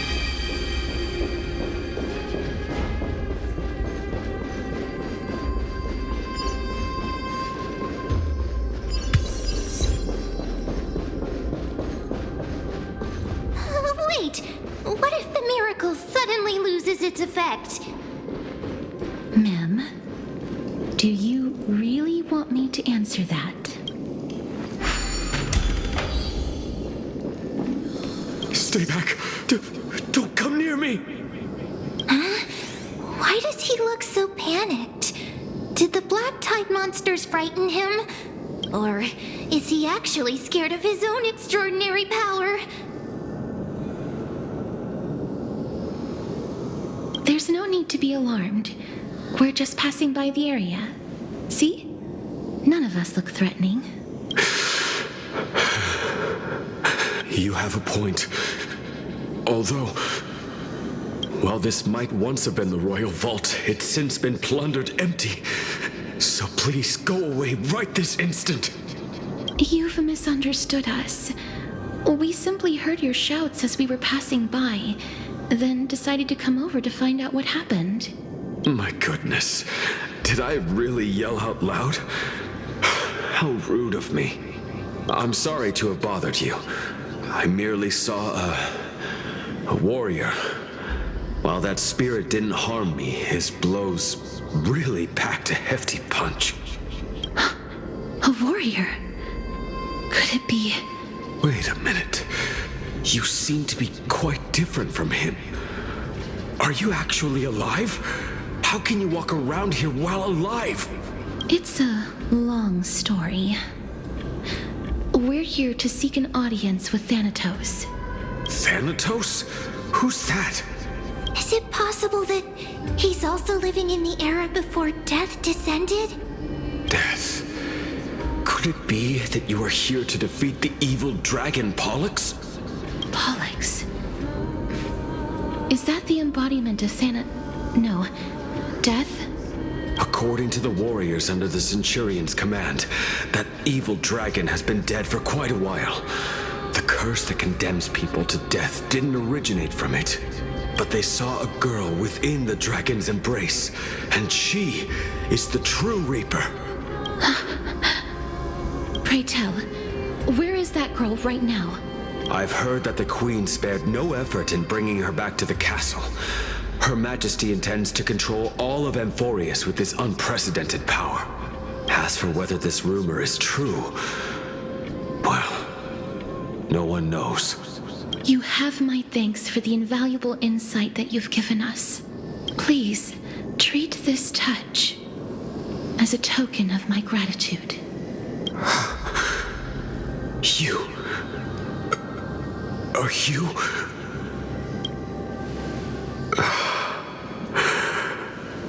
Thank you.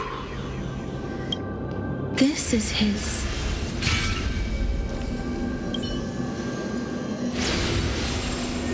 Then you granted him death? That isn't like you. You would have refused even if I commanded you to do so. I don't know. I did it out of sympathy, believing that I wouldn't be racked with agony, but I am still in a state of turmoil. Sympathy? Sympathy for that youth who triumphed in every battle? That young man was favored by Talantin, who taught him a move that will defeat any mortal enemy with a single blow and emerge victorious every time. He could rely on that move to always achieve victory during Era Chrysia. However, now that death has descended upon the mortal realm, that divine swordplay also means he can send others to death at will. In other words, you feel that he's similar to you? Yes. Since he can never be inferior to others in martial combat, death would be the inevitable outcome every time he strikes. That's why he approached me and pleaded for me to put an end to all of this. You are perhaps feeling lost from making your peace with death in so abrupt a manner. I have not made peace with death. I've seen the people of Idonia stand tall and proud in the face of death. Even before the fated finale arrived, they were already content with the lives that they'd lived. They had such proud expressions. Expressions that made me believe death would be an insult to these mortals if the concept is truly a power that a god had carelessly cast down upon the world. Perhaps death's authority was never meant to exist in this world. Just like how I shouldn't exist.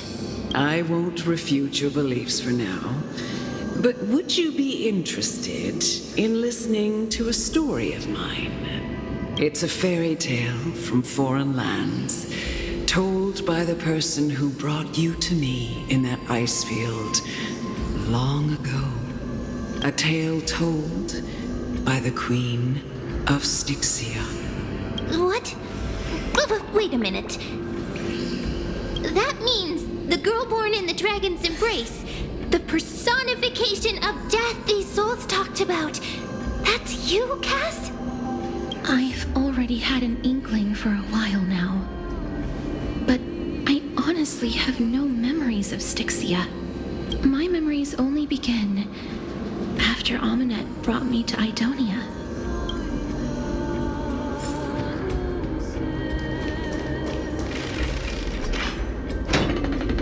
Don't look back.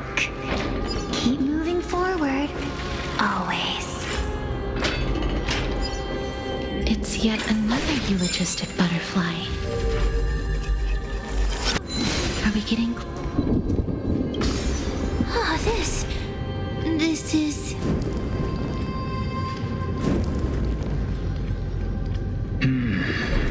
Living ones? Oh, could you be the scions of Styxia? Did you hear about the great work that I'm doing here, and have thus arrived to give me the last material that I need for transmutation? Great work? Have you heard of the great name of Pollux, perchance?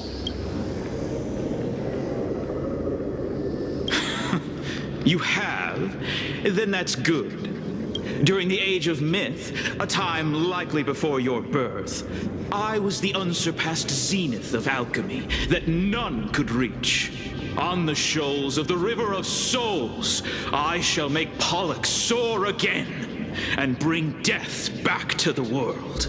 But didn't that dragon already bring death to the world? Oh, looks like you don't know the whole picture. Well, it's true that the missing girl can grant death to mortals.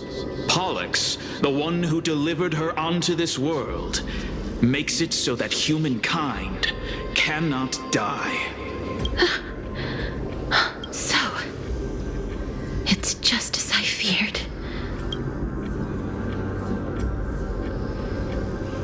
This is my guess. The deceased are supposed to drift down the River of Souls until they reach the end of the West Winds. But this River of Souls was blocked by Pollux's fall. That's right.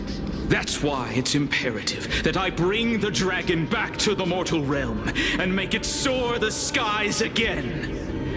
I have long since prepared my alchemical matrix in the tower, although I am still missing the most crucial material of all. That final ingredient, the final sacrifice, is none other than the girl who lives out her days with death. Huh? What's going on? You didn't touch him, did you? I know that I am no longer capable of carrying out that task. Take this, all of you, and please fulfill that great undertaking on my behalf. This? We had been inebriated in Fagusa's feast for too long before we began to seek divine bestowed death, so that we could be freed from the whims of fate. However, that brought doom upon us.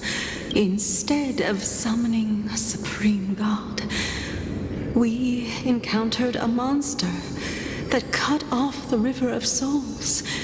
That detestable dragon Pollux denied all the dead from the gates of the nether realm. Unable to rest in peace, these departed spirits engulfed Styxia like a roaring tide.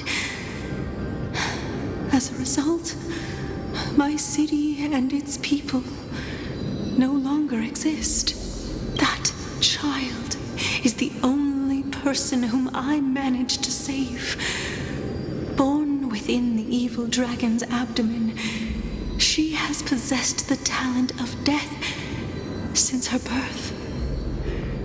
She must have been granted to us by the gods as a chance for us to atone for our sins. Please, you must nurture her to adulthood and prevent her from experiencing all of the suffering that we went through. I promise that I will care for her as a mother, that I will protect her from the evils of death. By Fagusa above, thank you for your kindness. As her mother, please bless this child with a name before I am swept away by the River of Souls. Please, let me know how I should address her in my next life. Oh, like how a transient raven butterfly, a fleeting papilio castor, perches on the twig of death, castorice. That shall be her name. That's where my name comes from?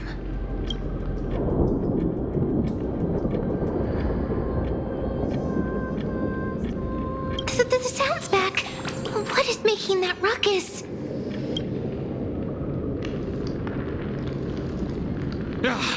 Living ones, don't waste your time bickering. The Netherrealm's wrath is falling upon you. Black Tide creations. When did they... Mister, please fight them with caution. Be careful not to suffer the same fate as those Black Tide creatures! Everyone, hide behind me! Enemy data signet markers activated. Time for a good old counterattack. Heard the call. Down, farewell. Free will and still water to the flitting. I weep for the departed. It too shall fall. There's so many of them. How are we holding up?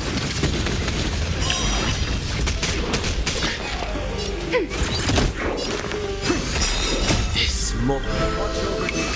Guide you on your path. Enemy data signet markers activated. Time for a good old counterattack.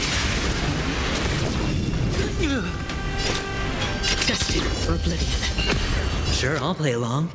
Spend freely. The dice have been bust. Or maybe I'll take it all. Watch your head. I weep for the departed. It too shall fall. Here. For the feast of strife. On their triumphant return.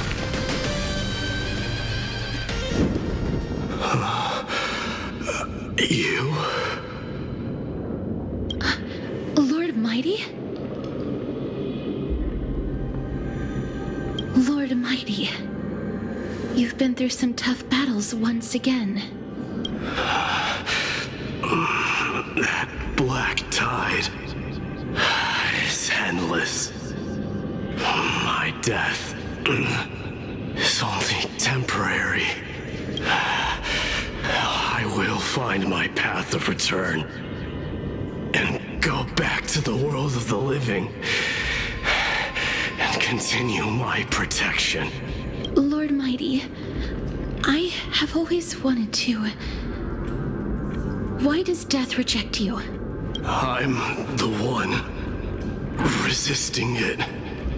I must resist the temptation to go with the flow. I'll go against the current and kill my way out of this cursed nether realm. That is my destiny. It seems like he's completely focused on resisting the temptation of the dead's whispers. He's working hard every minute to deny death. It seems his battlefield is not limited to the world of the living. Lord Mighty, are you willing to travel with us?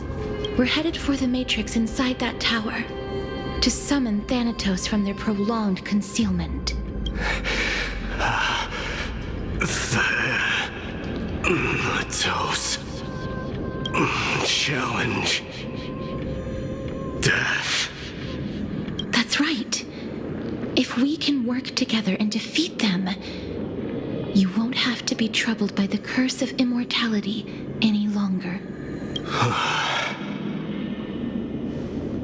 Let's go together, castorice. Let the person who has brushed against death countless times guide your way.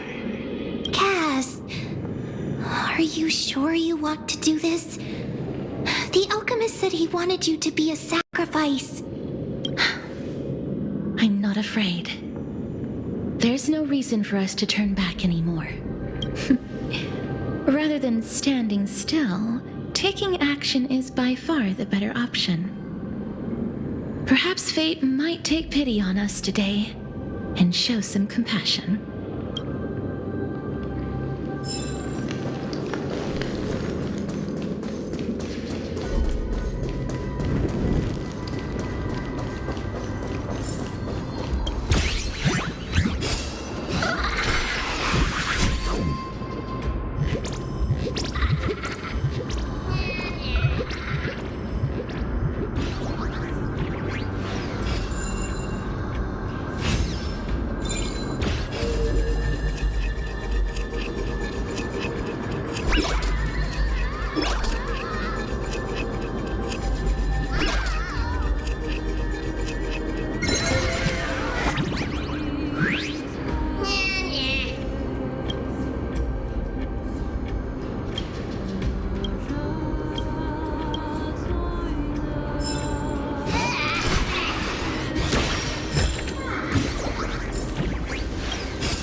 Life is a puzzle in and of itself.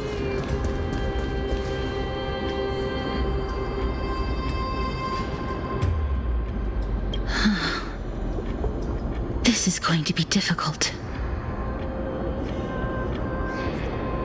I'm familiar with this kind of mechanism, but I've never repaired broken chains. If I was more powerful, I would be able to carry one person with each limb and fly the four of us to the other side. The Rune of Recollection is here, but I can't find the miracle orb anywhere. So weird. Oh, could it be in that collapsed tower in the distance? It's still up to me to step up in a crisis. Wait here. I'll go check things out.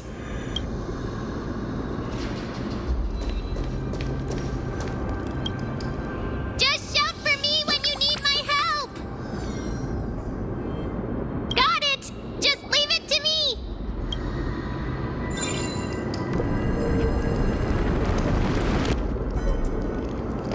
Mem did it! The pink squirrel is... The miracle's range is limited. Please come a little closer.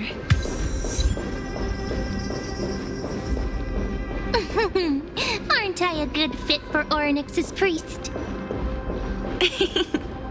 Of course. You're the most competent priest ever.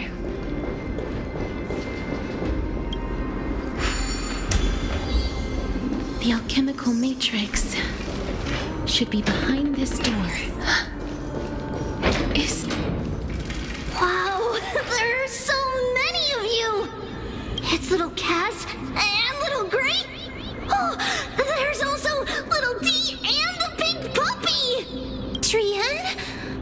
Aren't you... What? I'm getting even more confused.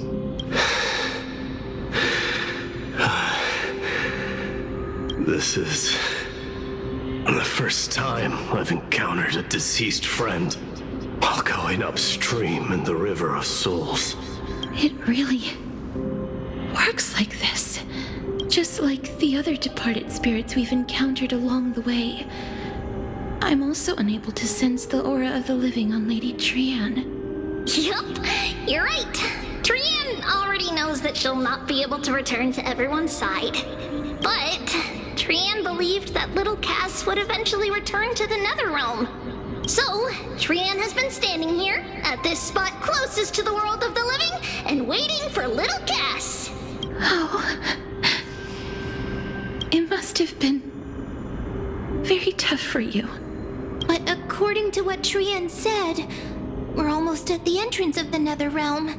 Trian promised Trevi and Trinan that when little Cass got here, Trian would get the gift ready and be the first person to run over and welcome you. So, little Cass, don't cry. Please, accept this. We finally finished it.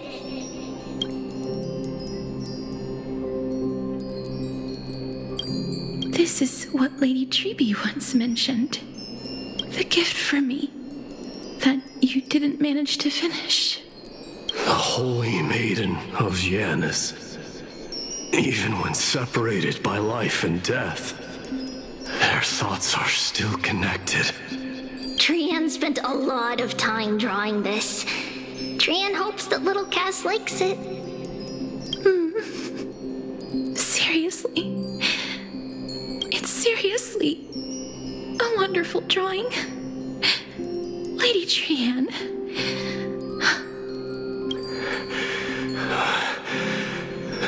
This is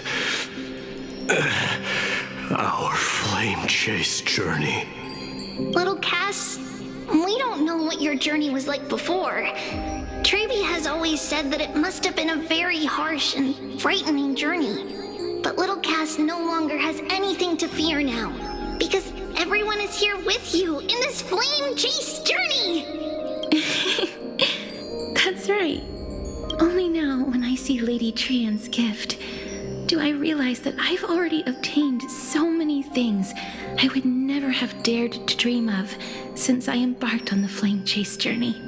It's the first time I've gained so many companions.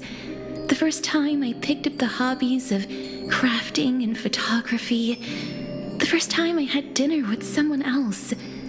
The first time I went to the market to buy the Chimera doll I'd liked for a very long time and hugged it to sleep. The first time I wore a dress personally made by Lady Aglaya. The first time I went for a walk with Lady Treeby, Lady Treanne, and Lady Treenan. The first time I enjoyed the night breeze and looked up at the stars with Miss Hyacin. The first time I took care of Dromesis with the Trailblazer. Looking back at all these experiences I never thought were possible, it feels as though the scales of my life had shrunk from centuries and decades down to minutes and seconds. And all of them are so precious. I took countless photos in the past, but they're all black and white landscapes. I don't have a single one with friends. If I had known, I would have taken more pictures.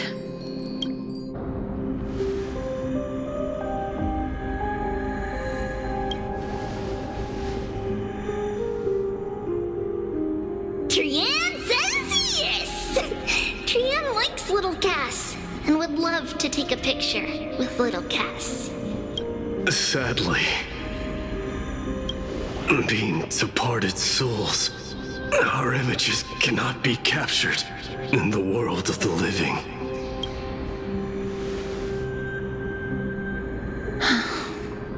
I thought so too. What? Are we seriously going to leave any room for regret?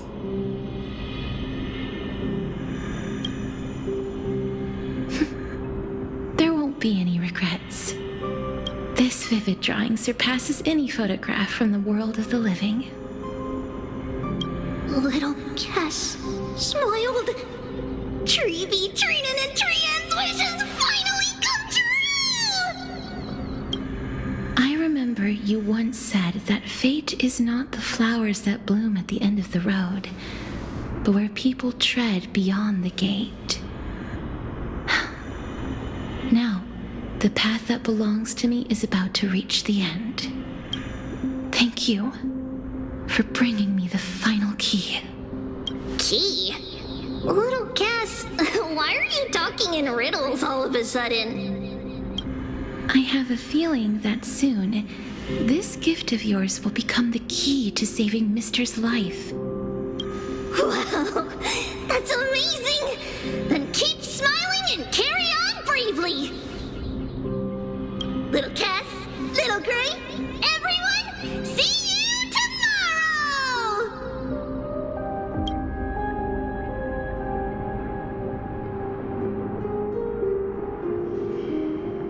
Lady Trianne. The aura of this place. We have indeed reached the end of the stream of souls. If I go any further, I might lose myself. I must leave now, for the black tide still wreaks havoc in the realm of the living.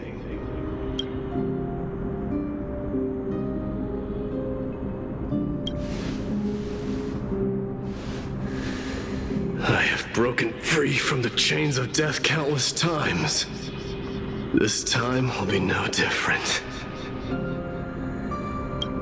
Castorice, will you fulfill your duty for the flame chase? I have yet to make my decision, Lord Mighty. No matter. Make the choice your heart desires. Even if it takes 1,000 years of waiting, I will continue to fight till I die. Then rise from death till the miracle descends.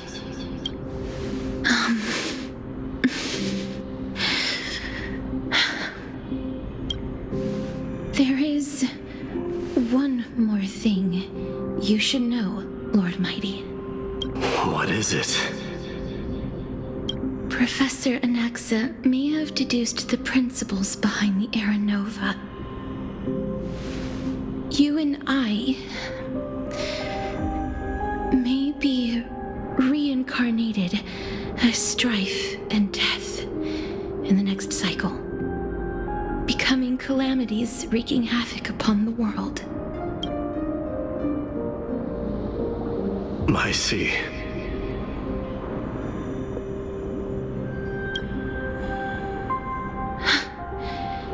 Is that all? Are you going to accept such a fate without complaints?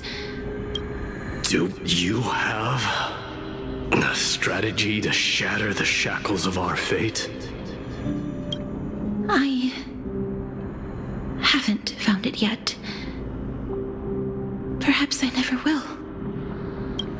Then, cease wasting your thoughts on futile matters.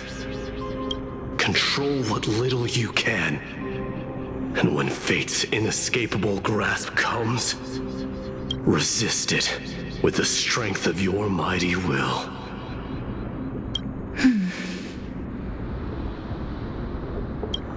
Thank you, Lord Mighty. I will find the right decision.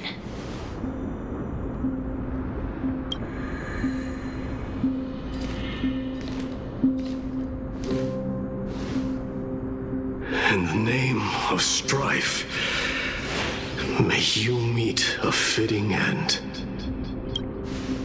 This must be the alchemical matrix the spirit mentioned. Let's see. We need to insert Aquila's sky, Georios' earth, Kephali's fire, Fagusa's ocean, and Nestia's love.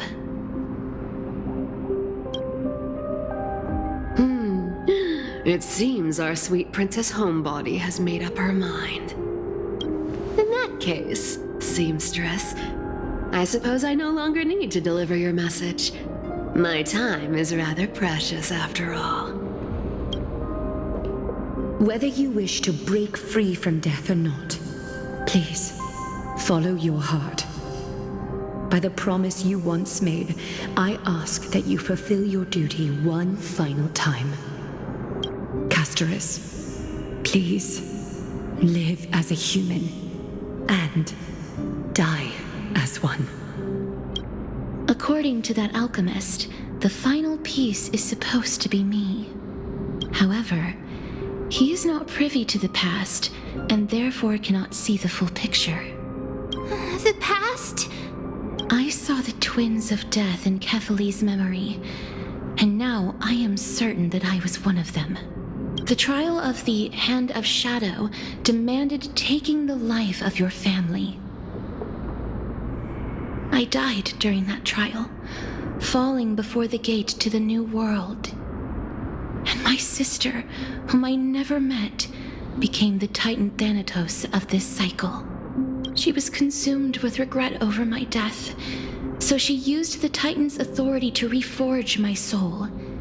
Yet, it also means she has never revealed herself to anyone, hidden away from the entire world. That's because the Titan she became already fell at the start of everything. They died for me, and now lie in slumber in the River of Souls. You mean Pollux? That's right.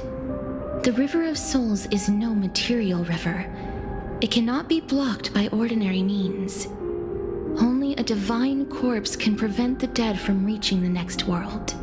And that's why we have to awaken Pollux from death before we can retrieve the core flame of death.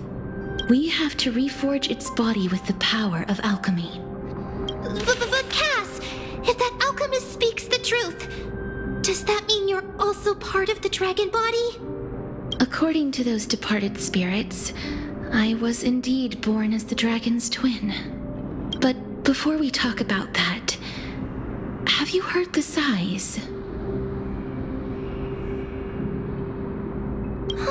I heard them too. So what are those? I think it's probably the sign of Pollux's wish being fulfilled. They must have realized how heavy a price they'd need to pay when they used their divine authority to resurrect a dead woman. That's why they exerted every ounce of their strength to send me to Styxia, a city that called for death, a land where none is hostile to death. They never saw their wish fulfilled and fell so prematurely, all because they wanted to give me a new life. Pollux must really want to know how their sister has been after giving their all to save her. That wish is the reason Pollux's soul still lingers in the mortal realm even after their fall, quietly watching and documenting every detail of their sister's life. Ah! So instead of picking up objects on the way here, we were instead showing things to a strand of yearning that lingers here. Now, we must weave these yearnings together and restore them into Pollux's complete soul. But all of this is just a hypothesis, right? What if we go through with the ritual and it turns out totally different? That's fine. As Professor Anaxa often reminds us, such is the nature of alchemy. The true outcome can only be known once the process is complete. This is why alchemy is also known as the miracle of creation. Now, the puzzle of Pollux's yearnings is nearly complete, with only one final piece remaining. I shall reveal what they have been yearning to know in the alchemical matrix. I will show them my whole life since I left Styxia. Lady Trianne has already drawn a picture of my entire life, and it is now in my hands.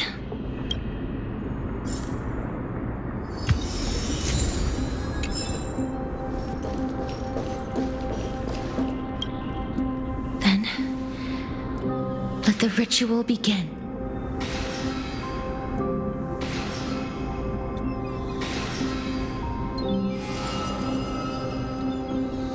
And now, the objective is complete. That is all.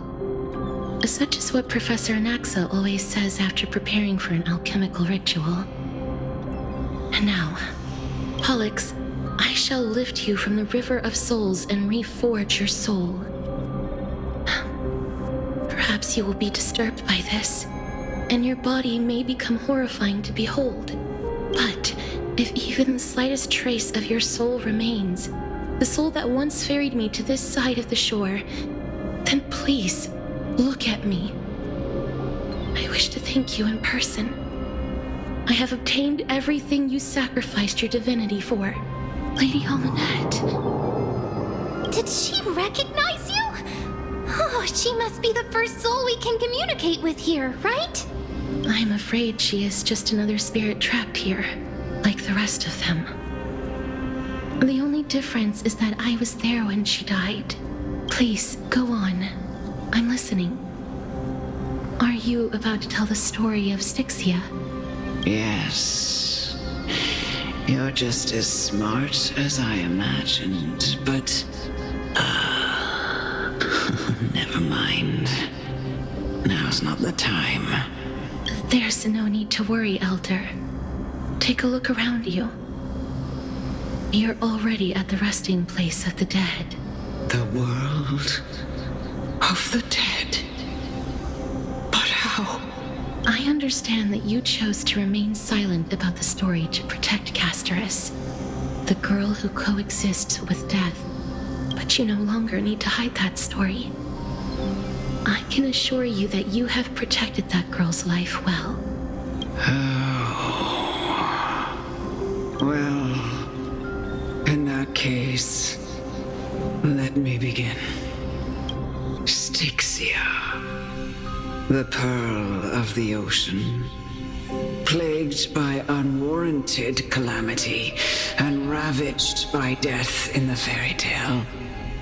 It was the first city-state to shift their faith towards death, even before Idonia did. From where you stand now, I suppose that's a bit hard to believe. Right? Indeed. I cannot imagine that those from the era Chrysia, blessed with eternal life, could ever yearn for death. I have pondered the same question, child. But I am afraid there is no clear answer to it. Journeys and epics are only glorious and magnificent because all things eventually fade to dust. That's how someone once explained to me why death is necessary to the world. But I still can't take that as the final answer. Would a world without journeys and epics be worse off? I take it the one who spoke this line was a general, or perhaps a warrior. I, however, did find some inspiration in these words.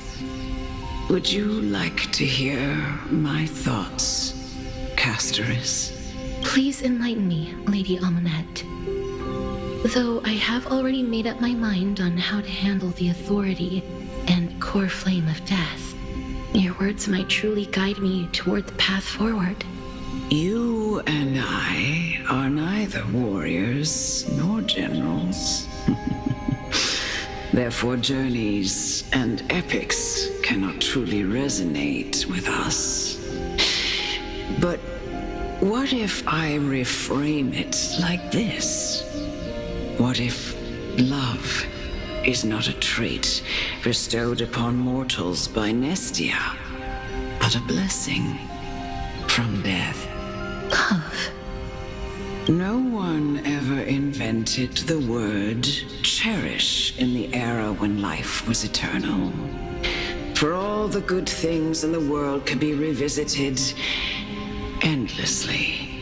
And every bond formed carried no risk of being severed. The so-called era Chrysia was an age devoid of both virtue and sin. People did not truly live. They simply existed, going through the motions without passion or purpose, then waiting for something to happen. Perhaps the people of Styxia chose to embrace death not out of fascination with its cruel and fearsome side, but instead became fixated and obsessed with the impulses and desires tied to a finite existence.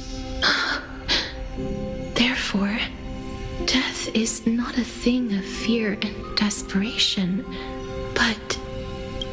That's right, Castorice. It is the reason we shed tears when parting ways, and also the original spark that ignited the passion of mortals. If you truly intend to deprive the world of death, then be prepared to witness it return to a state of stagnation. I understand, Lady Amonette. Our limited lifespan shapes all that we know and love. Not even the Death Titan has the right to take that away from humankind again. Nestia's love was the chrysalis of gold's first blessing, but it most likely wasn't understood by mankind. We only learned to interpret this wonderful gift after Thanatos' arrival. If the world was bereft of death, then the Queen of Styxia wouldn't have played a midwife in delivering me into this world. You wouldn't have welcomed me into Idonia, and Aglaya would never have invited me to join the Flame Chase journey. None of these stories would ever have happened, and I would never have lived, let alone found happiness. Thank you, Mother.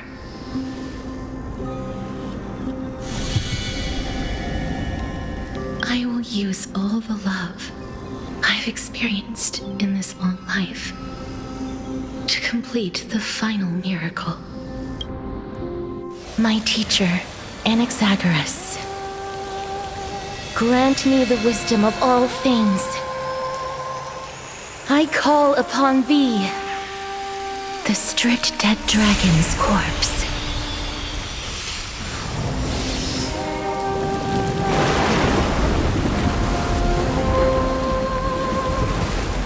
Rises from the earth, falls from the sky. As above, so below. This is the greatest power of all powers. Unstoppable in this world.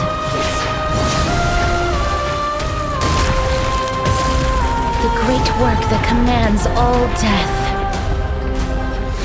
I shall grant you embrace.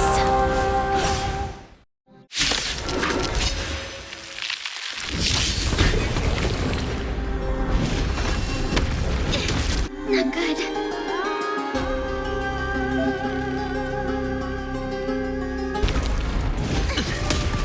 Is the girl who once saved my life truly gone? Or will you show yourself again once we eradicate this hatred and rift? He is before me. Free will, destined for oblivion. I weep for the departed. It shall fall. Sure, I'll play along.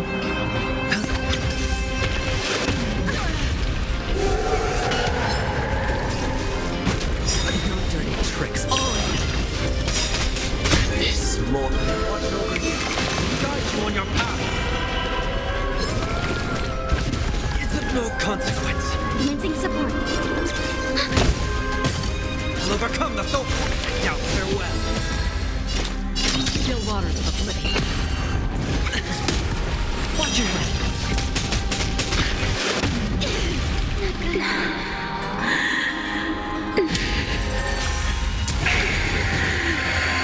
I know you're anxious.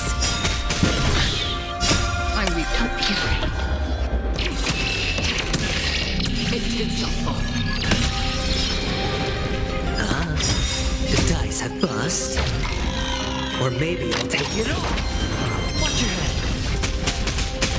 Enemy target ready for another? Net markers activate. Time for a good old counterattack. Enemy is before me. Another journey destined for oblivion.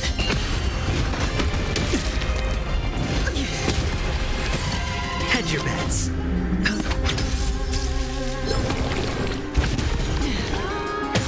Commencing support. Now farewell. This Watch over you. Guide you on your path. Still waters of oblivion.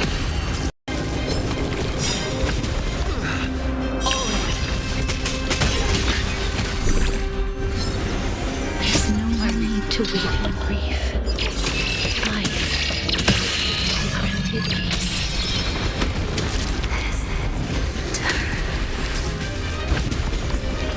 Yes, it's me. I'm back.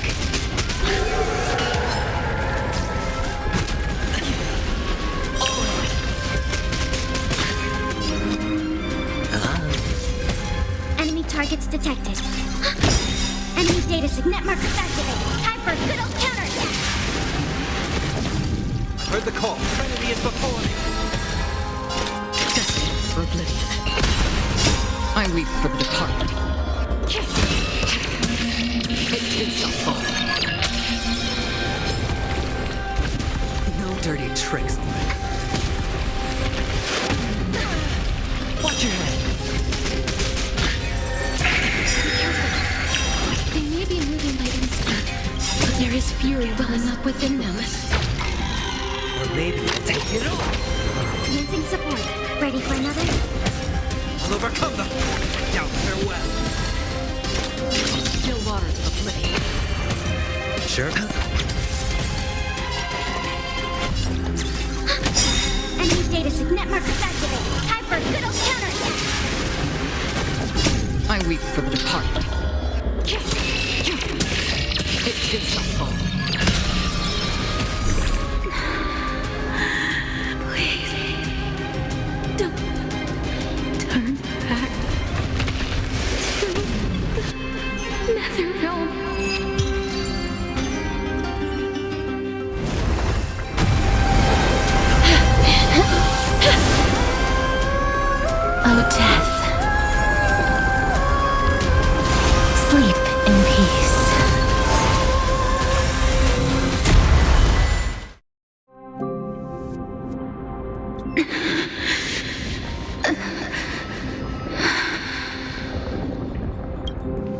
I'm sorry I have to wake you up from ancient death. And I know you're anxious.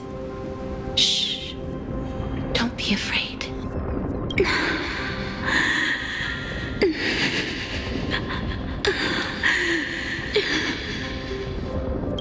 Do you remember me?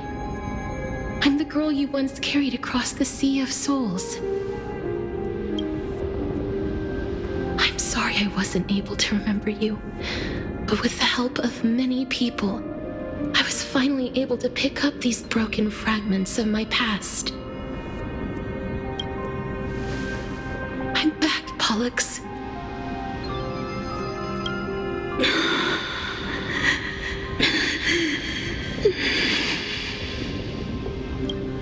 I know this might not be what you wanted.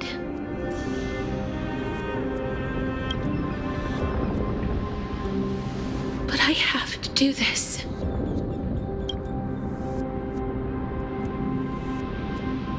So please, carry me across the Sea of Souls again and return me to the Netherrealm, just like you did in the past.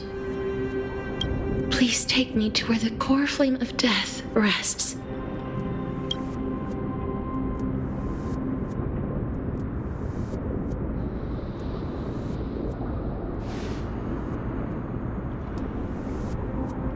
I'll be going now.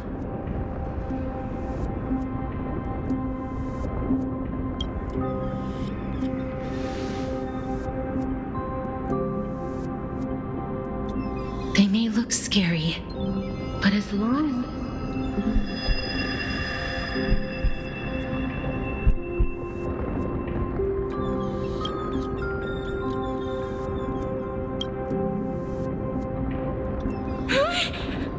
What's wrong?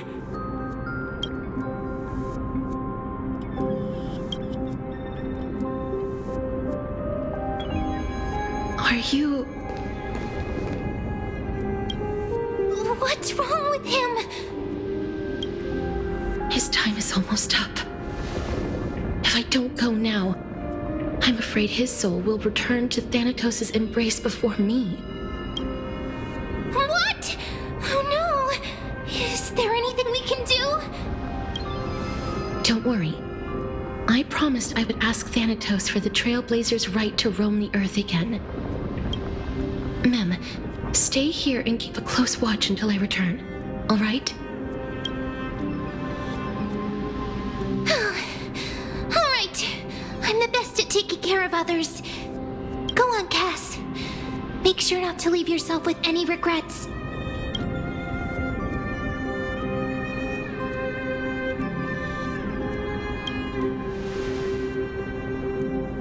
That's not funny!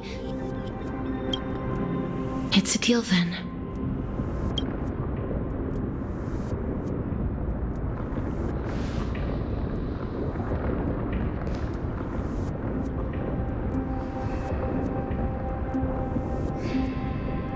Please.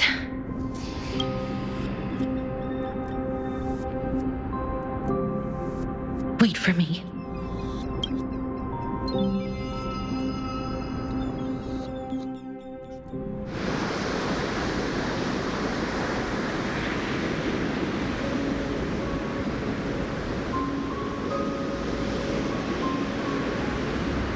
After all that, you still ended up back here.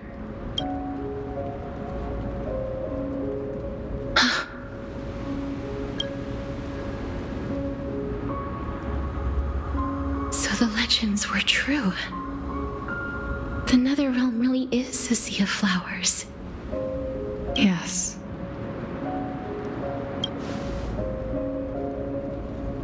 Just like the flower fields we tended to back then.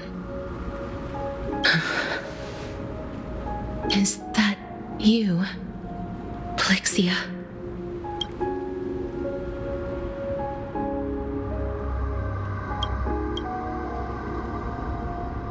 Do you remember me? I don't have the memories from that time, but I've seen you before during an experiment. I see. Call me Thanatos, then. It'll be easier. However, since you recognize the name, you must already know everything about Thanatos, right? Yes. I'm here to reforge the order of life and death in Amphorius. You know, my sister was a sympathetic, but rather sensitive person. Whenever she didn't want to say what was on her mind, she would avoid eye contact and look off into the distance. Just like what you are doing now. Can you tell me about the last Era Nova? What did you do, Polixia?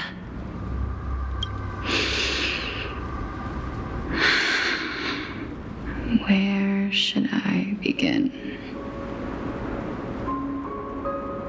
I suppose we can start from the beginning. A long, long time ago, there were a pair of like-minded twins. As foretold in the prophecy, they were chosen to be successors to the god of death. But fate was cruel. The price of attaining divinity was to take the life of a family member with our own hands. That trial was indeed recorded in that memory. Then you should already know that my sister voluntarily gave up her own life so that I could ascend as the demigod of death. But I couldn't accept that. Why did we have to kill each other for a future she'd never see herself? That's not fair. So, while weaving the laws of the new world, I shattered the forbidden bottom line for life and death. I reshaped my sister's soul and took the form of the great dragon Pollux to carry her up the River of Souls and back into the mortal realm. But our fates were already decided and manifested in unexpected ways in response to my futile actions. Aging is an unbreakable law of nature laid upon humankind, created at the same time as death. When the living die, their souls will meet Thanatos, who would determine where every soul goes. If the Reaper raises their left hand, the soul is granted death and allowed to enter the Netherrealm to await reincarnation. If they raise their right hand, the soul is rejected by the Netherrealm and returned to the mortal realm to continue walking the earth. That's why the Hand of Shadow can only lay down judgment and not embrace another being. Yes. Death was originally a pair of hands, but they were split in twain when we reached the mortal realm, never to touch each other ever again. The half of Thanatos that represents life, the undying human who grants death, that was the curse I forced upon you. Then, what about you? As the half of Thanatos representing death, I shoulder the fate of defying death. I died the moment I entered the world of the living. From then on, my Titan also no longer existed in this world. The cycle of life and death stopped. Souls were denied their audience with death and were left stranded within an ever-rising river of the dead. What irony. My selfish desire to save your life gave you and the world a fate far worse than death instead. Then, What was left of my reason was left behind in the Netherrealm, where I've been taking care of these flowers day after day, until there is now a sea of them, all while mulling over the subject of life, death, parting, and enduring in endless loneliness. Fate is absurd indeed. Our lives were a mirrored image of one another, like a pair of hands. Even so, we arrived at the same destination. We walked different paths, yet experienced the same pain. I had hoped that maybe you would at least have a good life in this cycle. I'm sorry. I lived my life well. It didn't go to waste. As far as I'm concerned, you did nothing wrong. Even though I forced the authority of granting death to humanity upon you, a total stranger. Too many responsibilities were forced upon me in the course of this long journey. I was once lost, even upset. But I realized recently that if it weren't for your blessing, I wouldn't have understood the source of these emotions, nor would I have realized my purpose. I wouldn't have made it here to reunite with my missing half. And we wouldn't be discussing our past while sharing the same view of this landscape. I wouldn't have understood the meaning of our existence. The meaning of our existence. This sea of flowers blooms on dead land, because we sowed it with the seeds of our separation and watered it with our tears of loneliness. Yes, the only thing death is allowed to create are flowers that bloom from blood and tears. That's why Thanatos cannot create living beings at will. Nor can the hand of shadow determine a person's remaining days, because the life and death of mortals should never be dictated by another's will. Are you saying there's no point in Thanatos' existence? No. No single being can bear the scales of life and death on their own. Not even a god.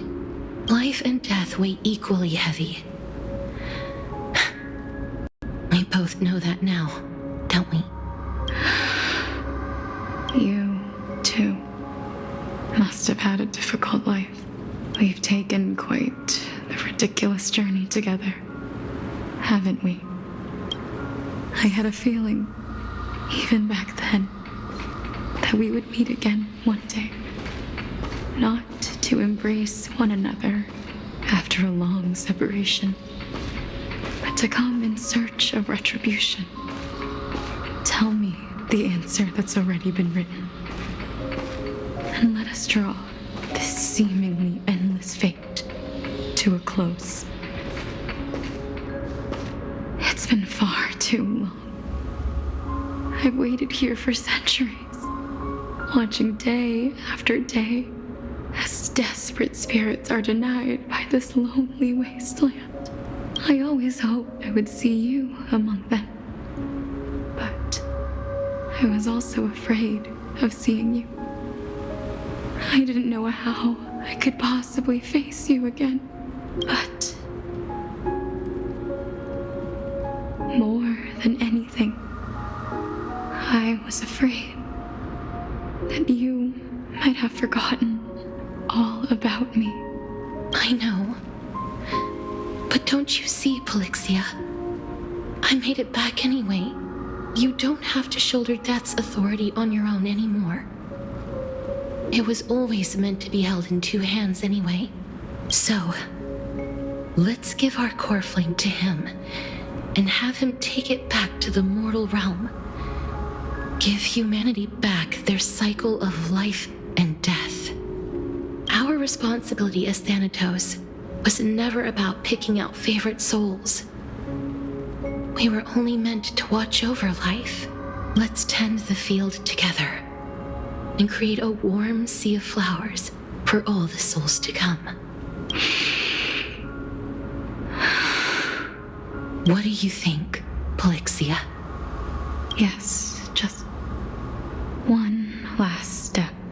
You shall wither, and through that, the dead will sprout again from the remains, and be reborn with the dead flame. As foretold by the prophecy, Thanatos' authority is only destined for only one person to wield. As the Chrysos heir of death, as their demigod, as a titan, our fated moment has arrived once again. Just like before.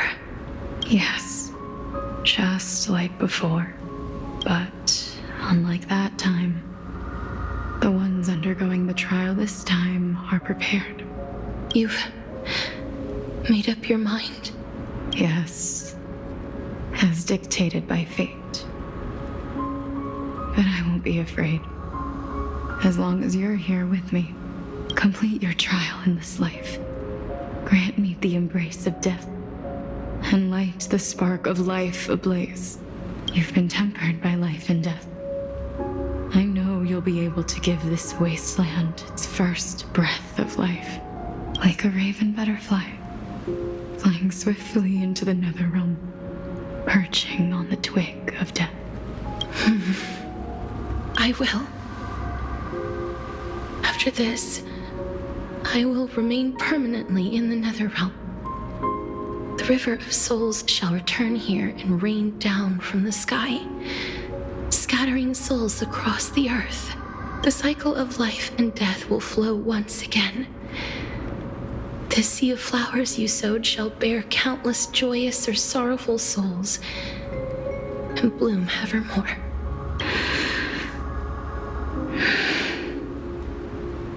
Thank you. Just one last thing. Can you grant me one wish?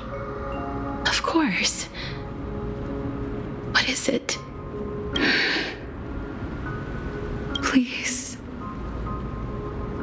don't forget me. I promise you, when we meet in the next world, even if I have endured another reincarnation, even if we do not know each other's names, I will still hold you tightly in my arms. Just like what I did when we were born. Castorice. Castorice, you're as beautiful as a fleeting butterfly.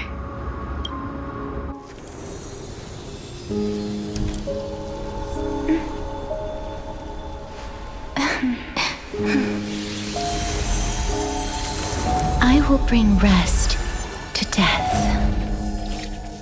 And from now on, stagnant life will once again flow.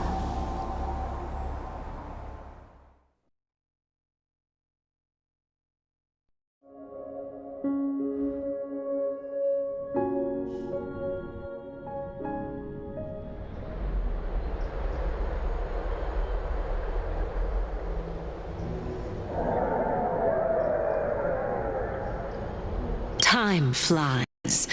In the blink of an eye, the 15th entry hour is already at hand. When this farce is over, your soul will be placed on the scales of life and death. Are you ready? No need to ask so many times. Of course I am. Then why do you drag your feet? Is your fear of crowds holding you back again?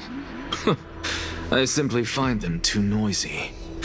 Paying attention to conceited fools like them would be an utter waste of my time. Such harsh words. As I see it, you are no less arrogant than they are. I couldn't agree more. Oh. I did not expect to hear that from you. Are you not going to refute me? I know myself better than you think I do. At the very least, better than a stowaway like you. And they say men whose ends are nigh have but kind words. Well, That is exactly why I chose you. Should I thank you for the compliment? The hour of the trial has come. Do you have an answer for me? And how will you prove the veracity of your argument? I suppose there is no point in putting this off any longer. Do you recall where we stopped the last time? You were saying that Amphorius's history is cyclical. Indeed.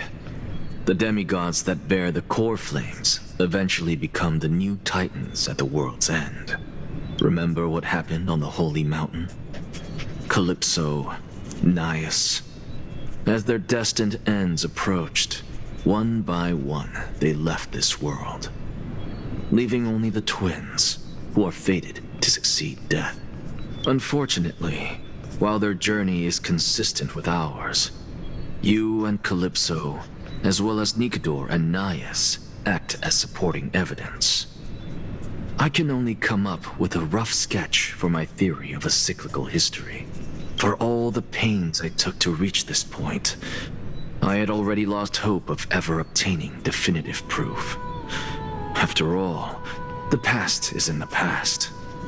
Proving that we are the legacies of heroes of the past is a hopeless endeavor. That is, until I met a girl named Polixia and her sister. If Castorice was truly sent from the past to the present for the Titan's self-serving reasons, then having lived through 2 cycles, and with Styxia as the pivot, she will no doubt be the link to connect all of this together. If the Twins of Death can bridge 2 cycles to reunite at the shores of the Sea of Souls, then my hypothesis will no longer be just a hypothesis. And you too will get the answer to your question. Well, that is all well and good, but how can you be so sure? If there is even the slightest error in your hypothesis, the girl will be shattered. It matters not. The most important quality a scholar must possess is foolhardiness. If you are overly cautious, then you'll never have the gumption to make the first step, and change will never come. Besides, I, Anaxagoras, am destined to overturn this farcical world. Come, let us go and teach those pathetic worms one final lesson.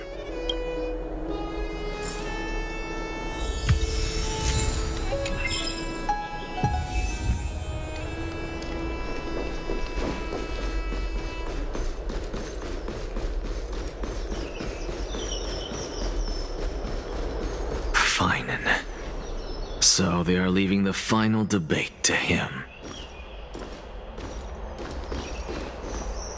Let those Chrysos heirs who started this terrible war hear you. Let them hear the voices of the people!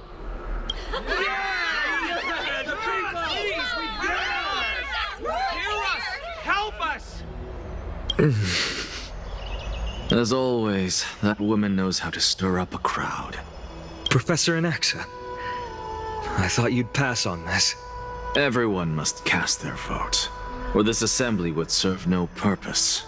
Prof, do you truly think it's wise to entrust the fate of the world to an assembly like this? Akama has stood strong under this system for 1,000 years.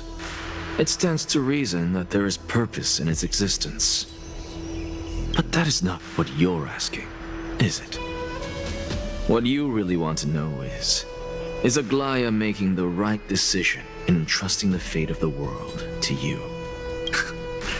Nothing ever escapes you. I didn't spend all those years teaching you for nothing. Most people only take 4 years to graduate, if I recall. To tell the truth, I feel like I'm on my way to an execution chamber instead of a podium. So, do you have an answer to that question? No, I don't. I thought so. Because that question is not yours to ask in the first place. Is Aglaya entrusting the world to you the right decision? Don't make me laugh. That is a question that woman must answer herself. Why are you fretting about this on her behalf? Or have you been seeing yourself as her pawn all this time? Listen up. I'll say this only once. Flip your perspective around and ask yourself this instead. What should I do to ensure that the world doesn't stray from the correct path? That is what you should be thinking about. You still have time, so give it some thought. Oh, and don't bother telling me the answer. Tell it to those begging for salvation from the gods. Got it. Thank you, Professor Anaxa. That's Anaxagoras to you. Who will you be voting for? That'll depend on how well you perform. May Circe safeguard your thoughts.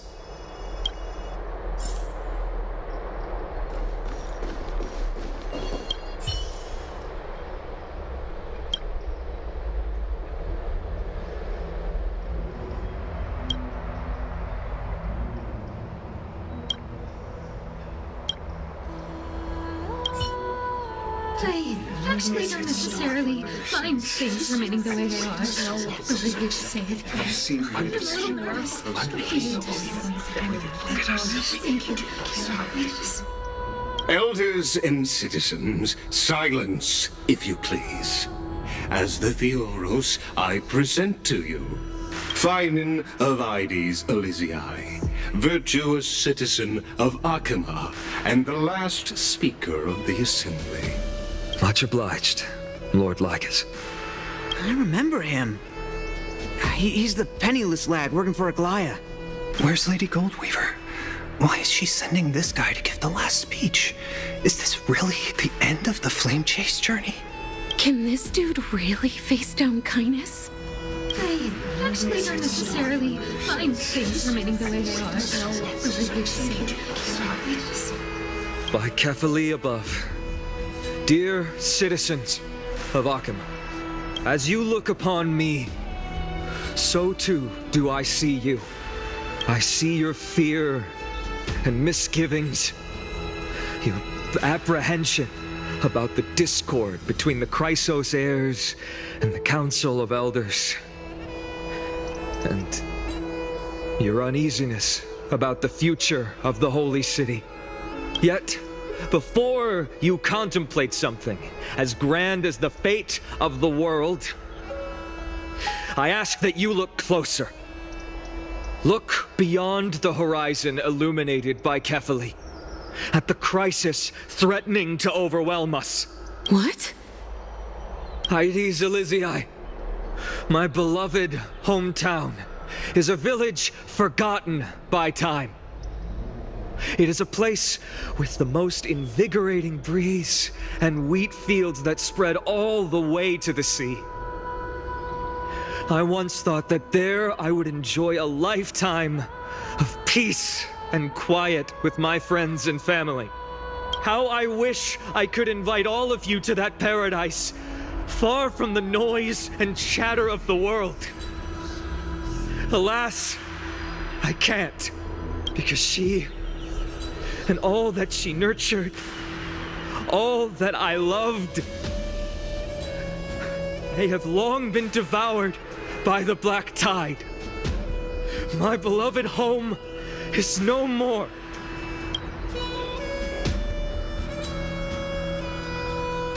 I will never forget the day the black tide struck. My father, Hieronymus, fought with a broken sword to his last breath to protect his child. My mother, Aldada, she was ripped apart by monsters.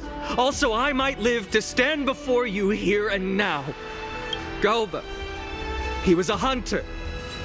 But in the end, those arms that once drew a bow instead embraced Piso, his beloved son, as they both breathed their last. Pythias, the teacher, risked her life to save her students, but a burning beam fell on her, crushing her. And what of Livia, her daughter? Did she make it out alive? No. She didn't. Livia, Piso, and so many other children. My childhood friends. They were all swallowed by the black tide and turned into monsters. They kept saying the same thing over and over. Even up until the final moment, I finally steeled my heart and granted them eternal peace with my sword. Why, Finan? Aren't we the best of friends?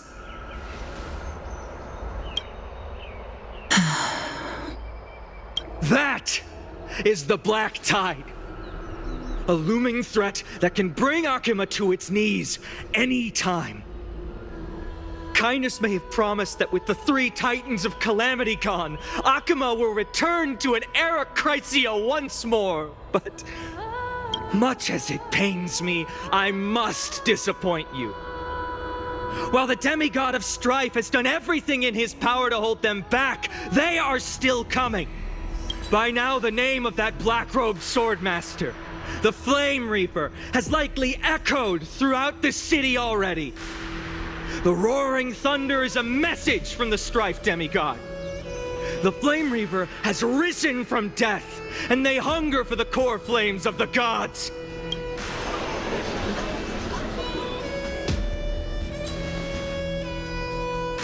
Lies! If such a powerful enemy is indeed approaching, why is Akuma still a picture of peace? Exactly! The city of Akuma shows no signs of pandemonium or chaos. And why is that? I beg you, spare a moment to think about this. Are we able to stand here and hold this assembly in peace today because the danger has passed? No! This peace we enjoy is no gift of fate. We are able to stand here today only because the Chrysos heirs have stepped up and shielded Akuma from calamity. With her golden threads, Aglaya has preserved and continues to preserve these idyllic days that all of you hold dear. The Council of Elders claims that Aglaya will one day forsake the people because her divinity is eroding her body and soul. But ask yourselves this. Rather than offering her aid and support, why do they choose to watch and push Akuma away from the flame chase journey? The answer that no one can bring themselves to speak of. A truth stained in blood and buried in greed, fear, and vanity. Allow me to lay it bare before you. It is because the Council of Elders, which bears Akuma's history and honor, along with this citizens' assembly we once took so much pride in, are now infested with vermin.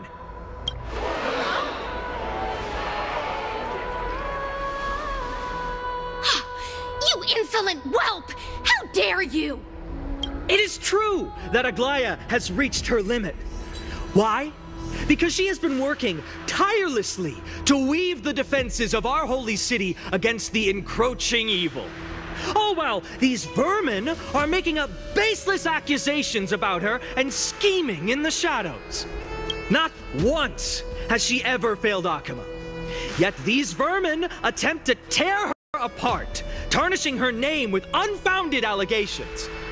She may have been blessed by divinity, but hasn't her heart always stayed true to humanity? They attempt to mislead you and reduce this assembly to a crude standoff between gods and humans, but citizens of Akuma. Once more, I implore you to open your eyes and look at those around you. Examine them closely.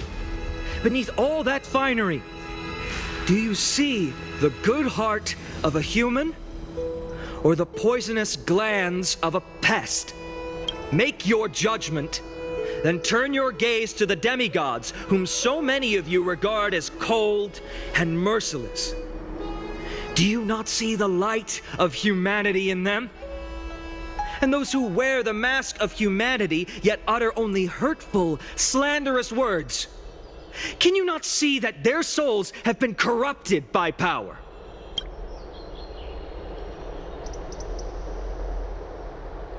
Yet, no matter what your answer is, and no matter who your vote goes to, rest assured that you have nothing to fear. For Aglaya, Tribios, and I will remain your faithful guardians and pledge our lives to upholding your decision.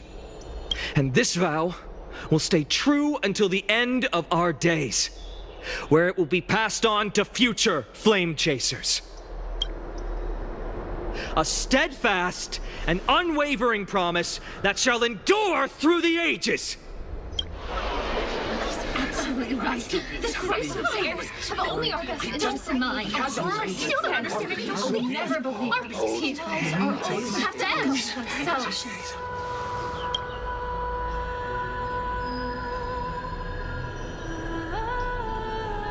At the present time, on the scales of Talenton, those who call for the continuation of the Flame Chase journey, and those who demand its suspension. Each faction holds an equal share of votes, resulting in a perfect balance. As expected, this is the moment when the Flame Chase journey is the closest to its end. And now, it's your turn to vote, Lord Anaxagoras. Is there anyone else who hasn't voted? No, you're the last. Cast your vote with care, for your decision will break this impasse. I have long since made a decision. Very well. May you bring much needed change to this farcical world. Last vote.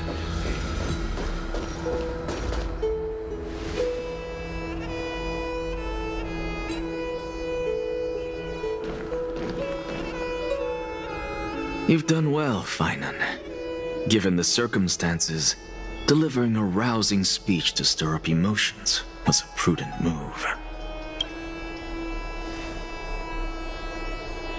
Thank you all for your patience. On behalf of the 7 sages of the Grove of Epiphany and the scholars of Amphorius, I, Anaxagoras, am ready to cast my vote. But before that, in the interest of fairness, Lady Goldweaver, I pose a question to you before all who are gathered here. Will you, as Finan has promised, stand by the decision made in the Assembly, regardless of outcome? In the interest of fairness, I make no promises, lest it should influence your decision. Very well. I thank you for your honesty.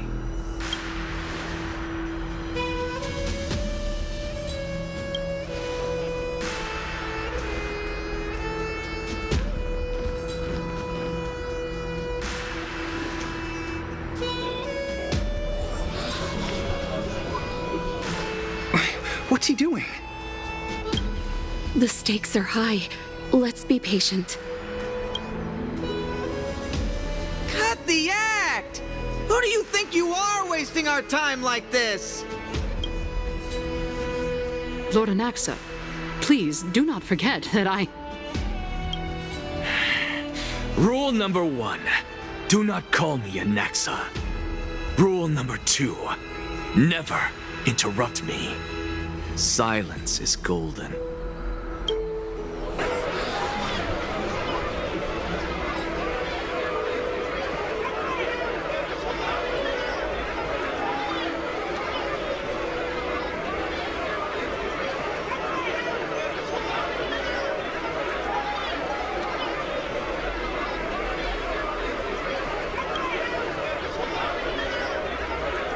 Just vote already. What are you waiting for?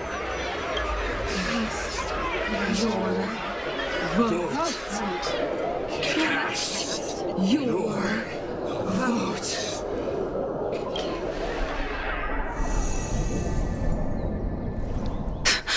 I cannot help but wonder, is every hardship in the world something you will exploit and use to your advantage?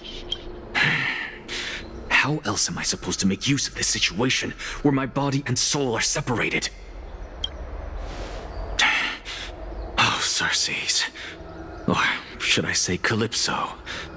Accompany me on this final journey. Let us journey to the Netherrealm and see how she will substantiate the answer to your question and validate my decision. We need only to follow the sound of the tides.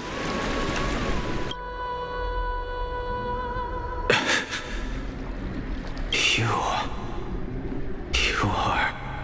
Well done, child. Just as I foresaw, you have achieved great things. Teacher. What a twist of fate. A blasphemer raised in the doctrines of the Venerationists. It's like a foal kicking its mother in the belly after taking all her milk. I respect you immensely, sir, but... You cherish the truth even more. So, child, do not be troubled by the criticisms I have borne. Do not let those voices hinder you as you forge ahead. As the sage of the Venerationists, I am duty-bound to oppose you. But, as your friend and mentor, Anaxagoras, I say, go forth, for the truth is already in your hands. I will keep that in mind. Go now, child. Your lonely pursuit is about to welcome a new chapter. And when you reach the end of this journey, may we meet again with the truth before us. You have my word, sir. May Circes safeguard your thoughts. May Circes safeguard your thoughts. You are right, Empedocles.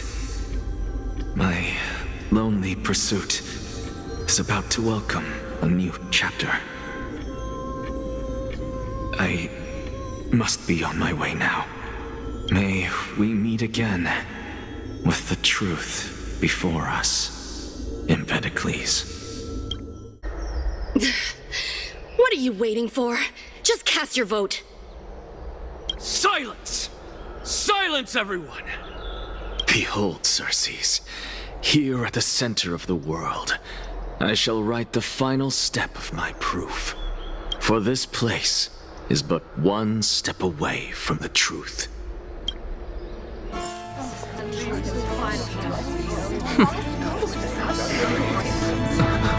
Professor, I completed the proof you wanted.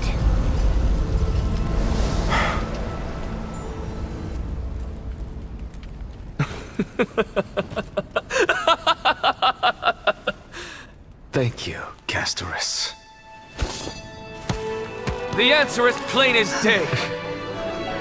My vote goes to the Flame Chase journey and nothing else! Elder Kindness, I have deciphered the truth of this world!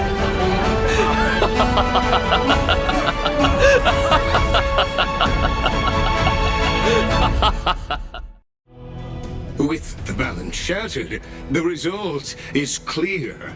By carefully enter Lenten above, as the Theoros I have observed. No! Ligus, you can't! Anaxa, what have you done? Have you lost your mind? I hope you are prepared for the harsh punishment awaiting you. Mark my words, I will make sure that clever head of yours never forgets the price of betrayal. Have you forgotten? I told you that happens to be one of my rare talents. You put on such a grand performance just to aid their preposterous flame chase journey? Performance? No. You are quite mistaken. I may be paranoid by nature, but I've always been known for my honesty. If you really understood me, Lady Kindness, you'd realize that I never had any interest in your pathetic little game of politics. Factions, standpoints, they are jokes in my eyes. I have never once switched sides. Because I, and I alone, am the truth. Lady Kindness, with all the citizens here as witnesses, we should honor the spirit of democracy and respect the decision of this assembly. I have observed that Akama has chosen her destiny. This Citizens' Assembly has resolved to continue the Flame Chase journey. This resolution shall be put up on the Wall of Heroes, such that all citizens are aware of the city's way forward. You! It seems not everyone is ready for the assembly to end. Very well. Let me entertain you for a little longer. By your leave, Lord Lycus. Interesting. Elders and citizens, your attention, please. Stay for a moment more, if you will. Anaxagoras of the Grove of Epiphany has an announcement for the assembly.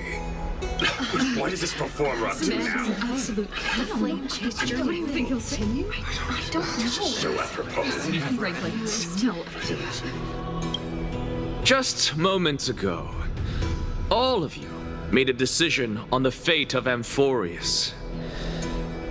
As a supporter of the Flame Chase journey, it pleases me to see the choice you have made. But I regret to say that I still harbor doubts about this outcome. Thus, I hereby challenge this resolution. Tell me, who among you dare swear to Kefali's name that Era Nova will truly welcome the fairy tale ending that the Chrysos heirs have promised? A beautiful new world free of calamity and madness? Nonsense! That's impossible! What is he getting at? Of course Not even a second. No one? Must I pick somebody to answer? Very well. You, the one acting so wise and profound, in front of all present here, do you dare swear that it will happen for sure? No? Fine. Next. You, the one with ignorance written all over your face. Yes, you. Do you dare swear by it in front of the Titan? What are you trying to do? Useless. Your turn, then. With that smug look of yours, you must be confident that the Flame Chase journey is the best course to take, right? Hey! Mind your tongue! So, no one? I see. In that case, Finan, answer me this. Your speech was filled with such passion just now. How confident, then, are you in making this promise? Professor, what are you doing? Let him continue with his performance.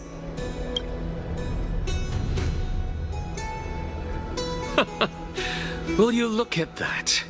Even Finan and Aglaya lack the courage to make such a promise. And what's even more absurd is that no one but I can promise you this new world. And yet, the Assembly passed the resolution anyway.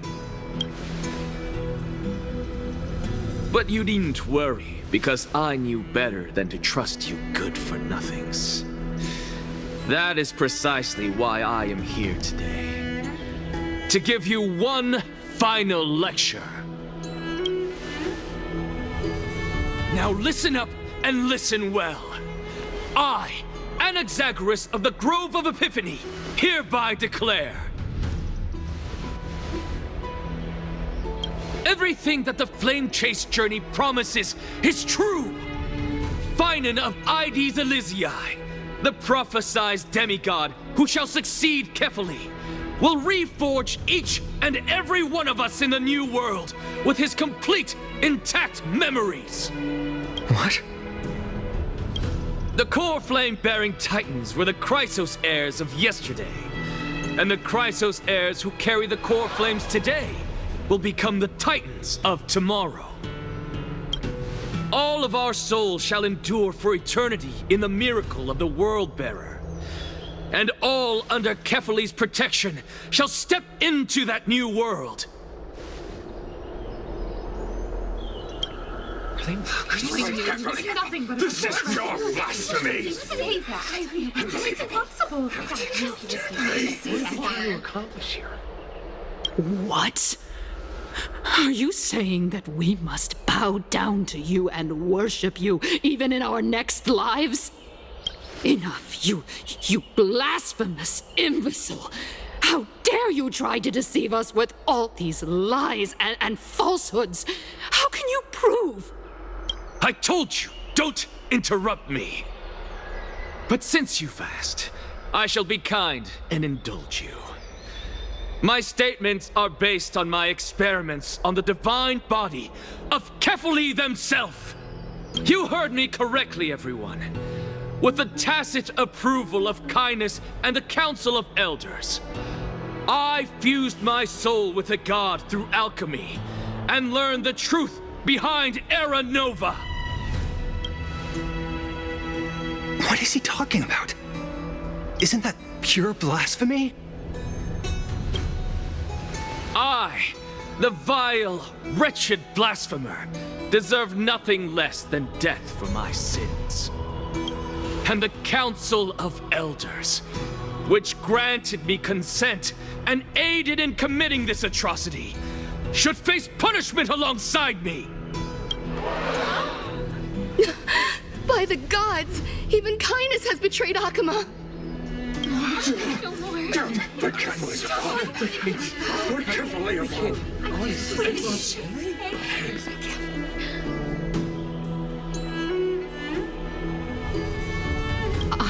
I had no knowledge of his transgressions. He did that on his own. The Council of Elders bears no responsibility for his actions. Lord Lygus, as the esteemed Theoros, are you going to simply stand by and allow the Council of Elders to be dragged through the mud? If the accusation is true, I will acknowledge it. If not, my conscience stands unburdened. Lady Kindness, the reputation of the Council of Elders was not built in a day, nor will it be shattered overnight. Repercussions await those who fool the people, and punishment must be meted out on those who abandon their vows. We should respect this beautiful city and her people. You...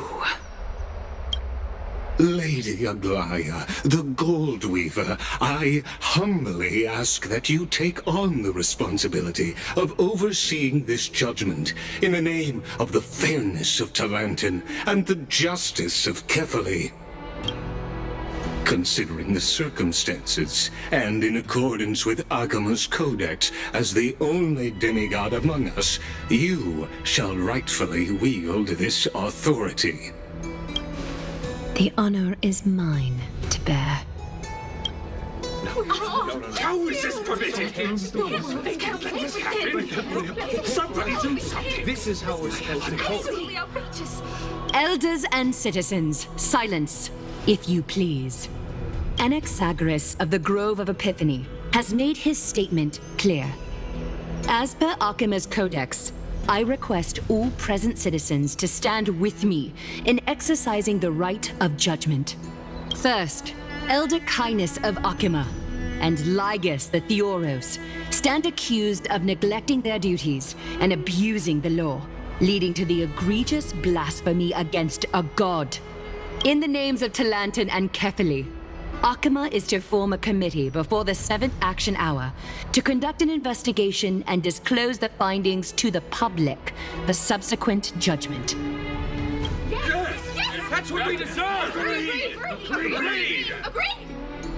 Curse you! Now, concerning Anaxagoras of the Grove of Epiphany, he has confessed to grave blasphemy against Kefali. In the names of Talantin and Kefali, the accused must be allowed to hear the people's voice prior to the execution, for a chance at a reduced sentence and possible pardon.